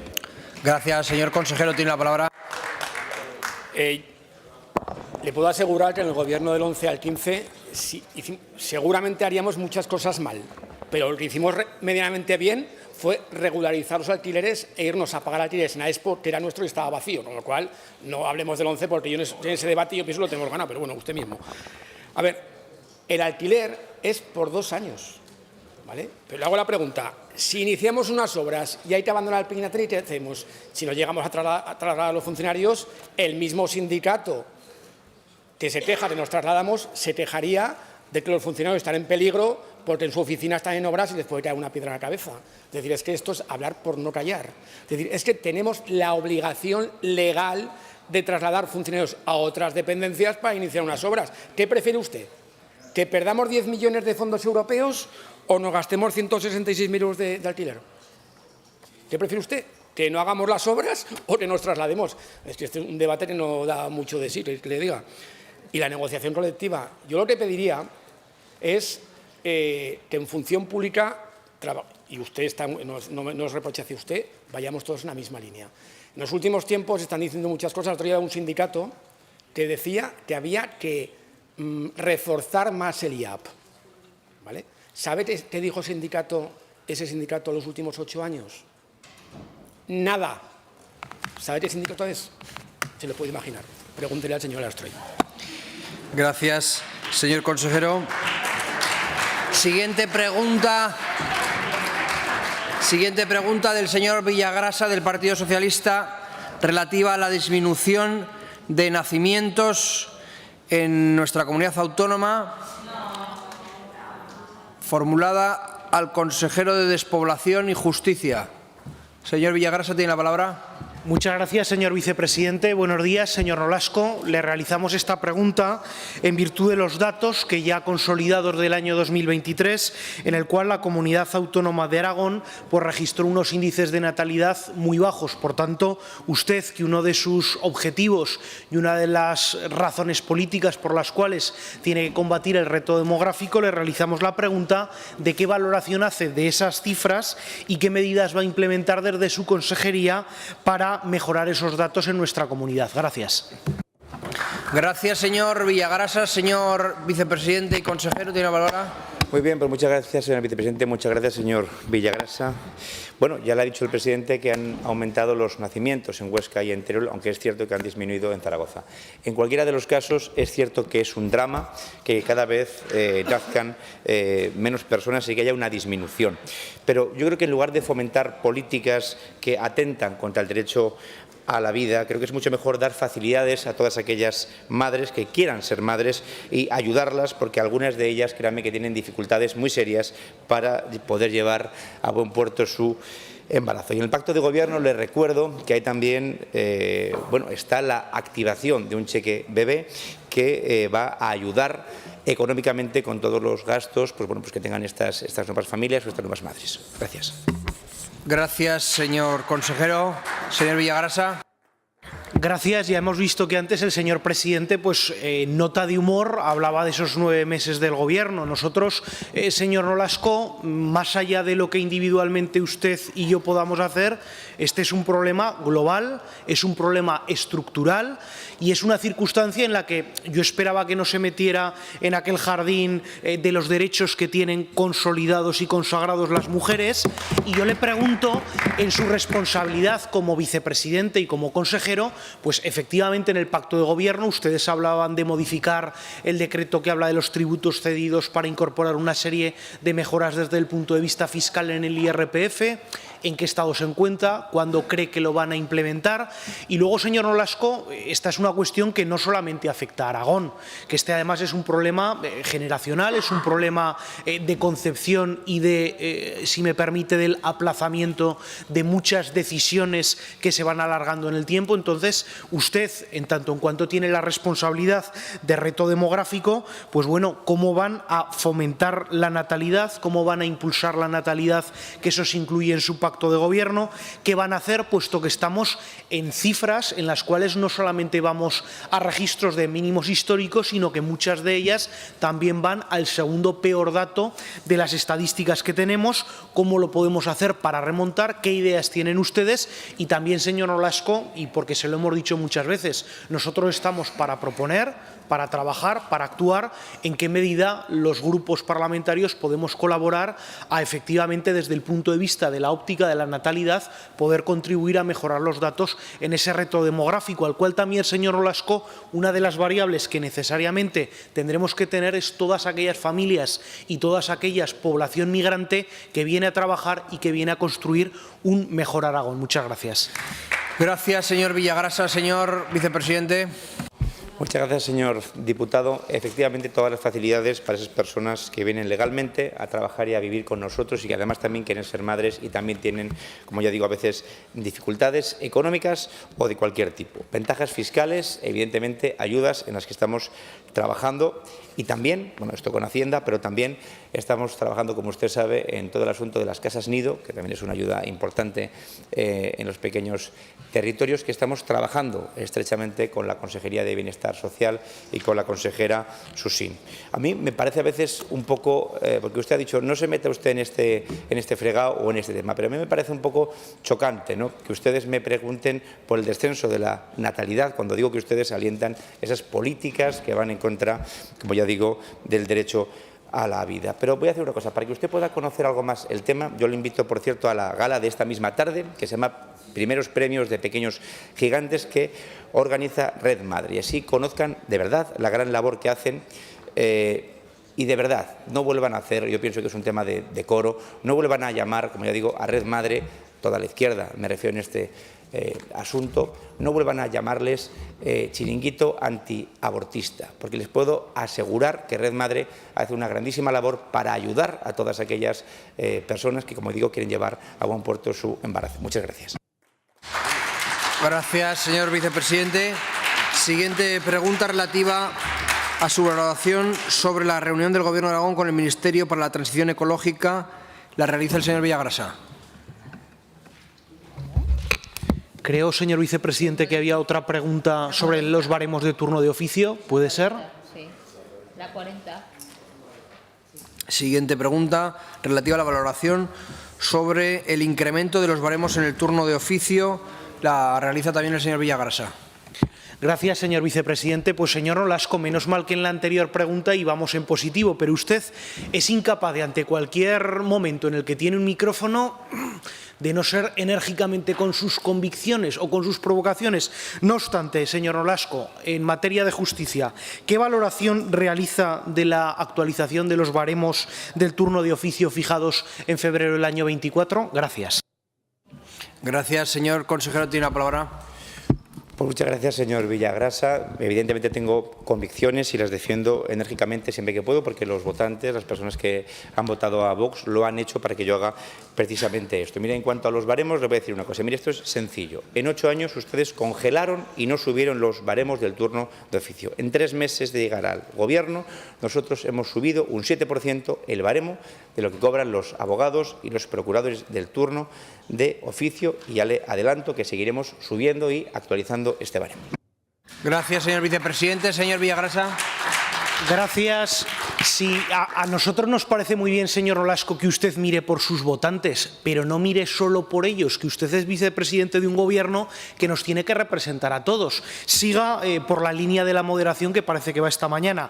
Este tema, señor Nolasco, de la actualización de los baremos, como usted bien sabe, desde el año 2016, usted conocerá también cuál ha sido la reacción de los colegios de abogados respecto de varias cuestiones. Por un lado, de la actualización de baremos, y por otro lado también de aquella problemática que existe con los mutualistas y su paso al RETA, y de cómo usted, reuniéndose con la plataforma correspondiente de abogados, que creo que fue en Teruel, cómo le enviaron una carta en la que decían que usted se tenía que sentar con los representantes legítimos y la representación adecuada, que eran los propios colegios, pero ya sabemos que Vox se reúne con todo el mundo, lo hace el señor Samper, que por cierto hoy se ha vanagloriado de que usted fuera su jefe, le tiene bien instruido.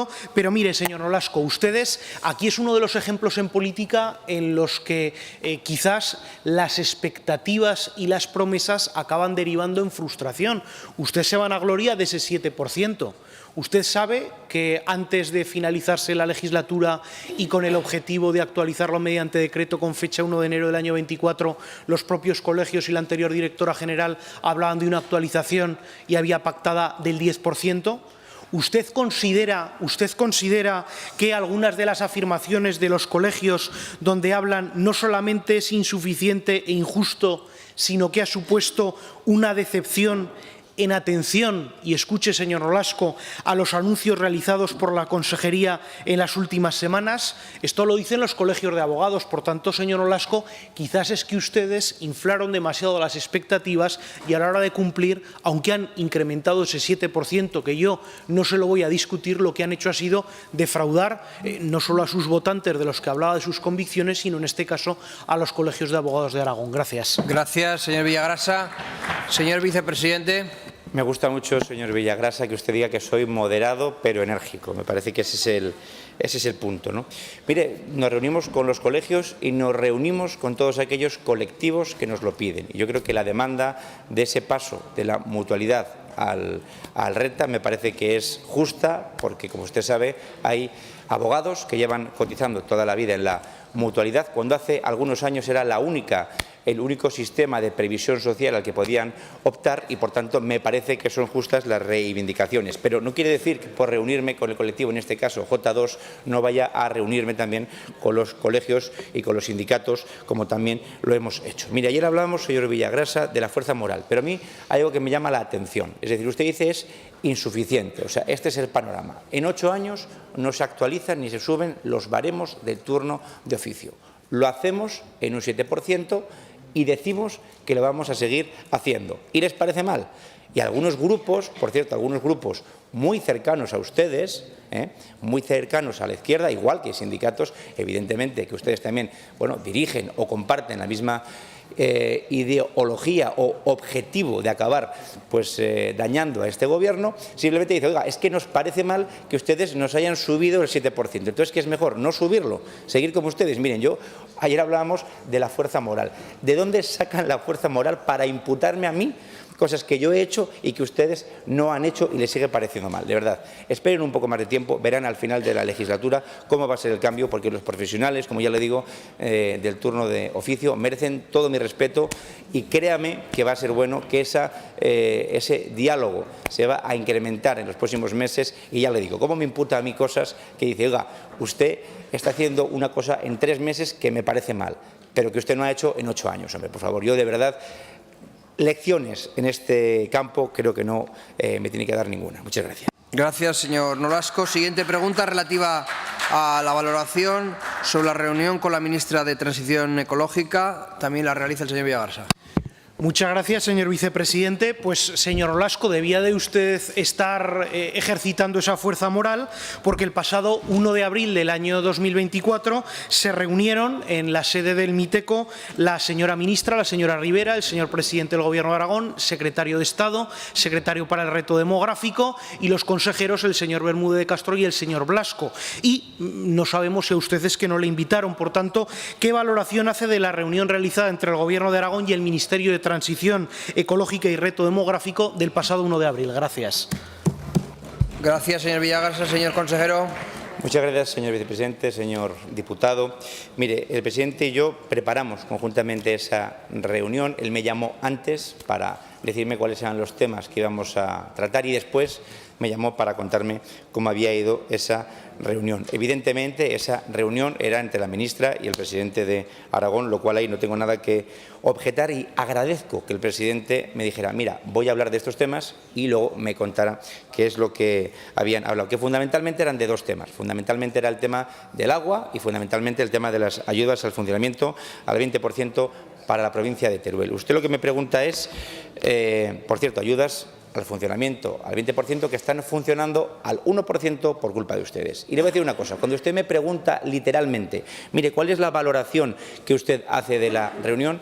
Pues la valoración, y siento tener que decir esto, es que mientras Sánchez siga de presidente no se van a poder poner las ayudas al funcionamiento al 20% y que le esperan, por desgracia, malos tiempos para la provincia de Teruel. Muchas gracias. Gracias, señor vicepresidente. Señor consejero. Señor Villagrasa. Muchas gracias, señor vicepresidente. Señor Nolasco, menos mal que le llamó por teléfono, de verdad. Un vicepresidente en línea telefónica. Nosotros, de verdad, señor Nolasco, Rivera y Azcón abordan los principales retos para Aragón, del Pacto del Agua al reto demográfico. Previamente, el día 31, ustedes, desde sus propios medios de prensa, de las notas de prensa del propio Gobierno, la política hidráulica, la despoblación y el Plan Pirineo centrarán el encuentro. Los proyectos contra la despoblación será la gran cuestión que se plantee en el día de mañana. Señor Nolasco, resulta que a usted no le dejan hablar, aunque habla fuera de micrófono y fuera de tribuna, de lo que no tiene competencias, y de lo que tiene competencias no le dejan participar. Es que usted, señor Nolasco, en aquella reunión en la que estaba el máximo responsable en reto demográfico, pues bueno, a usted yo no sé si lo dejaron fuera sujetando los abrigos, aparcando el coche abajo, lo dejaron, ya me ha dicho que por llamada. Señor Nolasco, usted no es que sea un convidado de piedra, es que usted lo dejaron jugando en el parque de recreo mientras las personas más consolidadas del Gobierno hacían política para adultos. Y no nos diga que es el Partido Socialista el que hemos tomado esas decisiones, porque a mí no me llamaron por teléfono para decir si usted podía ir o no podía ir a esa reunión. Oiga, nosotros no sabemos de qué temas van a tener que hablar en el Gobierno de España para que usted le dejen participar. Pero bueno, eso son relaciones internas en las que ustedes tendrán que ver y ustedes tendrán que valorar. Por tanto, el tema de reto demográfico, usted, claro, ya tardaba en sacar a Sánchez, pero fíjese, si no fuera por muchas de las políticas que el Partido Socialista, a lo largo de su acción de gobierno institucional, tanto en el Gobierno de España como en el de Aragón, hubieran puesto el foco en el medio rural, pues muchas veces, señor Nolasco, no estaríamos hablando de reto demográfico. Y concluyo, señor presidente, no sé si usted ha visto últimamente una serie en Movistar Plus, una serie que protagoniza Carlos Señor Areces. Villagrasa, no sé si le va a dar tiempo para explicarnos la serie. Pues era un símil en el cual, mire, vea usted la serie y seguro que en otra pregunta podremos sacar la reflexión, pero vamos, no sea usted convidado de piedra y haga algo, señor Nolasco. Gracias. Gracias. Señor consejero, tiene la palabra. Bueno, no me ha dicho cuál es el título de la serie, pero luego me lo dice.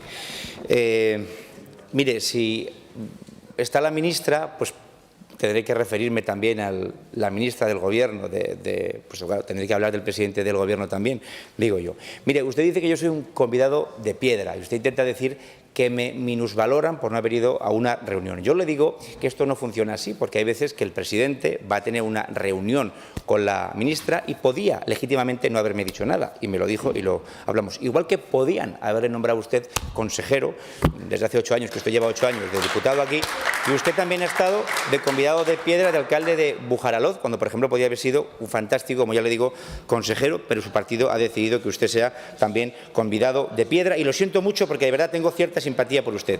Mire, el presidente puede hablar con la ministra y yo también, pero ya le dije que no sé de qué serviría, porque cuando el martes se hace la conferencia sectorial de reto demográfico en Madrid, la ministra ni apareció. Así que a mí, cuando la ministra me llame, si es que me llama, me pensaré el ir o no, porque igual luego no aparece, porque me parece muy grave que una conferencia sectorial de ella ni siquiera aparezca cuando ella es la máxima representante. Estuvo, como ya digo, el secretario general, con el que, ya digo, tenemos una magnífica relación, y ya digo que vamos a seguir trabajando en todos estos asuntos. Pero de convidado de piedra, yo creo que usted tiene más que callar que yo, señor Villagrasa. Gracias, señor consejero. Siguiente pregunta relativa a las medidas del Gobierno de Aragón para evitar el despido de trabajadores en Stellantis, formulada a la consejera Empleo e Industria por parte del diputado señor Sanz Ramón. Tiene la palabra. Gracias, presidente. Señora consejera, señora Vaquero.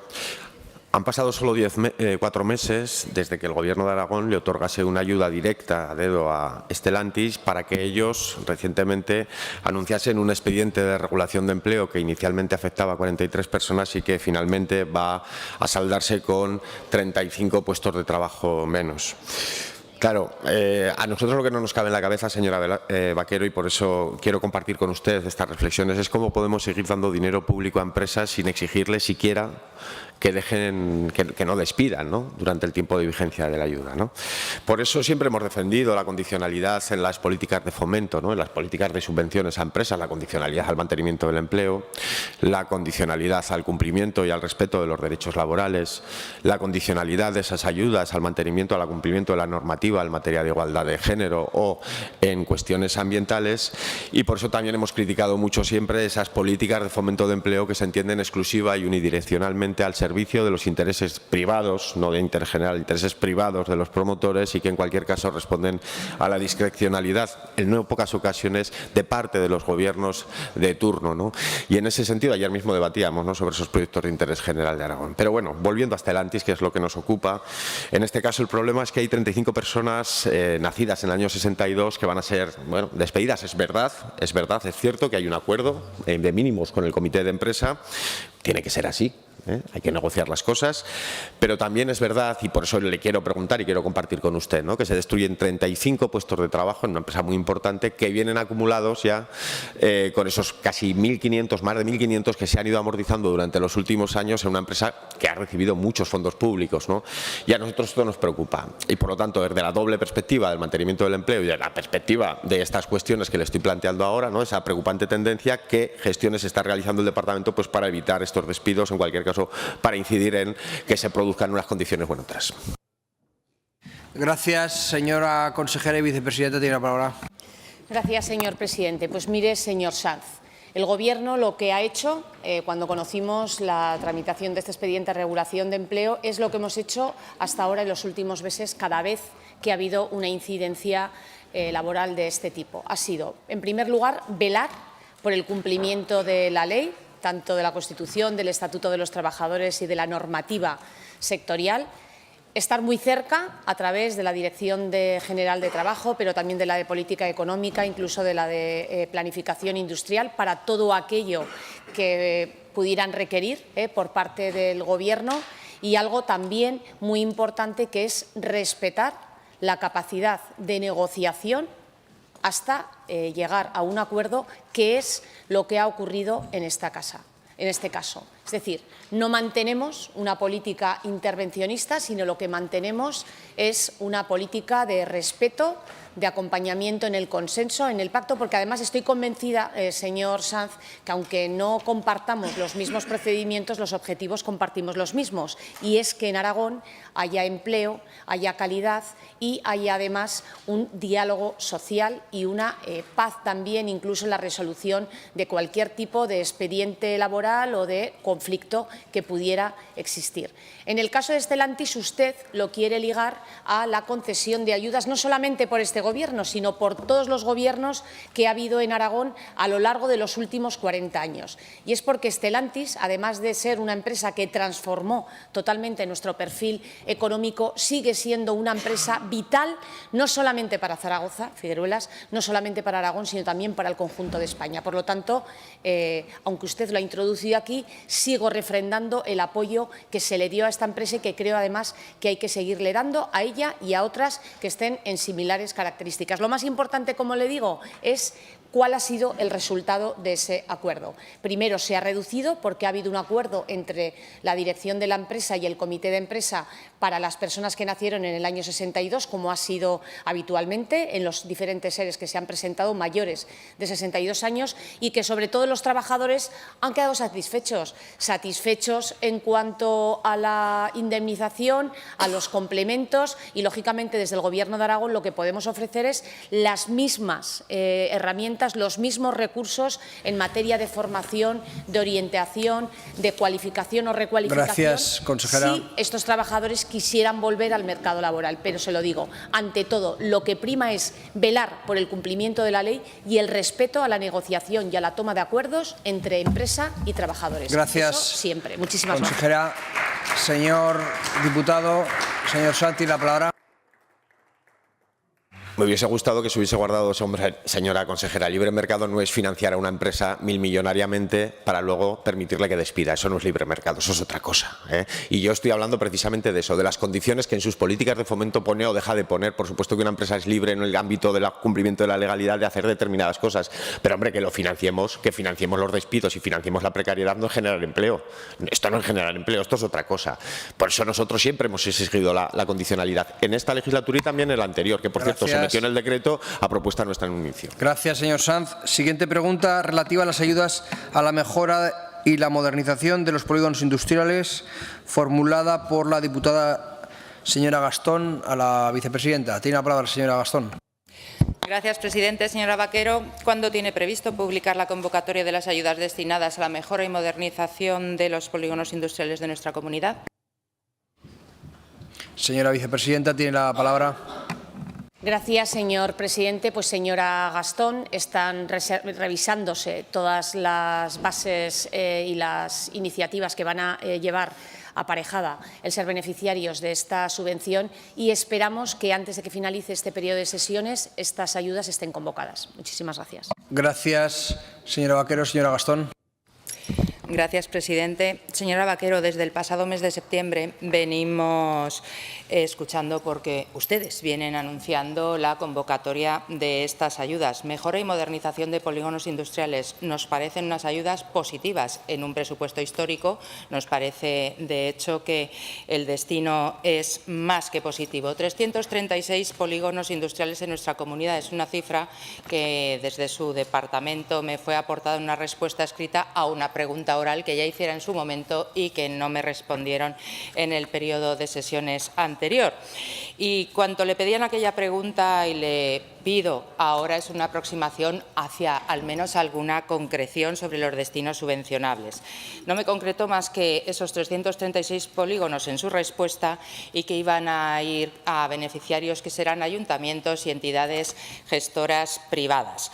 A través de prensa, cuanto hemos podido conocer es que la mayor cantidad de los 1,3 millones presupuestados para esta convocatoria pretenden que al menos inicialmente vaya para los ayuntamientos, que irán fundamentalmente a inversiones, aunque también quizás podrán cubrir una serie de gastos como promoción o contratos a empresas de seguridad, que serán cofinanciaciones que probablemente serán al 50%, pero tampoco era definitivo. Y, en definitiva, lo que me gustaría es poder recordarle, señora Baquero, que los ayuntamientos en particular lo que necesitan son certezas y celeridad a la hora de poner en marcha estas ayudas. ¿Por qué? Falta por publicar, en primer lugar, las bases reguladoras, falta por publicar la propia convocatoria, falta por saber cuánto es el plazo que, una vez publicada la convocatoria, den para presentar las solicitudes, faltará entonces la resolución y, una vez que un ayuntamiento sepa si ha sido beneficiado, si quiere hacer una inversión al menos digna, tendrá que licitar. Después tendrán que ejecutar la inversión en cuestión, tendrán que justificar y tendrán que esperar a la visita evaluadora de la intervención delegada. Por tanto, estamos a 18 de abril, al menos si no tienen ya, cosa que no ha sido publicada, las bases reguladoras en el Boletín Oficial de Aragón, los ayuntamientos debieran tener alguna pista para poder planificar, para poder en todo caso cofinanciar. Simplemente recordarle que el tiempo corre y que esto va dirigido hacia los ayuntamientos para que puedan planificar, pero sobre todo hacia una eficaz ejecución de estas ayudas. Gracias, señora Gastón. Señora vicepresidenta, tiene la palabra. Gracias, señor presidente. Pues efectivamente, señora Gastón, el tiempo corre, pero le aseguro que no correrán 8 años sin que los beneficiarios de estas ayudas, tanto los polígonos industriales privados como los municipales, tengan ya la posibilidad de solicitarlas y de beneficiarse de ellas. Lo más importante era conocer cuáles eran las necesidades reales de estos polígonos, porque si hay algo que no estamos dispuestos a hacer desde este Gobierno es seguir una tendencia, es seguir convocando unas ayudas que al final muchas veces quedan sin cumplir con los objetivos para los cuales han sido previstas. Por ello, lo primero que se ha hecho ha sido un recorrido por muchos de esos polígonos, tanto los privados como habiendo estado en contacto con los alcaldes, y también se ha llevado a cabo una labor muy intensa con la Federación de Polígonos Industriales de Aragón, con FEPEA, que es con quien se trabajó ya al inicio de la legislatura, entre el mes de, no sabría recordar el día exacto, pero le aseguro que creo que fue por el mes de septiembre, inicios, cuando mantuvimos ya una reunión con la presidenta y con varios miembros de su Junta para que, incluso antes de que fuera nombrada la directora general de Planificación Industrial, pudiéramos llevar a cabo medidas para fomentar estos polígonos industriales. Les llamamos áreas industriales o empresariales porque lo que queremos sobre todo es, con estas ayudas de modernización y mejora, es hacer más atractiva la llegada de empresas a estas áreas industriales, mejorar también su competitividad. Somos plenamente conscientes de la importancia de estas áreas, sobre todo en aquellos municipios que lo que necesitan es la llegada de empresas para generar oportunidades, para generar empleo y con ello también atraer población. Y esos son los principales objetivos. Entre las medidas que se van a tratar de cubrir con estas ayudas tienen que ver con pavimentación, que suele ser mucho también el mal estado de la calzada y de las aceras de estas áreas empresariales e industriales. Lógicamente también en materia de seguridad pública, que son también sus principales demandas, alumbrado también eficiente e incluso también instalación de hidrantes, es decir, hay muchos de estos polígonos que todavía no pueden estar adaptados a la normativa que existe en estos momentos, y también en materia de telecomunicaciones hay muchos polígonos industriales que todavía tienen serios problemas para llevar a cabo conexión a Internet y para desarrollar su labor en el día a día. Por eso se ha querido hacer, para que respondan a las necesidades reales de estas áreas empresariales. Gracias, vicepresidenta. Siguiente pregunta, relativa al futuro Observatorio de los Autónomos, formulada a la consejera de Economía, Empleo e Industria por la señora Gastón. Tiene la palabra. Gracias, presidente. Señora consejera, ¿qué novedades va a aportar la creación del futuro Observatorio de los Autónomos y qué diferencias sustanciales tendrá respecto al Consejo Aragonés del Trabajo Autónomo? Gracias, señora Gastón. Señora vicepresidenta. Pues fundamentalmente que se trata de llevar a cabo una labor intensa de contacto y de toma de acuerdos para un trabajo base antes de ese Consejo del Trabajador Autónomo. Se trata de imprimir mucha mayor celeridad, agilidad, escucha con las principales asociaciones representativas de los autónomos y trabajos preparatorios de cara a esos consejos del trabajo autónomo. Gracias, señora consejera. Señora Gastón.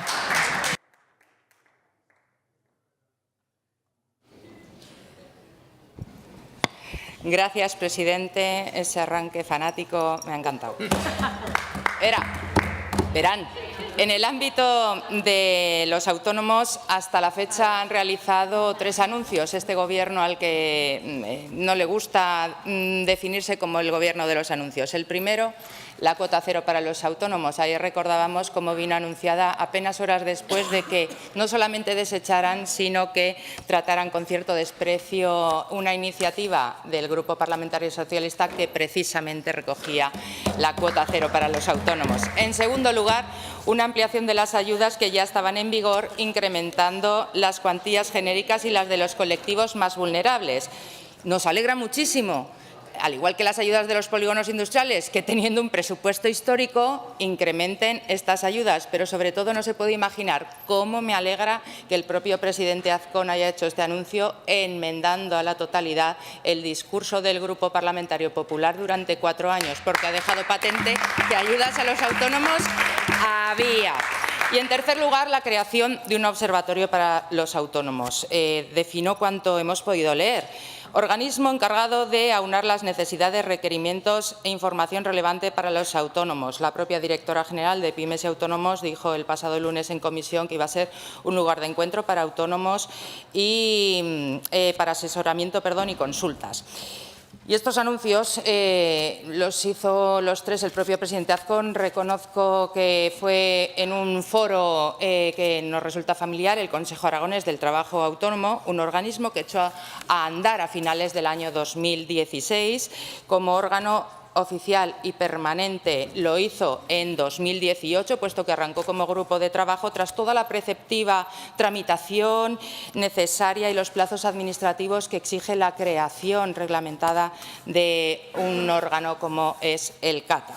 La Ley aragonesa de fomento del emprendimiento y el trabajo autónomo lo recoge en su artículo 39, recoge su composición, competencias, misión, explicando que es un órgano consultivo donde se debatirán todos aquellos aspectos que afectan a los autónomos, un órgano donde participar e implicarse en las políticas de este ámbito, un órgano consultivo y de asesoramiento. Y, en definitiva, el CATA, el Consejo Aragonés de Trabajo Autónomo, responde a la petición unánime de aquí, de esta Cámara, de crear un observatorio, pero hacerlo recogiendo en la futura ley, por aquel entonces, de modo que fuera permanente todo cuanto recoge el CATA. Por lo tanto, señora Gastón, por favor. Finalizo, presidente.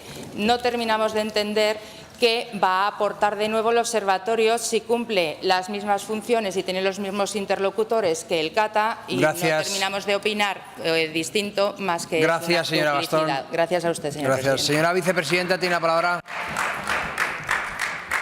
Le aseguro, señora Gastón, que tendrá usted la oportunidad de comprobar cuáles son las medidas eficaces que se tomarán desde este observatorio. Es algo que ustedes fueron incapaces de entender a lo largo de 8 años, porque a lo largo de 8 años fueron incapaces de entender la necesidad de llegar a entendimientos y medidas para los autónomos. Ustedes han tenido presupuestos históricos año tras año, pero todo lo que hicieron por los autónomos fue cero. Aun siendo un colectivo que supone más de 99.000 personas en Aragón, usted prácticamente lo único que hizo fue aprobar una ley de autónomos que ni siquiera cumplió, ni siquiera impulsó y ni siquiera fue apoyada por la asociación de autónomos más representativas de Aragón, señora Gastón. Entonces, ni la apoyó ni la apoyó este grupo parlamentario, ni la apoyó la Asociación de Trabajadores Silencio, por Autónomos favor. de Aragón, señora Gastón. Ustedes, los autónomos, no les han importado nada. Ha sido un colectivo que ustedes, de hecho, fíjese, Cepime Aragón lo decía recientemente, que las pymes y los autónomos son los grandes perjudicados de la reforma, porque es algo ya ideológico, ni les importa al PSOE de Aragón ni le importa al Gobierno de España, que incluso ha roto el diálogo social para tomar medidas tan importantes como es el incremento de las cotizaciones para los autónomos. Nada, todo sin contar con ellos. Y como nosotros no somos conformistas, como se ha iniciado una nueva etapa, señora Gastón, nosotros vamos a centrar a los autónomos en la política económica y de empleo de este Gobierno. Usted casi desprecia el hecho de que después de 8 años y con unos presupuestos crecientes fueran incapaces de aprobar una cuota cero, como ha hecho en estos momentos el Gobierno de Aragón, cuando ustedes, desde el Gobierno de España, ni siquiera han sido capaces de garantizar la cuota plana para todos los autónomos de Teruel. ¿Qué tienen ustedes en contra, no solamente ya contra Teruel, sino contra los autónomos? Por eso, además de impulsar el CATA, vamos a impulsar también este observatorio, pero para una cuestión muy importante que ustedes dejaron totalmente abandonada. Una de las principales tareas en las que se va a empeñar el Observatorio del Autónomo va a ser el asesoramiento, viabilidad de la segunda oportunidad, a los que ustedes dejaron totalmente abandonados, señora Gastón. Gracias, señora Vaquero. Se levanta la sesión.